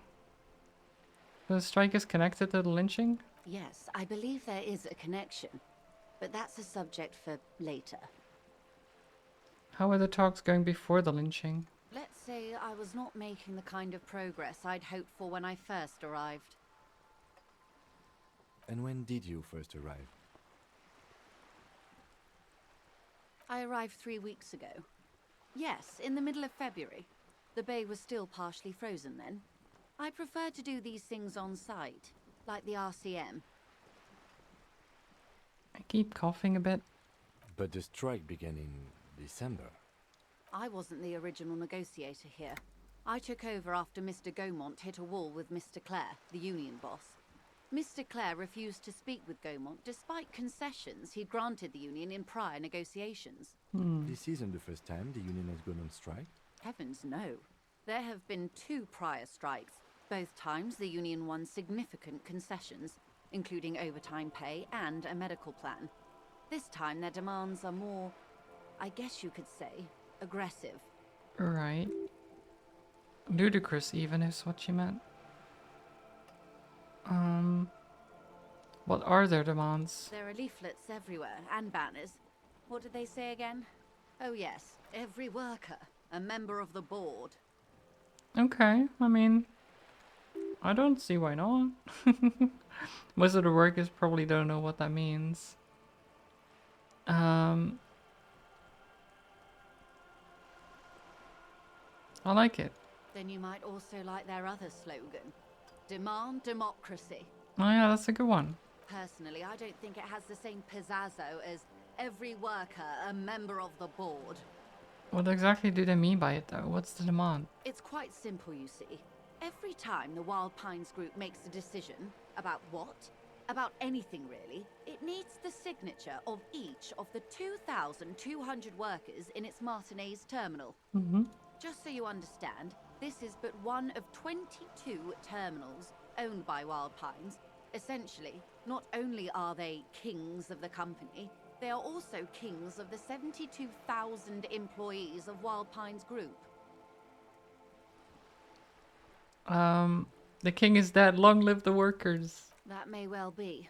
Yeah. It's not up to me to decide who is king, but as negotiations go, it's not a swell start. What are you going to do? I'm not sure. Naturally, I assume that was just their opening position, a hard-nosed tactic with a side of mockery. But there's been no follow-up, just the same nonsensical slogan repeated over and over again. And now, people are getting lynched, I hear.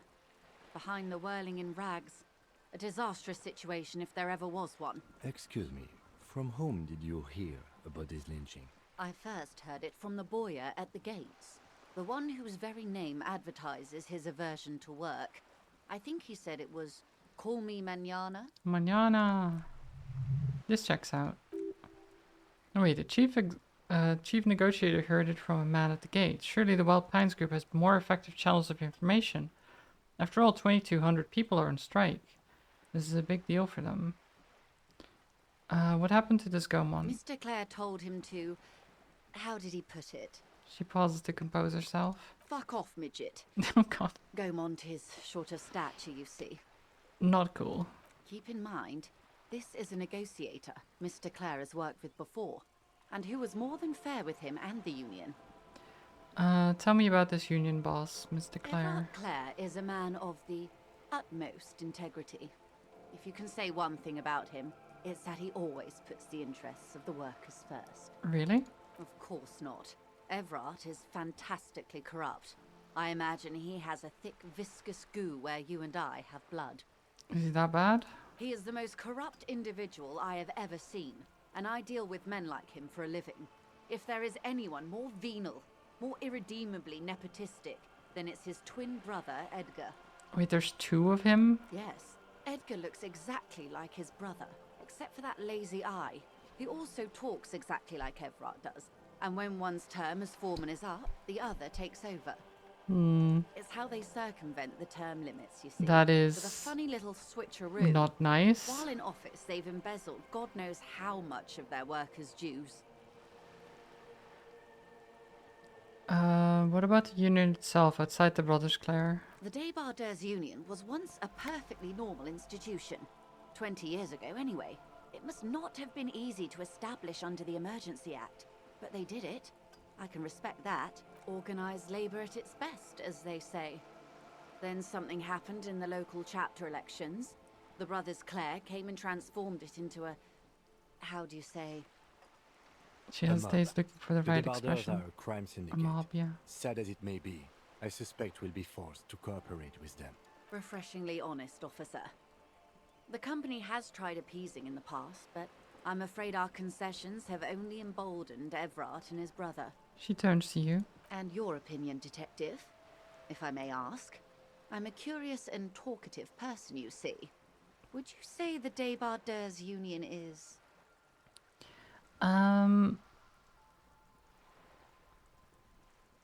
Basically a socialist mob, a giant leech sucking the life out of Revachol, an effective advocate for the rights of the local workingmen. I don't know.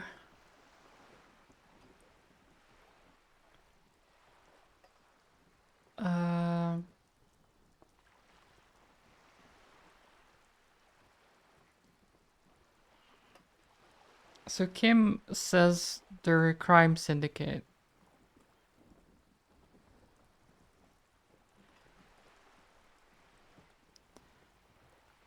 Oh god.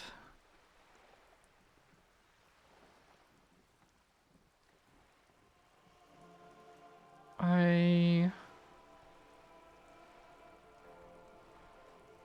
prefer to not have an opinion on these things. Of course, officer. For now. One more thing, you said something happened in the elections? I'm glad you asked. There was a woman, the previous forewoman of the Union. She disappeared. Disappeared? Yes. On the last day of the local chapter elections, her daughter phoned in and said she wasn't running anymore, or coming to work. Ever. End of story. I mean, sure, yeah, why not? This 4-1, her name? Sadly, the company records do not even give a name. She's just forewoman in private correspondence. Holly. I don't even know if it's a sir or given name, and I don't have access to the Union's I didn't know files. Holly was a 4-woman.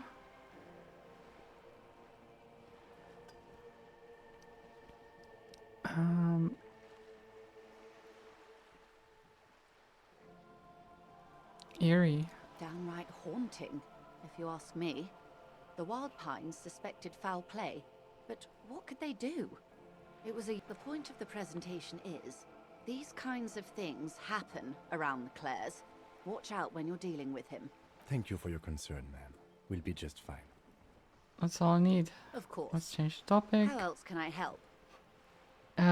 You seem smart. I need someone to give me a lowdown on this reality we're in. This reality? She pulls her hood closer around her neck. Yes, reality is your side case. An experimental side case.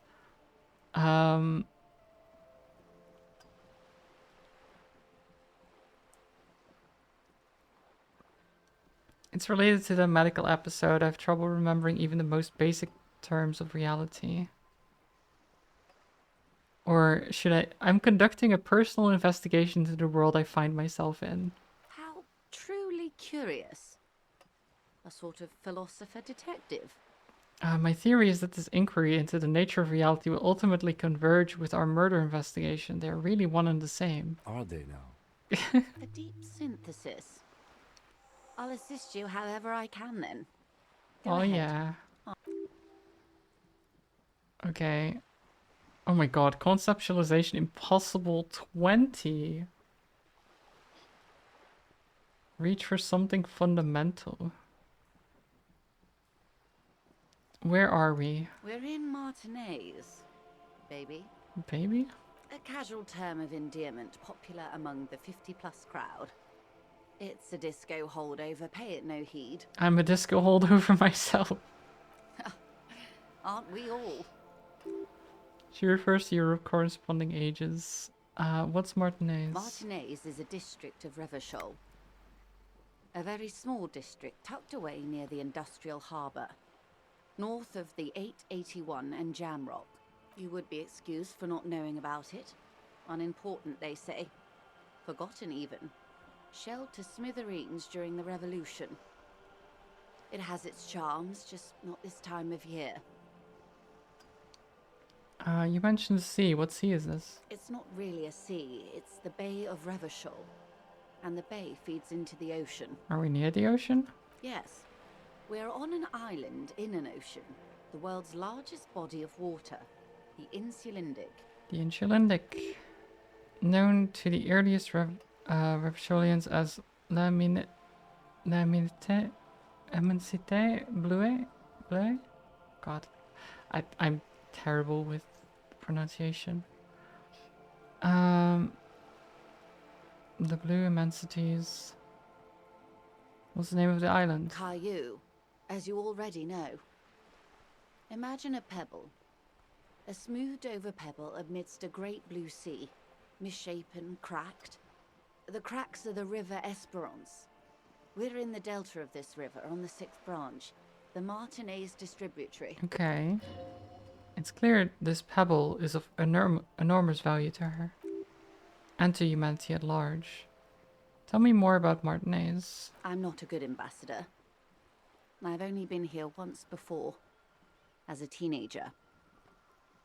Not a lot has changed.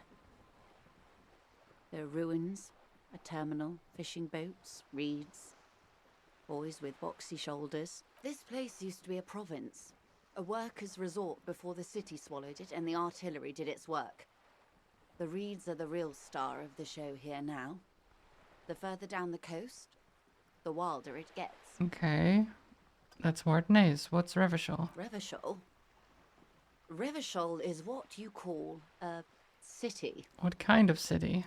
The great kind. What makes it great? History detective. They built this city to resolve history.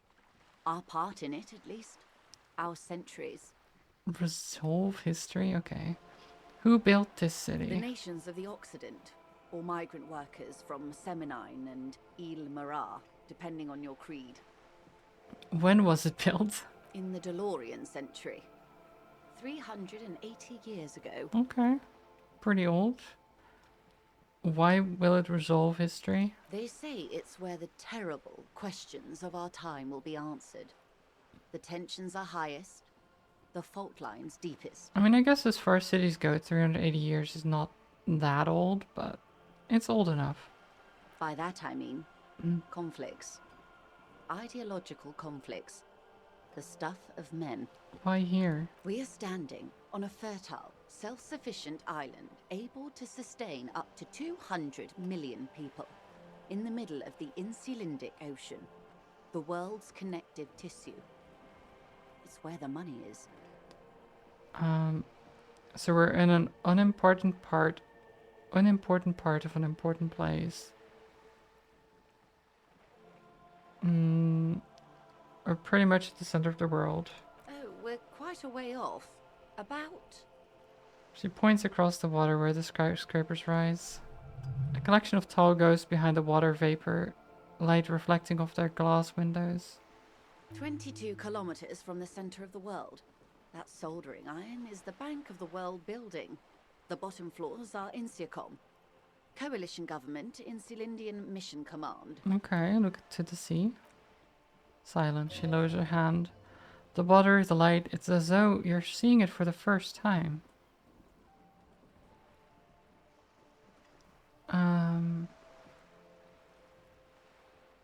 Say nothing. Observe the large body of water swelling. She observes her eyes scanning the horizon and breaks the silence slowly. This is one thought you need to complete. Where are you? Wait, okay, so jamais vu. Derealization.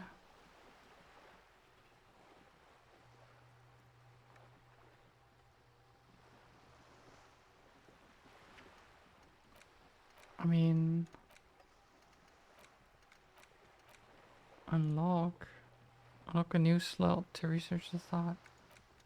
Oh, I actually have to spend points to unlock them. Interesting.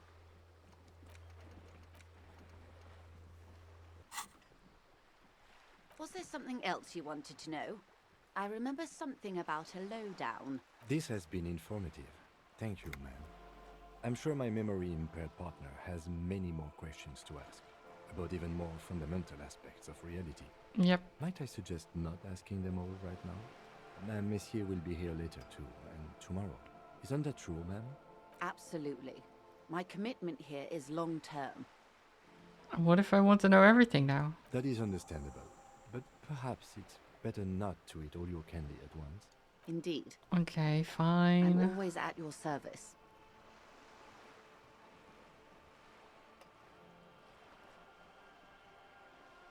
What is this? Spread your hands. A bird? A sphenicid? A flightless bird of the polar regions? Am I really that awkward? Of course you're not, my dear. I'm just terrible at guessing games. I meant, what is this place here? Ah. This is the pier of Rue de Saint-Ghislain, 33A, where the tenants have been kind enough to rent me a slot. Or two. What is the Rue de Saint-Ghislain? A pre-revolutionary tenement. Old buildings are called tenements, you see. And new buildings, bâtiments. after Les Bâtiments Nouveaux. But 33A and 33B are not nouveau. They're old. Right. This one used to be 8 to 10 stories tall. A real high-rise by the standards of the last century. Built to mirror the skyscrapers across the bay in the Delta. That was before the war, of course. I didn't know there was a war. Who lived in them? Mostly the urban middle class, I believe. This was once primo real estate, before the cannons lopped 4 or 5 stories off. Splat, splat. What? Oh, hi, Cindy. Hi. I don't know why you're butting into our conversation from all the way over there. From a dilapidated balcony, a young girl in odd clothes gives Joyce the evil eye, a red paintbrush held to her throat. You could be wrong, but from here it appears as if she's running the brush across her throat in a sawing motion. Wonderful. Do you know the girl? What's that? Point to Cindy the skull. The girl in the old lady rags. Yes. Looks like a sullen and rebellious member of a teen infraculture. Infraculture? Yes. You and I belong to the supraculture. We're common, the herd. The music on the radio, the food in the chain restaurant, those are all too popular for the girl in the old lady rags. She prefers a fantasy world, an infraculture with its own dress code and vernacular. It is an illusion, I'm afraid. There is no refuge from the supraculture. Okay. I understand everything. Make it more complicated somehow. I can't. That's how simple it is. One may dye their hair green and wear their grandma's coat all they want. Capital has the ability to subsume all critiques into itself. Even those who would critique capital end up reinforcing it instead. All right. What next? Suddenly you're not so sure you're part of the superculture. I think I may be part of an infraculture. And what would that be? Disco. Combat, hello. I do think disco is a good answer here. I can see that, yes. I dabbled in those dark arts myself, not so long ago.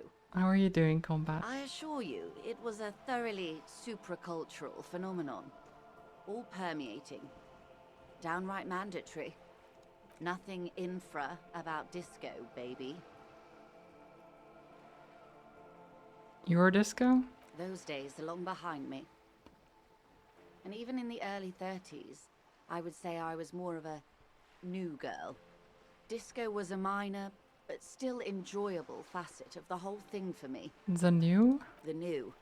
A cultural era. And the name of the decade it ravished, the 30s. It came out of post-revolutionary Revachol. It was ultra-liberal. It involved lots of partying, as you might imagine, and champagne-coloured everything. By the looks of it, that would have been when you came of age. Now. She raised her eyebrow at you. Sleepies, how are you? I'm doing good, Combat. I was a bit sleepy myself at the start of this, but I've kind of woken up now, sort of. I'm doing good. I'm really enjoying the game. Lots of talking though. Sounds fun. I can't remember a single thing. Wasn't it Guillaume Le Million who said, "If you can remember the new, you weren't there"? Oh, I was just thinking about the guy. Whatever happened to him? Ah, yes. This is not very central to reality, is it? I still want to know. I can't be 100% sure, but I believe he died due to complications from venereal disease. Oh. Are you sure he didn't die of autoerotic asphyxiation? You can't get a venereal disease from that, can you? What? What just happened? Did the game just change, or am I crazy? Something. Okay, whatever. Which one? All of them. So you're saying he didn't vanish in a puff of stardust? I'm afraid no. But then again, one can't be entirely sure. It's all part of his mystique. Ask someone else and you may get a more champagne-colored take. Anyway, what other basic facets of reality should we discuss? What are you? What I am not is a basic term of reality. There may be a way to get her speaking about herself at some later juncture. Okay. Well, Glad let's to have been of conclude for assistance. now. The little that I know. Anything else? Tell me about this alleged drug traffic now. Let's Of course, let's not do that just yet. Hey, psst. Why is my rhetoric? Me? Yes, you. Word on the street is you're ready to start building communism again. What? Again? Yes, you're ready to start building communism again. You've built it before, they've built it before. It hasn't really worked out yet, but neither has love. Should we just stop building love too? Rhetoric, what are you doing? Why are we thinking about communism?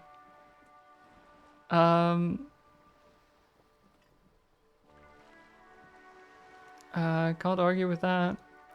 So what about all that communism you promised to build? Word on the street is you've woken up from a 1,000-year slumber, promising to erect a vision of communism, a version of communism, many times greater than any attempted before. Is that true? How come there's a word on the street? You keep saying things like down with the bourgeois, eat the rich, sodomize the landowners, impale all people who have more than 25 real in their pocket, literally murder all human beings regardless of their political beliefs, that kind of stuff. I haven't said anything like that. I've said some mildly left-wing things, but none of those. Oh yes, the mask of ambivalence, don't deny it. You're about to rip off and reveal the monstrous seven-eyed lamb of global communism that will devour and investigate mankind. Everyone can see that, so tell me, do you have any questions before we fire up the big communism builder, or do we get right down to it? Okay.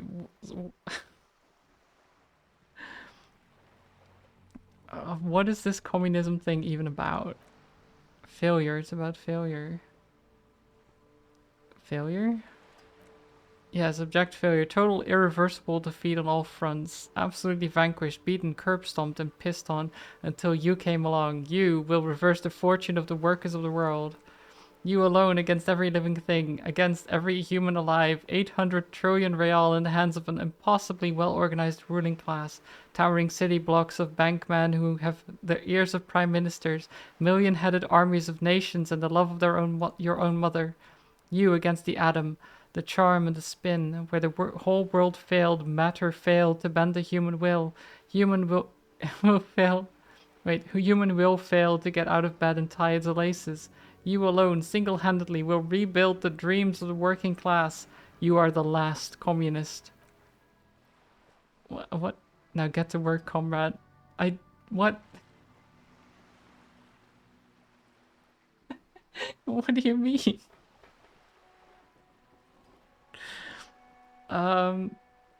Do I start building communism, chat?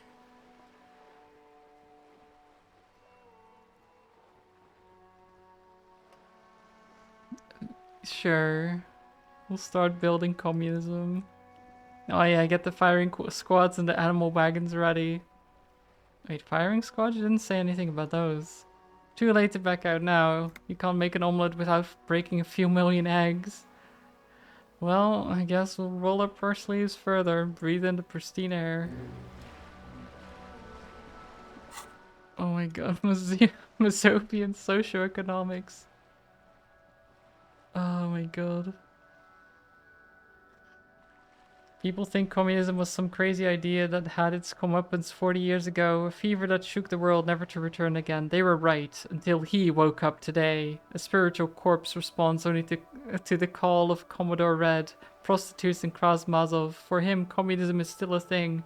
He will single-handedly raise the commune of O2 from this oceanic trench where it has been resting, covered in ghosts and seaweed. He is the big communism builder. Come witness his attempt to rebuild communism in the year 51. What are we doing? 3 hours 10. Okay, can I don't have enough skill points available. Can I... Oh, I can't do this, right? Yeah, I can't internalize because we don't... I'd have to unlock a new slot.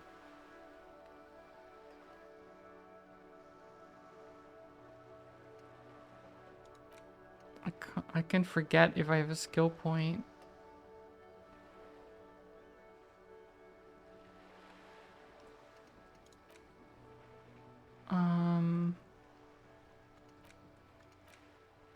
But if I might as well unlock things with the skill points instead. Okay, well, I don't know what that did. I'm sure us building communism is gonna go over just fine, right? I don't know how we're gonna do that at all. Like, we're just crazy detective with a hangover trying to solve a murder case. I don't know what communism has to do with any of that. But I guess, sure.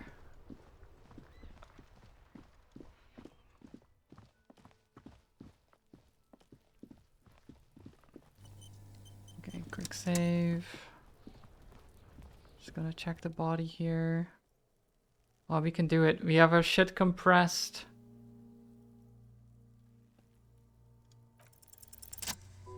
Yes. Oh, we rolled quite high as well. As you breathe in, the odor comes over you. It's a smell of the mind telling you to run, and your stomach to wring itself empty. With your hands at your side and your eyes squinting, you stand in it. It's a puzzle. What's hanging in front of you is a puzzle of decaying flesh, tattoos and tendons. They always do that? They do after 7 days, yes. We are deep in decomposition here. Step closer. The man before you is naked, but for the pair of underpants and enameled boots. His skin is greenish, marbled with decaying veins and blotched by lividity. A fading web of tattoos covers his chest and shoulders.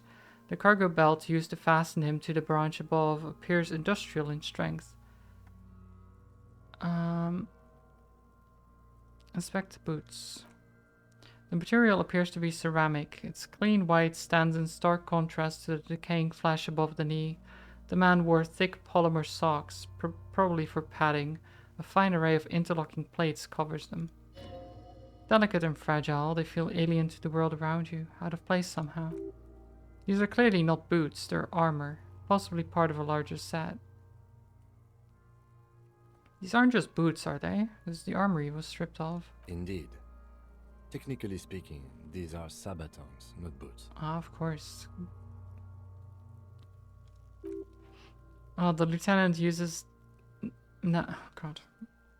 Mnemotechnique A6. It's not just any notebook, it's a classic. Forget about the notebook. Tell me about the armor. It's clearly just a matter of super armor, or future armor, super future armor. I'm useless. Okay.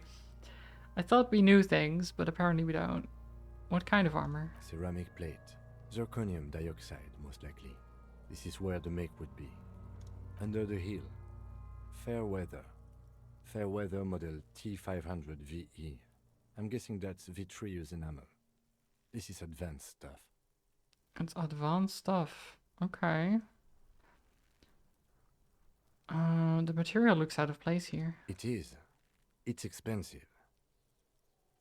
The lieutenant draws a line in the condensation on the ceramic with his index finger. We've requested similar material for our tactical units for years now. The constabularies deemed it too costly. In that time, we've lost 6 men to semi-automatics. How much are we talking about? For a full set, about 4 years of wages. Ooh. For the northwest region of Revachol, an average yearly income is 5,500 real, unadjusted for rank. Interesting. Ka-ching, baby, not to the boots. No. Wait, my yearly pay is 5,500 real? Not too much, yes.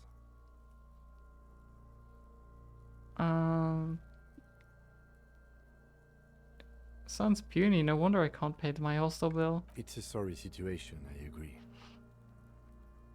How could this man afford such expensive hardware? That's for us to find out. Mr. Gart implied he was security personnel for the harbor company. This confirms my own assumptions. He looked pretty advanced for a security guard. I agree. This equipment is way beyond what a guard can afford. Where's the rest of it? Piece by piece. He's been out here for 7 days. It would be odd if they didn't. Yeah, they scavenged We it. should keep a lookout for these species. The armor could yield information. This is one thing he might actually know. Wouldn't it be easier for them to remove the boots than most of the other stuff, though? Why did they leave the boots, specifically?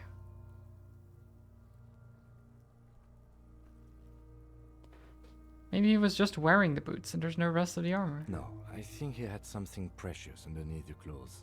They had to remove the jeans and shirts we found to get to it. And this kind of armor is often worn under fabrics. Oh, true.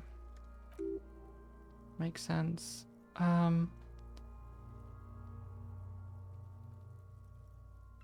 What if they told him to strip before they hung him? They usually hang them completely naked for that. La puta madre, the Mazda, the Besmerties and the like. This one still has his underpants. Right. Fucking talking about underpants. Kuno, shut up. Clearly Kuno would like to interject something here, but there's not enough for him to hold on to. Knock on the boot. Small bell-like sound fills the air, like tapping on the side of a porcelain cup. Sounds fragile. It's anything but. This material is a kinetic redistributor. It spreads kinetic energy horizontally, from plate to plate, dissipating it entirely. See? Faint organic lines cover the plate where they separate into smaller ones. These plates then divide into smaller plates until there are hundreds of them all together. Like rolls of floorboards, the design looks organic, influenced by highly resistant wood materials like lignum vitae and ebony, perhaps.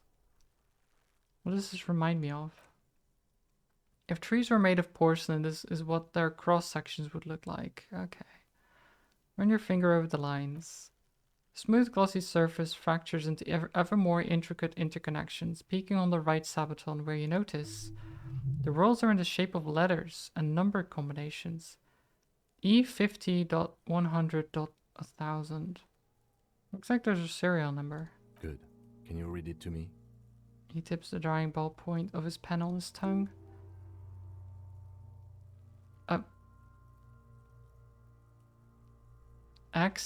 Wait, drama. X541567456782222. Let's lie. Why would we lie, drama? What? No, I'm just gonna tell him the actual thing. We have a make and a I'm not number. gonna That's lie. something. We can use the radio in my kinema. when Internal we're done. internal Other thoughts. stations can chase it for us. What the heck? Pull the boot off. The stench fills your nostrils as you push downwards. An ominous creaking sound comes from above. Stop!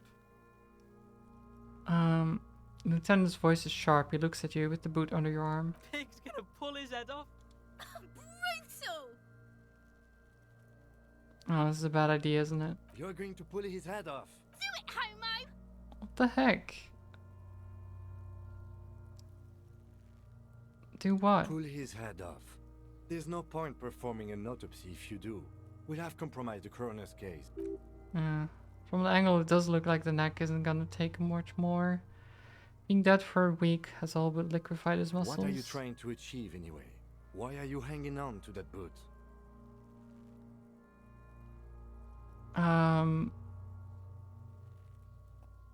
This advanced enemy technology. Are we not detectives? There may be clues inside the boot. How many clues do you need? You already found a number. Besides, there's no way you're getting them off.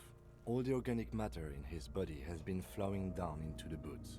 They are fused to his feet now. Why do you think the locals haven't scavenged them yet? I mean, he makes a good point, actually. You're sure there's a way to peel them off, but first the body needs to be down, and second, it would probably be better if the lieutenant wasn't around.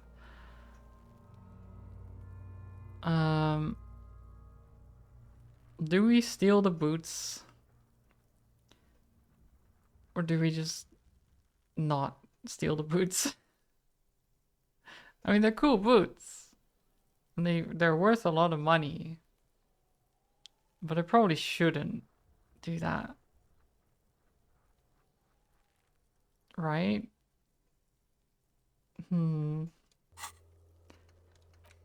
But we do need money to pay for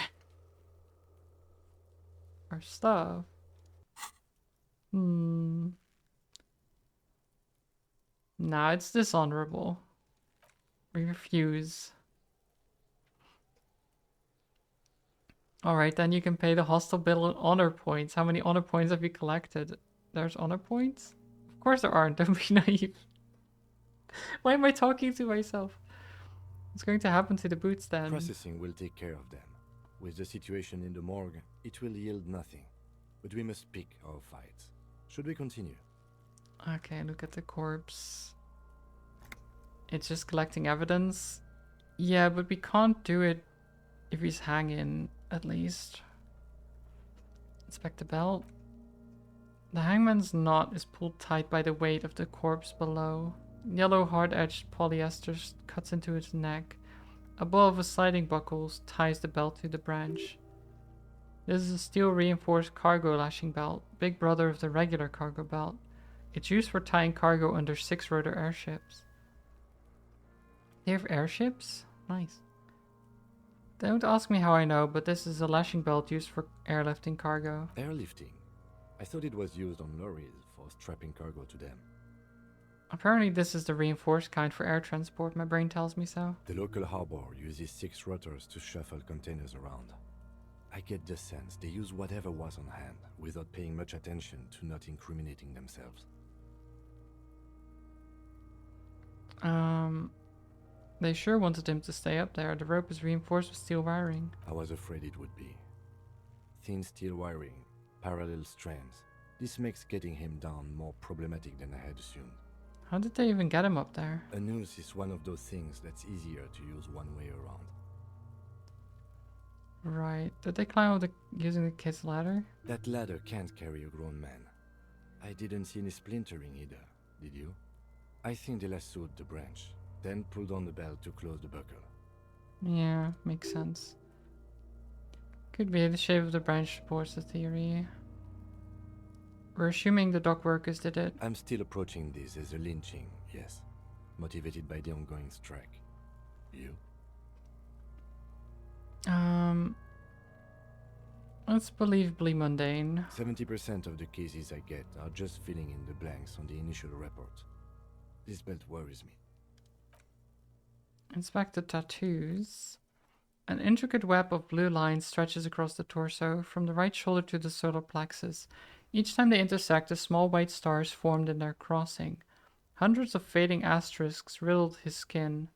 Their concentration is highest around his heart. Is this a map of the night sky? Electronic system? A national pattern? Let's say map of the night sky. A map of the stars. I do see some similarity to astronomical charts. Great Century Messinian, maybe. But this seems more particular. Customized somehow. As if someone left out most of the night sky, filtering it through personal choice. The principle of this filter remains unknown to you. The thought dissipates and you feel as though you were only half right. I'm missing something. So am I. No? A sudden ring fills the air as the lieutenant pulls down the zipper of his orange jacket. What are you doing? He wears a white leather belt around his waist and a gun holster under his arm. Takes a thin pocket of milled aluminium from his coat pocket and pulls it open. Sounds like a sword being unsheathed. A small lens appeared. Some sort of camera? What's that? A Trigat Sunshine. Mini. Trigat is the world's leading manufacturer of intercommunication devices. Primarily projectors. The camera before you looks familiar somehow. Shit, Kuno! What the fuck is that? An instant color camera. He produces 2 metal-capped ampoules and clicks them into place on the side of the apparatus.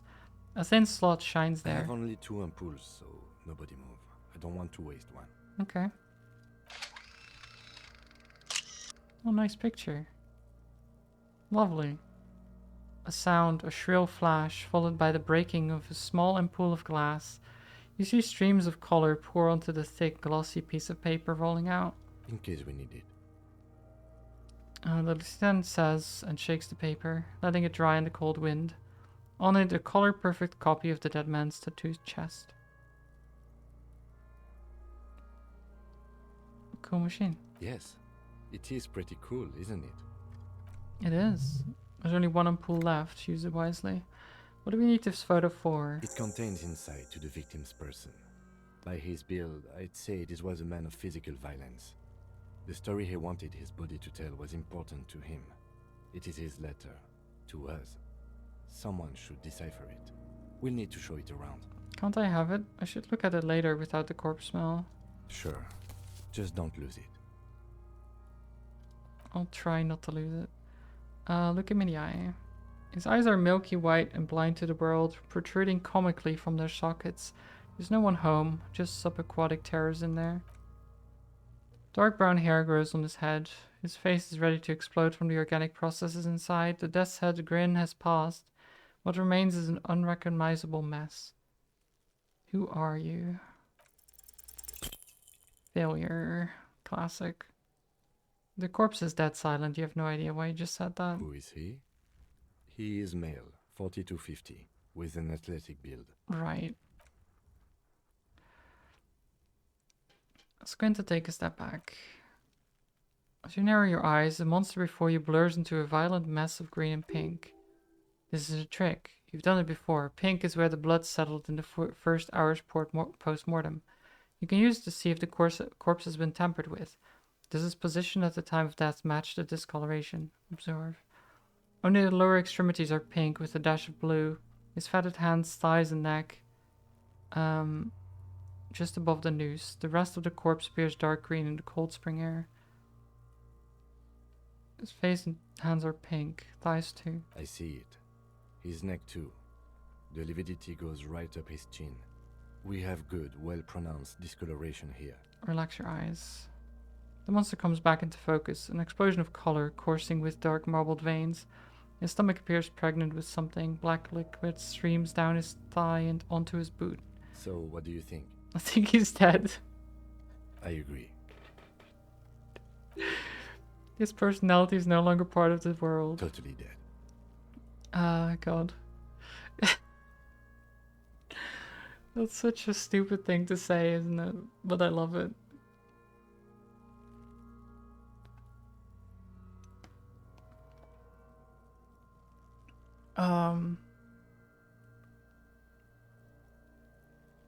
This world no longer stores its personality in its composition. There was a time for that, and it ended 7 days ago. That sounds about right, yes. I think it was upright after his death. His hands, feet, and neck are discolored. Agreed, especially on the neck. The belt acted like a tourniquet, keeping the blood in his head. The hypostasis supports a hanging.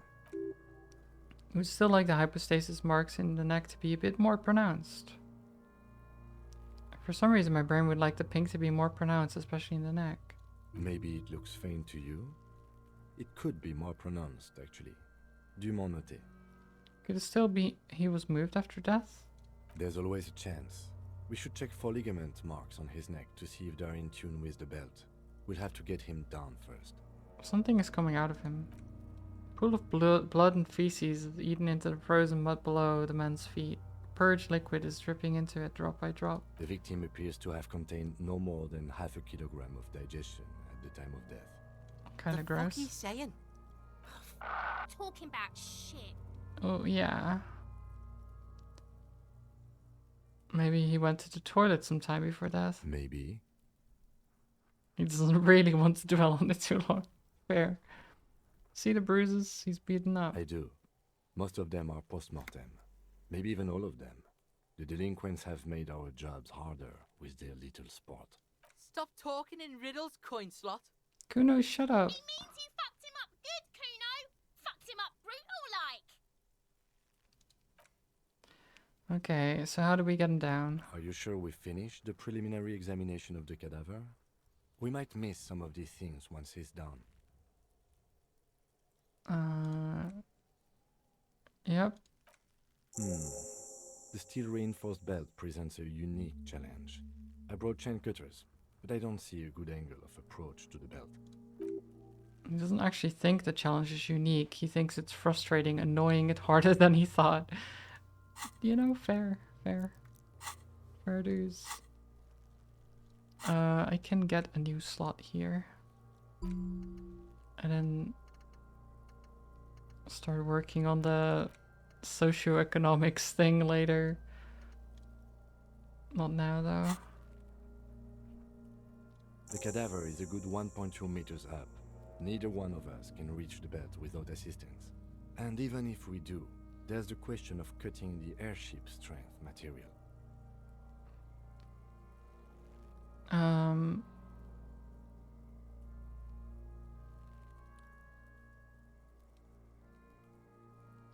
We could saw the branch. Climb up there and saw the branch? Yeah, it seems dangerous. There has to be a less risky way, with less falling down of trees. Can't someone else do it? Someone else? You mean like the police? What was that about processing then? Weren't they supposed to take care of the boots? Why don't they help? Can't the boys from processing take care of this? No. Why? Think of the boys from processing as murderers. Only instead of people, they murder crime scenes. Processing is a wrecking crew. They know how to commission off items and how to work the incinerator in the morgue. I know it's hard, but I assure you, the others won't come to help us. And we have a growing sanitary concern here. We need to get him down, fast. Right. Maybe we could shoot him down? Yeah! Bang bang time, pig! Shoot his head off! No, not the head. Where the buckle ties to the rope of the branch, that's a good spot to aim. The buckle holds the belt together. Where? He corrects his Ah, glasses. yes, I see. If the shot hits that, there might be a chance to release the belt. Yeah, now we're talking. Entertain a Kuno with some shit. They'll miss! The pigs will miss Kuno! Oh my god, I hate these kids.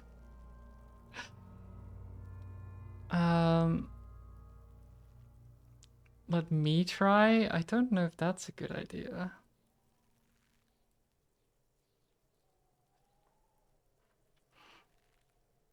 Do we have him take the shot?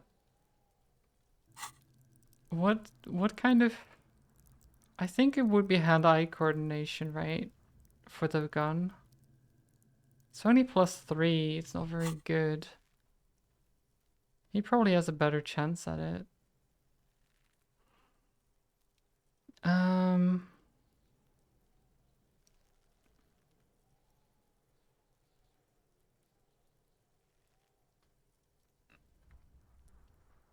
Do we tell him to take the shot?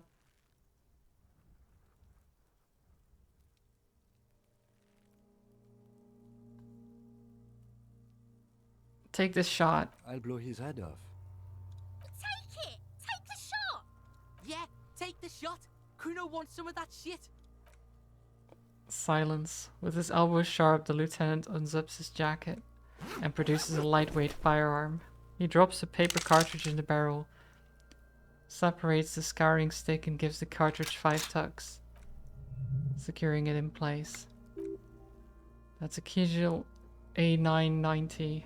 Armistice mass-produced muzzleloader, aesthetic, frugal, one of the most common firearms in the world.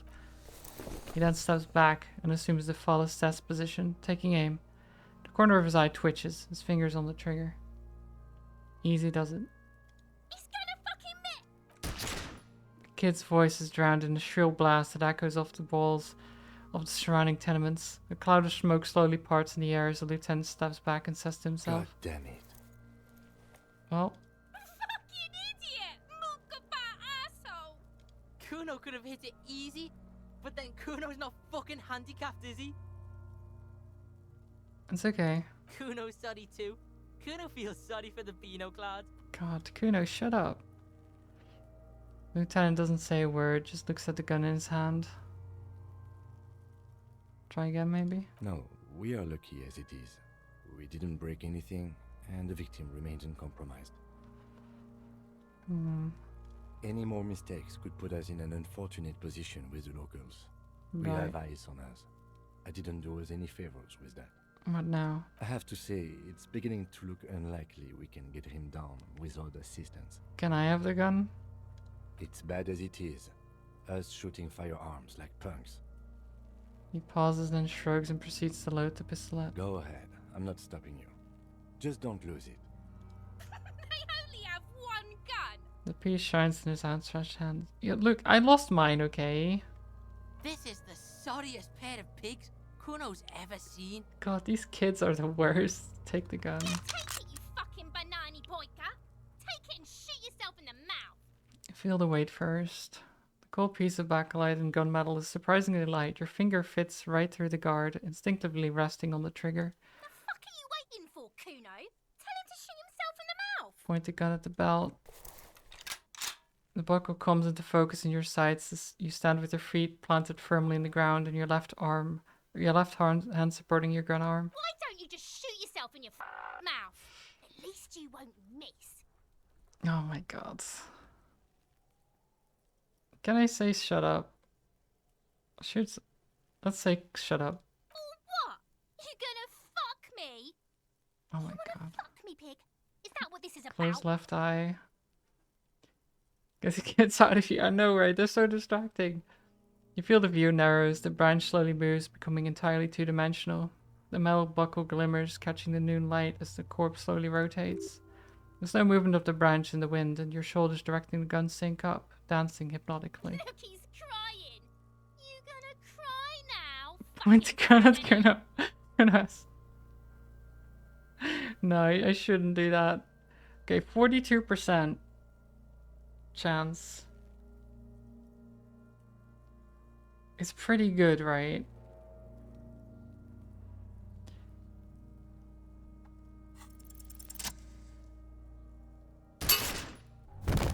Yeah.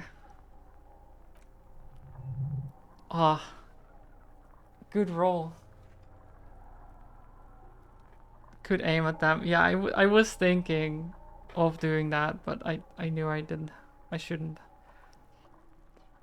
The buckle explodes into tiny pieces, coming loose with a whir. With your hand numb from the recoil, look at the body slumped down. For a moment, the man appears to kneel in front of you, looking straight at you, helpless, trapped within itself. Who killed you? Communism. Communism killed you? What the heck?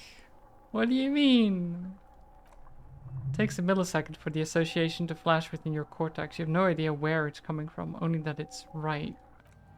Then the rigor in his muscles gives up, and he smashes sideways into the spring mud, letting out a horrid stench.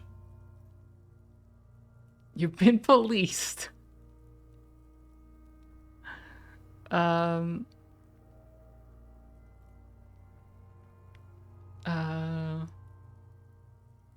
did I do that?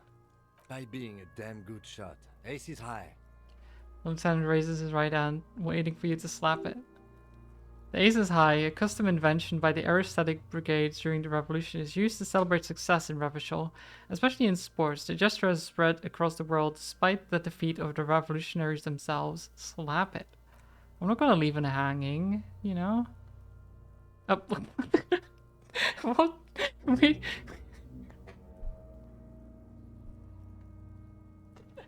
Why did...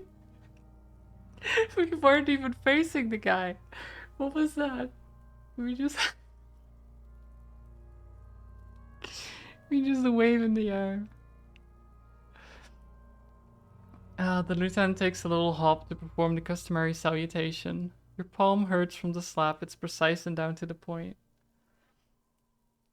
I knew these guys were What?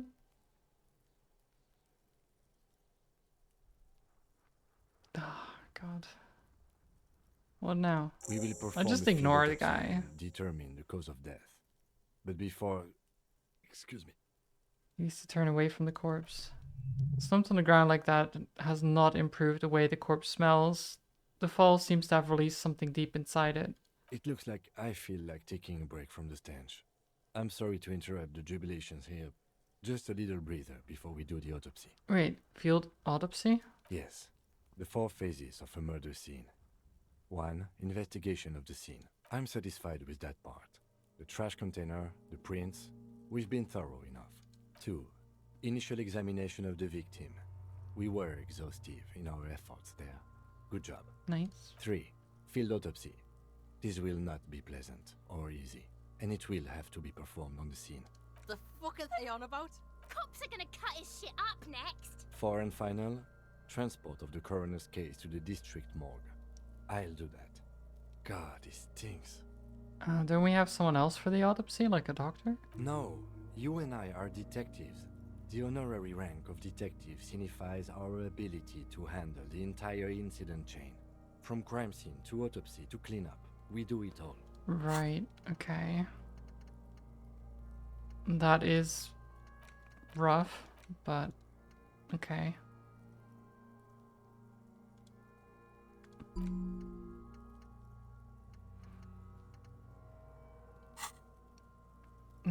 Honorary rank? An honor and a burden attached to your rank. Mine is Lieutenant Detective, unfortunately. I can't tell you how tired I am of this corpse. I don't think I'm a detective. With shooting like that? Of course you are. Your station would not have assigned you to this case otherwise. Alright, give him back the gun. In the meantime, we should try to interview Evrard Clare, the leader of the Union. Harbor property was clearly used in the hanging. The harbor just east of here. Getting in might prove a challenge, though. I would also suggest we interview Joyce, the Wild Pines representative. But we've already done that, so good for us. 1 down, 1 to go. Nice. Is this the famous list of initial interviews? Yes. And those were the interviewees. Let's go. Okay. So we'll have to come back here later to investigate the corpse. Let me improve my hand-eye coordination. Oh, we don't have enough skill points. Wait, I thought I did have... Oh, no, I just spent them, didn't I? To get these. And this is just gonna take 2 more hours. How much are these? 2 hours. +1 empathy towards Kim.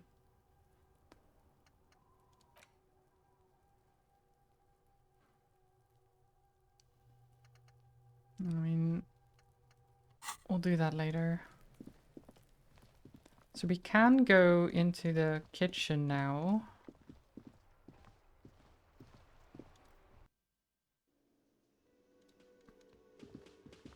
Oh wait, who's this guy?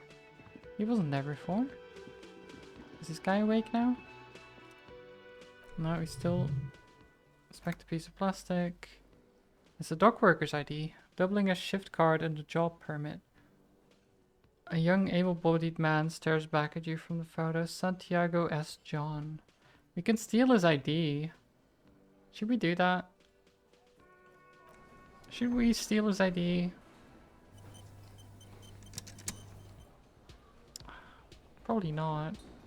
Don't know what we'd use it for. It's all about the money, you know? It is.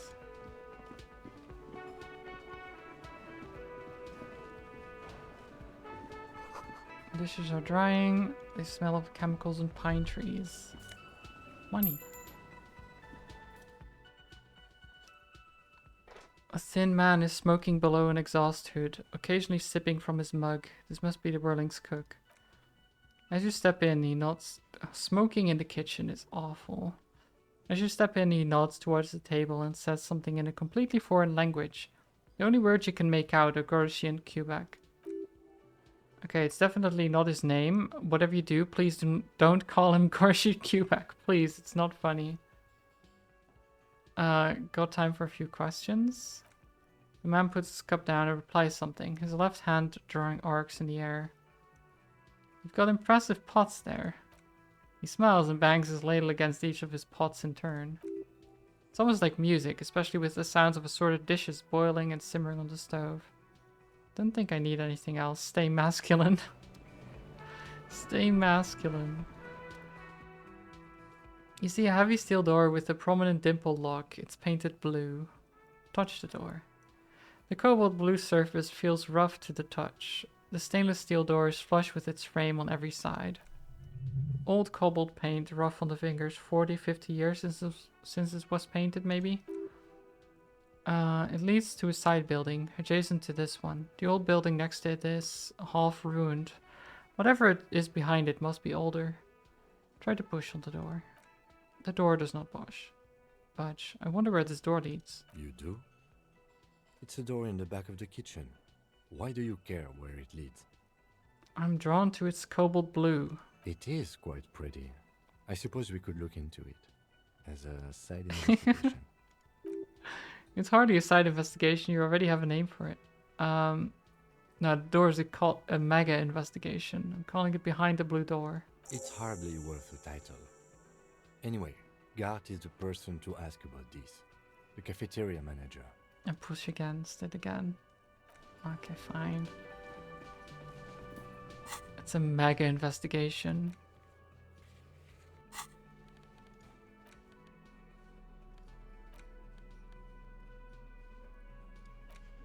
Okay, let's look at these tattoos.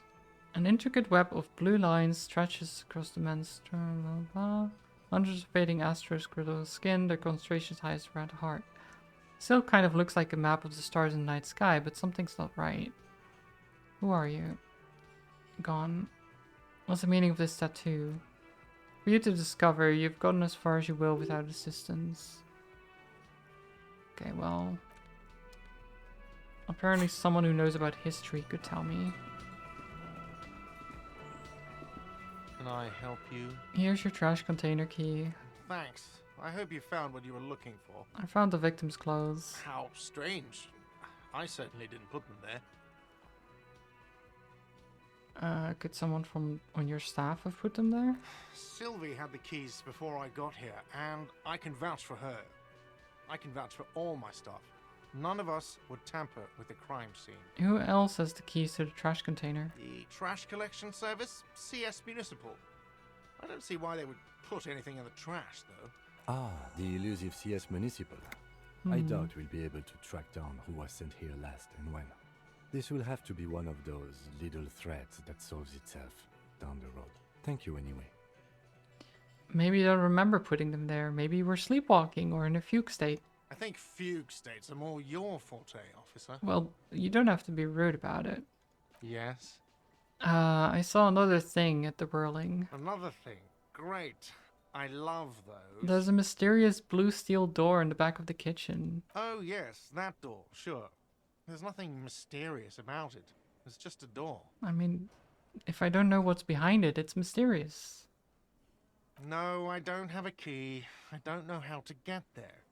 And I don't care either. It's not like I've been wondering about it for 10 years. It's just the frit warehouse, probably. Wondering about it is, of course, exactly what he's been doing for 10 years. Or some boring storage space with a bunch of old junk and dust. Junk and dust.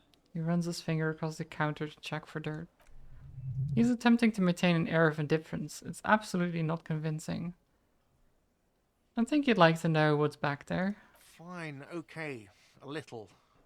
But my job doesn't leave me time for wondering about one locked door in one of the cafeterias I manage. So I haven't opened it. I have cleaned the whole place 100 times over, though, after the animals.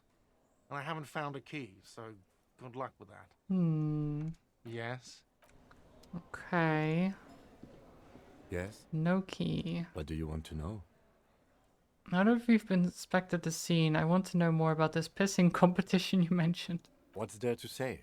It's just stupidity. What kind of stupidity? The cop kind. Our precincts can't decide if Martinez is part of Jamrock or the Industrial Harbor. Yours or mine, as if we somehow own parts of the city. Typical street gang mentality. So we've let the Union make a mockery of law enforcement here. And now it's come to its natural conclusion. Right, so the precincts battle over stuff for some reason. So it's just a struggle over who runs Martinez. Well, sort of. It's less a matter of who gets to police Martinez than who has to. It's an orphan district, in other words. I think the dispatch desk just told both our stations about the hanging. There was quite the brouhaha at the 57th, I can tell you that. Time to settle it, they said. Cop off. But I assure you, I am not their finest or toughest, with 102 cases solved. What I am is least interested in a pissing competition. So you volunteered to represent the 57th, but not out of competitiveness, on the contrary. Somewhere in your mind hangs a dark green blackboard. There are 2 columns. One says cases solved, the other confirmed kills.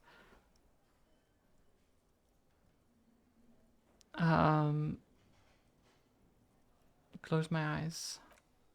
The rows are endless. Look for precinct 41. We're going into our mind palace. Jean-Vic Maire, Julie Minot, a special consultant. What was his name? Then the rows degrade into green nothingness. So you volunteered to spoil it. Yes, I'm an unrepentant spoil sport. For some reason, I thought you had 104 cases solved. Well, technically. The official record keeper has been known to double count murder-suicides. A common accounting gimmick used to inflate precinct stats. So you're still a good cop, right? I'm good enough for this case. I'm not here to compete. I came because I had to. My fellow officers, the sergeants in particular, would have made this scene into a circus. D&D or more likely board games time file. Thanks, Melody. Up to the Revolution, brothers. Viva la Revolution. Twitchy, have a good one. Enjoy your D&D or board games or whatever you're gonna do. I hope you have a wonderful evening. I probably will call it soon myself, to be honest. It is dinner time. We'll see.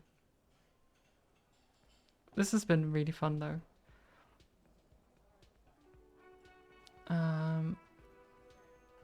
I wonder what this says about me, that I was sent by my station. You raised an eyebrow, thinking it best to let you make your next move. It's all part of the master plan, you see. Okay, wait. I'm a highly experimental cop, but if I'm right, this is outre, even by my standards. There can only be one conclusion. I'm the finest case-solving machine sent to outperform you in every way imaginable. I must be an augury, an apocalyptic omen sent by my people. I probably have an unbelievable kill count. As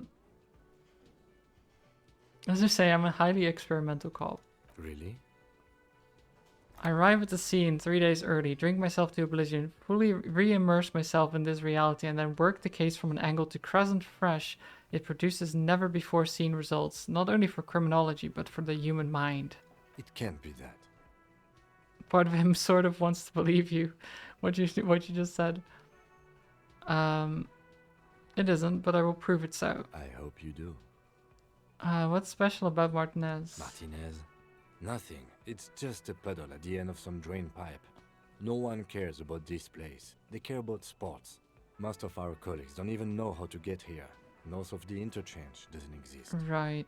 Enough about the competition then. Yes, it's a wholly pointless matter.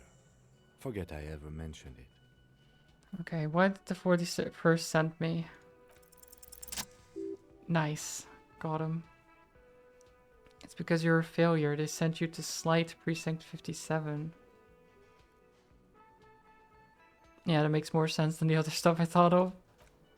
Just think about it for a second. You're a raging alcoholic who showed up 3 days late wearing piss-stained Driscoll garb. You weren't sent here to win.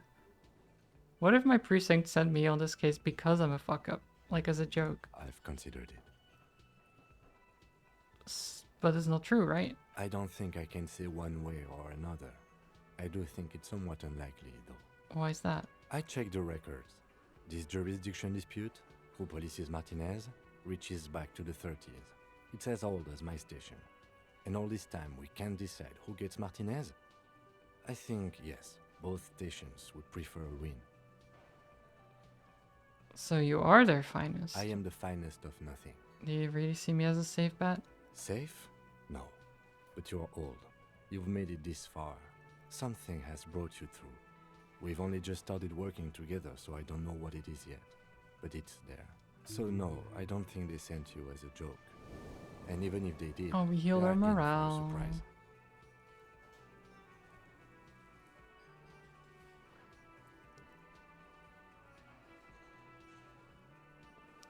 Tell me about your Kate.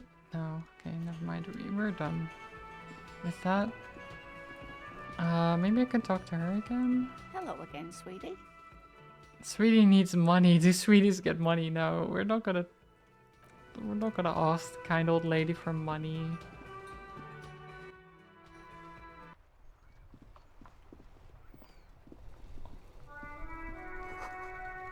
The sign reads, "Fuck the police." Hello Okay, again, great. officer.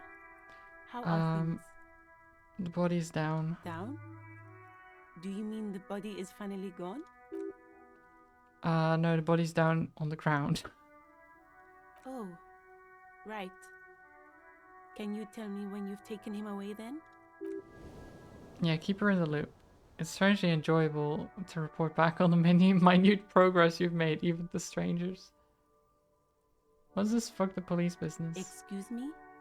Street sign says fuck the police. Oh, well, I didn't write it there. I'm just sitting here. What about the other sign? Pigs go home. Who are these pigs? I don't know anything about that either.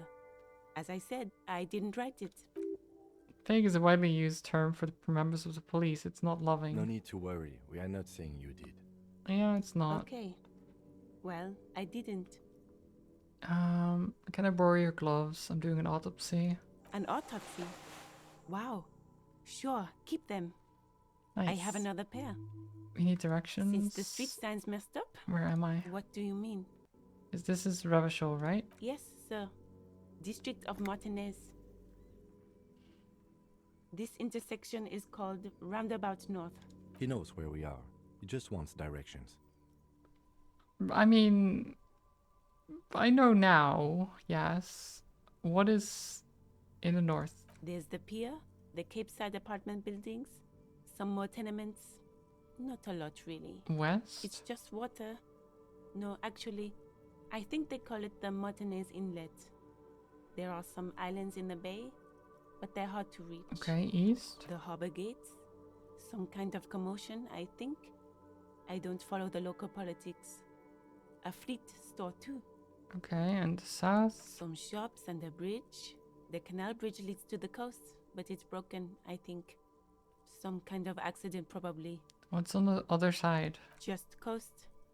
There's a little fishing village there, and a fish market. But that got closed down ages ago. Okay, that's all No for problem. now. Oh, let's do this. The Cooper's Kanema. How do I turn on the headlights? Alright. Ready? I turn, you press start. It's next to the preheater. Okay, press it. The dashboard lights up with an orange glow. The rounds per minute gauge jumps and the engine of the Cooper's Kanema comes to life with a whiny growl. Like a leopard waking from its sleep, yawning and roaring at the same time. Press the button labeled headlights. Light unfolds with a little click, casting electrical light onto the ground before the There vehicle. you go. I'll turn them off from the remote once you're done. Okay. I'll close the door. I'll go here. As you hold your ledger's clip under the headlamp, an iridescent hologram appears, a street grid and the veins of a great river.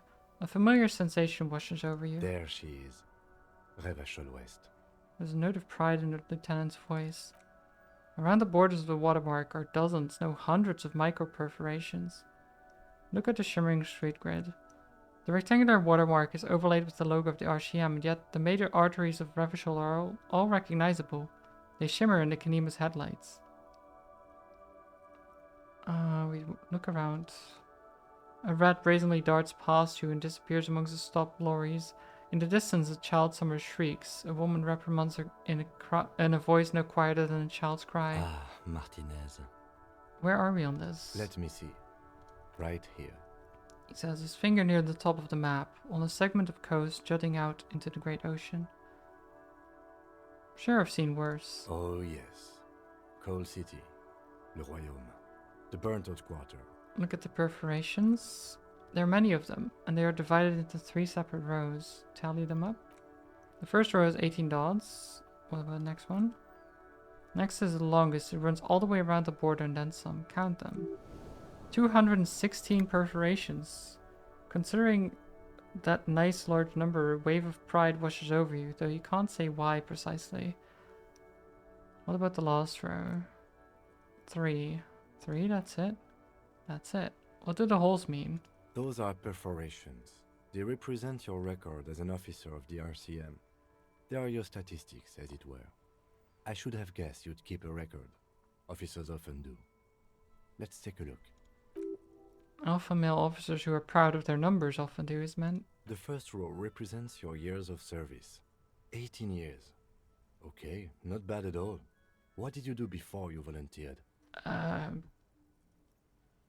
Probably, I don't know, 18 years I've done this? That's what it says. I might have guessed even longer based on your age. What did you do all those blissful years of your youth? Do you really think I have any idea? Fair point. Let's move on, shall we? This next row, the one that wraps all the way around, is your number of closed cases. Closed is good. It means finished.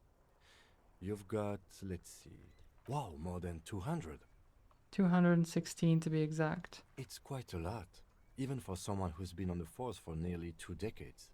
Usually, clearing more than 10 cases a year puts you in the 90th percentile of all RCM officers. So you're saying I used to be a super cop? Call it what you want. You were a valuable member of your precinct. Now, let's look at the last row. Right. Those are your confirmed kills. You've got precisely 3 perforations there. I was expecting a higher number, honestly. For an RCM officer, especially Precinct 41, which is in the Jamrock quarter, it's rather tame. I mean that in a good way. I mean, it's probably good that we haven't murdered many people. There are certain officers who treat their kills like some kind of ghoulish game. If they do happen to solve a case, it's usually by accident. It's obvious the lieutenant doesn't think very highly of these officers. But it seems as though you are, or at least were, one of the good ones. So we have that to be thankful for. Have you ever killed anyone? Yes. Okay. How do you handle the strain? Everyone has their own method of coping. Some more effective or self-destructive than others. It gives you a meaningful look. Personally, I find it helps to keep up a few hobbies. Maybe I should find a hobby. Why not gardening? You've already got the yellow gloves. True. Thanks for this. Let's go. Right. I'll go turn off the lights. Oh, I now have my statistics. Name unknown. Sorry cop, boring cop, communist. Moralist, good cop, bad cop, honor, people killed, cases solved. Communist is 4. Moralist 3. I am a boring cop apparently as well though, and a sorry cop. I don't know what good cop, bad cop means. But I did that a lot, apparently.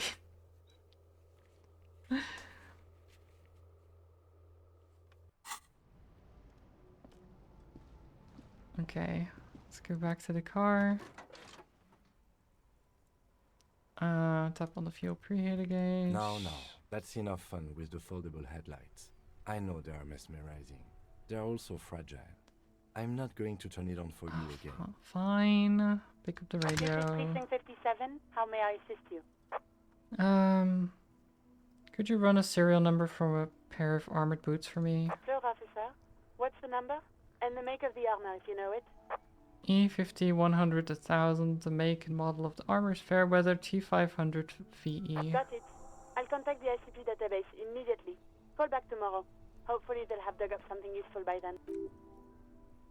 International Collaboration Police, ICP, is an ancillary law enforcement service, the crown jewel of the moral intern diadem alongside APIS and the coalition government. Okay. Have you heard from the ICP? No. We literally just asked them. I need you to connect me to civilian Sylvie. She may have reported a murder. Of course. What is her number, officer? Didn't guard give you Sylvie's number? Yes, hold on.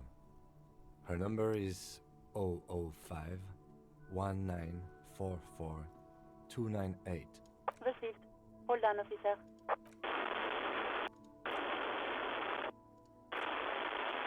Okay, yeah. Wait patiently. Slowly begins to tap a little rhythm with his right foot. Quite a lot of time has passed. Officer, I have Sylvie Malaika on the line for you. Okay. Yes, hello?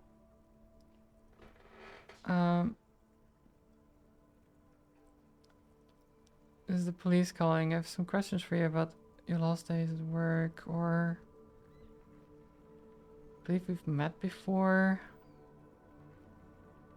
Ah, God. I mean, she would have. Would she have met me?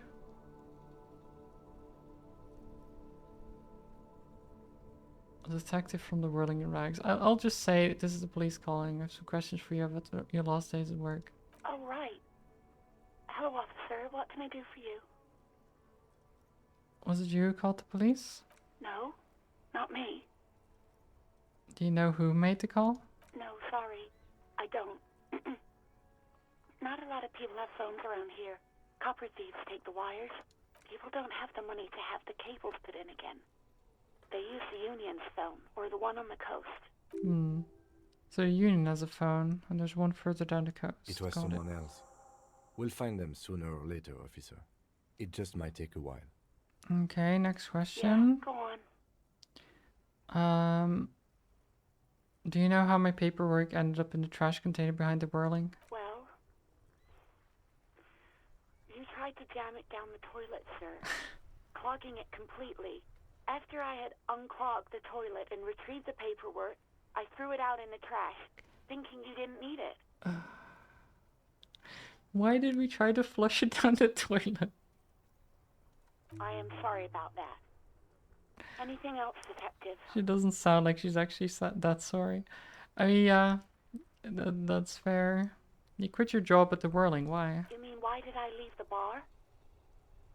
Honestly, I'm not really comfortable discussing it with you, sir. Fair.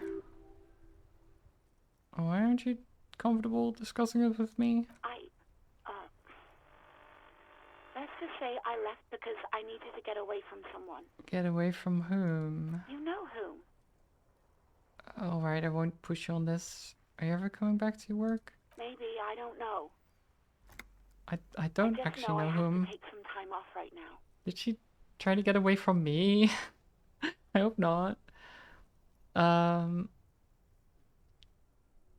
you seen my badge? Yes, I know who you are. You're a police officer. The law.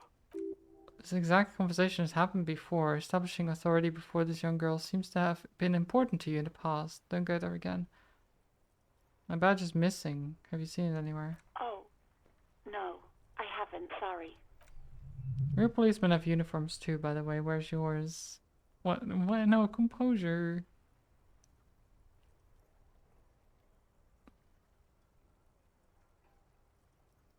Kim doesn't have a uniform, and he seems real to me. He's in plain clothes, voluntarily. It's different from not knowing where your uniform is.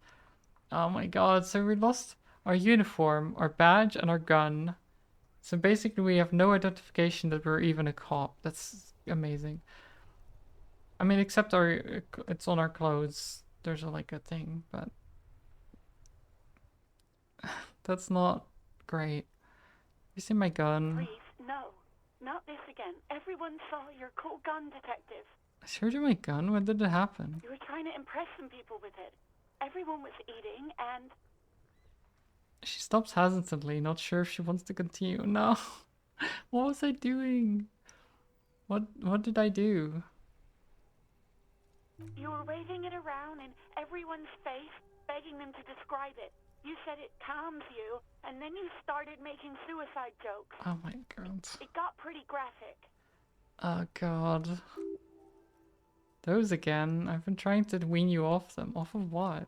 You know, when you put your gun, your actual gun on your temple and pretend to shoot your brains out off of that, people don't like that. Yeah, I would imagine they don't. No. I remember this. You were screaming things like my brains are all over the walls, painting them red. I won't be seeing it because they're my brains. I can't see without my brains. Very nice visuals there. Yeah, that's No. I don't know what to say. Me neither. Why would I threaten to kill myself? I mean, look at this world. I would love to say. No, I wouldn't say that. What happened to my gun? No idea. All I know is next you were waving around money instead, saying things like big bucks cannot lie and guns can't buy money, but money can always buy guns. Was I already drunk at that point? I must have been, right? It almost looked like you pawned it, but believe me, I did not ask. Right. So we might have sold our gun. That's not good. Have you seen my policeman uniform? I never saw you in any uniform. You had your things on. The disco things. Right, okay. I think I got everything I need, thanks. I do hope so. Please, don't call me again. Bye. Why does she seem angry with you? You have obviously done something to upset her at the Whirling in Rags when she was still working there. Before you go, you're mad at me, right? Tell me, what did I do? I can't remember anything. I'm not mad, it's just... You were so drunk and so emotional all the time, and then the skua thing happened. It just made me want to quit. What skua thing? The stuffed bird. The great skua. You threw it against the wall while screaming, "Fuck that bird," and laughing Oh, like a maniac. so I'm the reason the skua was broken. I think you said it had been giving you shit ever since you got there. Oh, God. Why do I always end up screwing everything up? It was a pretty bird. There since I started working in Whirling. I really liked her. We call her Scotty. So you're telling me that I was the one who made you want to quit? Yes, obviously. You were the worst client I've ever seen. Oh, God. I have seen so many assholes in this place. I've had sailors fighting, union guys grabbing my ass, kids stealing booze. Once a guy was glued to the karaoke machine every night for 2 months. But you... Go on, I want to know what I did. Well, you were worse than all of them. Honestly, you were getting borderline aggressive. Even about little things like not turning down the volume at 3 a.m. I even liked one of those songs you kept listening to on repeat. No more. I hate it now. Which song? We Go On by the O.O. I can't listen to it anymore. You've turned it into a parody. Yeah, sorry. Sorry about the song. To hell with that song. Then there was your room. Your project. An experiment to see how bad it can get in there. I tried to send the cleaner, but you wouldn't let me. Threatened to make me understand. I had no idea what you meant, and I don't want to know. And then you screamed something about how you're a piece of shit human being, and why does anyone even let you work as a policeman? That you'd fire yourself, but you can't even do that. Sounds intense. And then I had to deal with your toilet. The one you clogged with police documents, causing water damage downstairs in the kitchen. I won't even mention you waving your gun around, harassing customers, threatening to sing karaoke, threatening to kill Threatening to yourself. sing karaoke is such a good... I wasn't a very good tenant. No, you really weren't. You were simply the worst. I'm truly sorry for everything, Sylvie. God, I knew I shouldn't have brought it up. Just try not to call me again, and let's pretend it never happened. What else did I sing beside the OO? I'm looking for a song. All sorts of things. From disco, rock too. So much disco and rock. Was I singing The Smallest Church in Saint Saëns? Yes, that's the one you like to sing along to the most. The later it got, the more that one came on. Interesting. You still have to find a copy, though, before you can blast it. Thank you for talking with me. Take care. You hear a sigh of relief on the other end of the radio. Wordless, the call breaks. Then the already familiar voice. Anything else I can help you with, officer? Do you think she was listening? Do you think Alice was listening through that conversation? Because if so, ooh. Please connect me to the 41st again. Just a moment, officer. 10-4, come in, officer. Over. I'm in dire need of financial assistance. 10-4, I hear you. I don't have the authority to grant your request, but What does he want now? he's asking for money. Is he fucking kidding? I don't think he is. Don't give that asshole anything. He's just gonna drink it all. Alright, that's a negative on the additional funds, sir. Over. Well...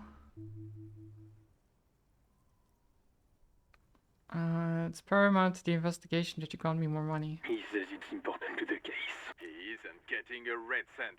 You can Okay. tell him that. Request denied, sir. Over. I heard you, no funds. Anything else, sir? Over. I'm not gonna tell him I lost my gun. Roger that. 10-10. Over.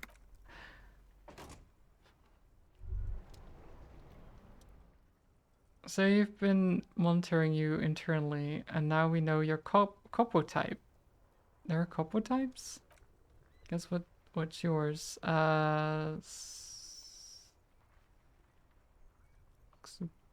Sorry cop? I'm sorry, I'm not sure. Yeah, sorry cop. This cop who's the sorriest. Let's make it official then. No, I don't I'm sorry. I'm so sorry. All the time. But what are the other copper types? Apocalypse, Superstellar, the Advanced Interesting Cop, Liquid Shadow Cop. But you're too sorry to say those things, so here we go. Won't the other copper types be jealous? Jealous of the sorry cop? I think they'll be fine. You can dual copper type from sorry to anything. Ah. I'm sorry. Of course you are, it's okay. See if you can get something out of this, like info, or maybe every time you say you're sorry you get $1 million. That would happen. I mean, you never know. You never know. I got some gloves for interfacing.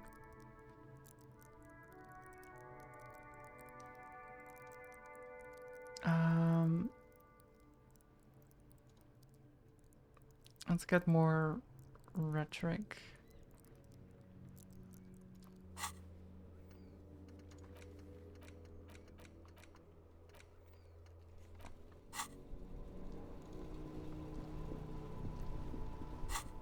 Okay. On some long way home is 36 minutes away.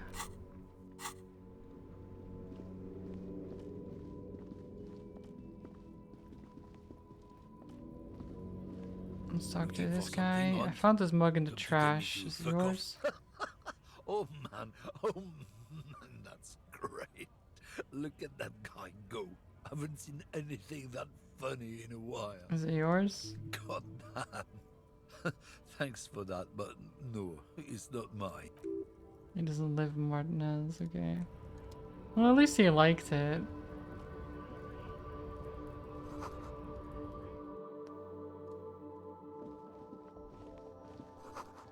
A melancholy pop song plays on the radio.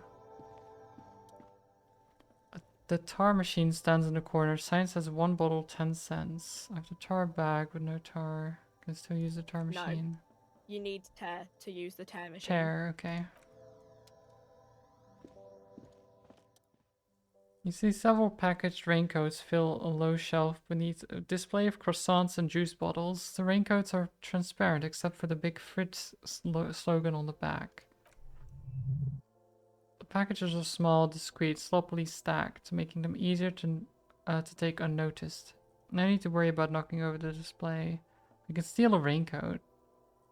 I don't want to, but... What's that? What is what? It's a raincoat. If you want to buy one, then it's only 4 real. Okay. Attention is drawn to the raincoat. Stealing one undetected will now be more difficult. Okay. Great. Talk to her. Welcome to Frit. Feel free to look around or something. Everything is out on the shelves. What's that magazine she's reading? You mean this? She looks at the cover, boastful, a colorful photo of two girls kissing. This is Pop Stars. It's got, like, famous people in it. It's not for sale. Famous people. Looks like it also has something called Police de la Mode featured on page 34. This speaks to you. Forget about that. What's this fashion police feature? It's where they rate different outfits famous people wear. It's kind of funny. They're kind of mean. It's about who's the most stylish.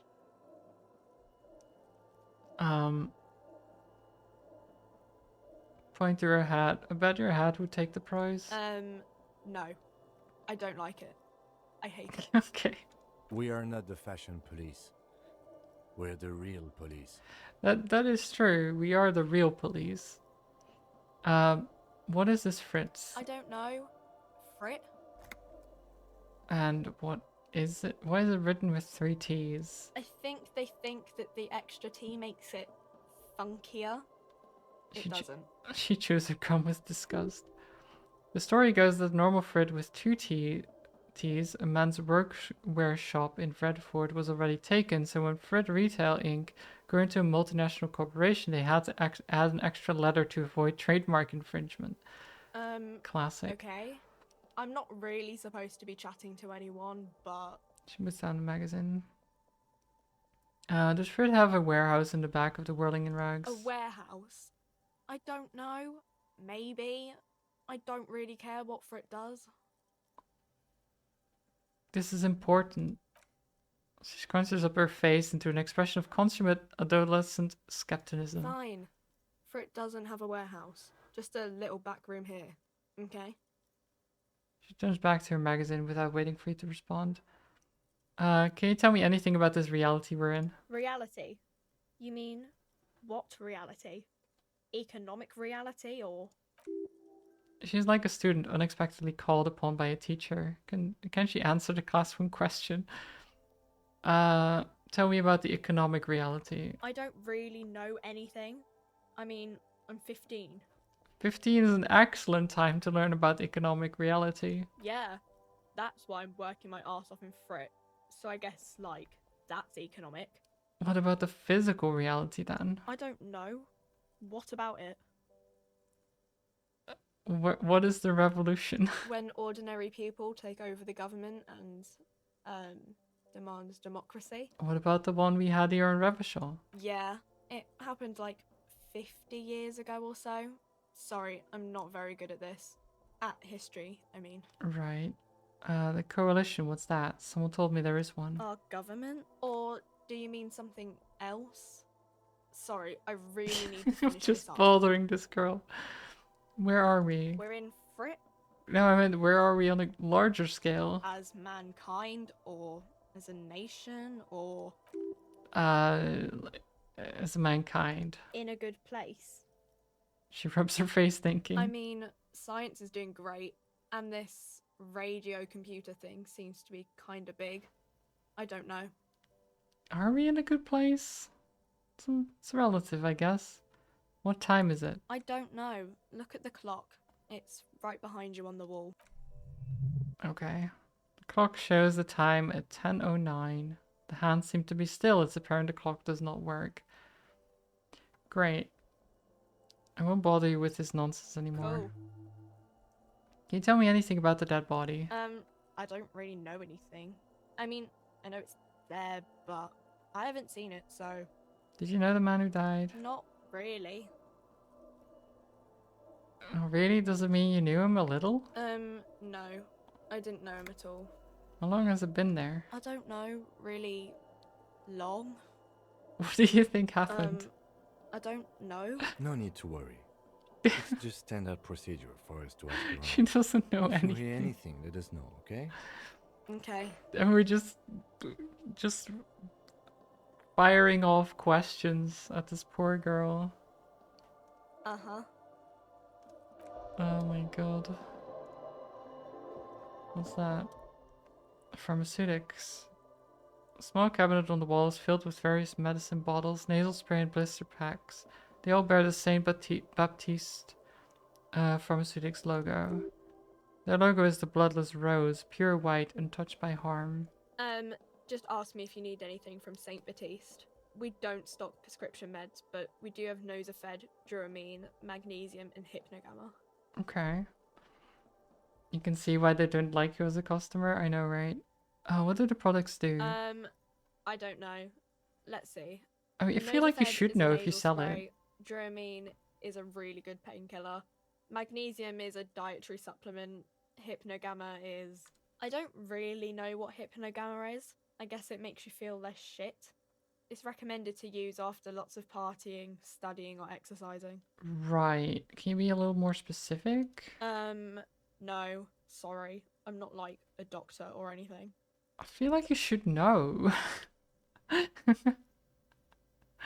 Okay, Nosafed heals +1 health, Dramamine heals +3, Magnesium heals +1 morale, and Hypnogamma heals +3 morale. Okay. I mean, I only have 2 morale and 1 health. Not exactly something I can cure easily.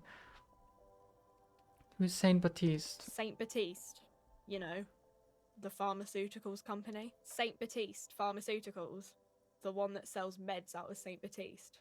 That one. There. Right. She's right. Saint Baptiste is the company. It derives its name from Saint Baptiste, the city itself, so named because that's what it is. A rare case where that really is the full etymological history, as far as anyone is concerned, at least. As far as almost anyone knows, at least, rather. Okay, what about this? Colorful display of cigarettes and alcohol bottles lines the shop wall, inviting you closer. The bottles wink at you in the light. The smokes too glitter in their wrapping. It's like looking into a kind of heaven. Your knees are weak. Oh no. This is not a good place for recovering addicts. Guess not, no.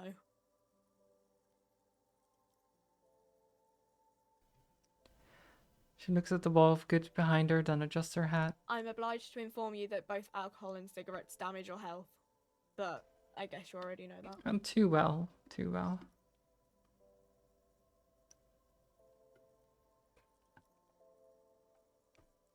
Please tell me more about the products. The Pale Age vodka is special, I guess. It's stored in pale for a couple of years, which makes it super expensive and super strong. What is pale? You know. No, I don't know. What will consuming this stuff do to my body? I mean, I already said it'd hurt you. I don't know what else they do. Substances give powerful bonuses to your main stats at the cost of damage to your health or morale. Cigarettes raise your intellect while damaging your health. Alcohol raises physique while damaging your morale. Use medication like Nosafed and magnesium to counteract the negative effects of substances. Note consuming substances can have unforeseen consequences for you. Yeah, I'd rather not. Do you sell any under-the-counter vices? No, Frit only sells legal drugs, like the law says. Okay, fair. I'm not gonna buy any. I don't have the money to anyway.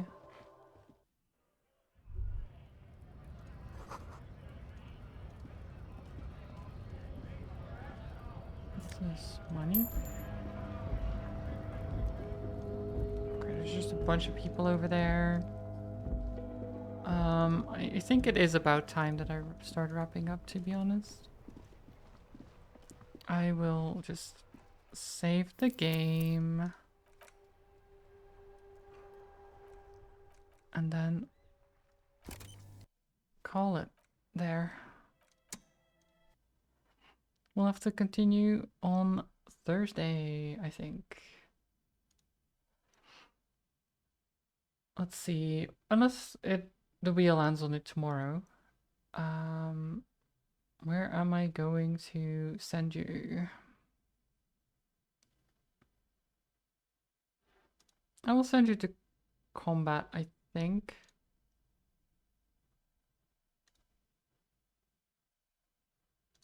Let's see. Combat is playing Deadlock. I do have that as well. I got invited for it too. I don't know what it is. I have not played it, but it seems like it might be a good time to check it out. So yeah, go say hi to Combat for me. Send some love over there. Thank you all for watching, of course, as always. I hope you had a good time. I'm really enjoying Disco Elysium. It's very cool. Lots of text, but it's really fun. Even if it's kind of disgusting at times, the descriptions. But overall, yeah, very good. I've enjoyed it. I hope you all did too. And of course, as always, stay cozy, stay safe, stay hydrated. And I'll see you next time. Maybe tomorrow, maybe Thursday, whenever. Have a good one, everyone. Bye bye. Bye bye bye. Bye bye.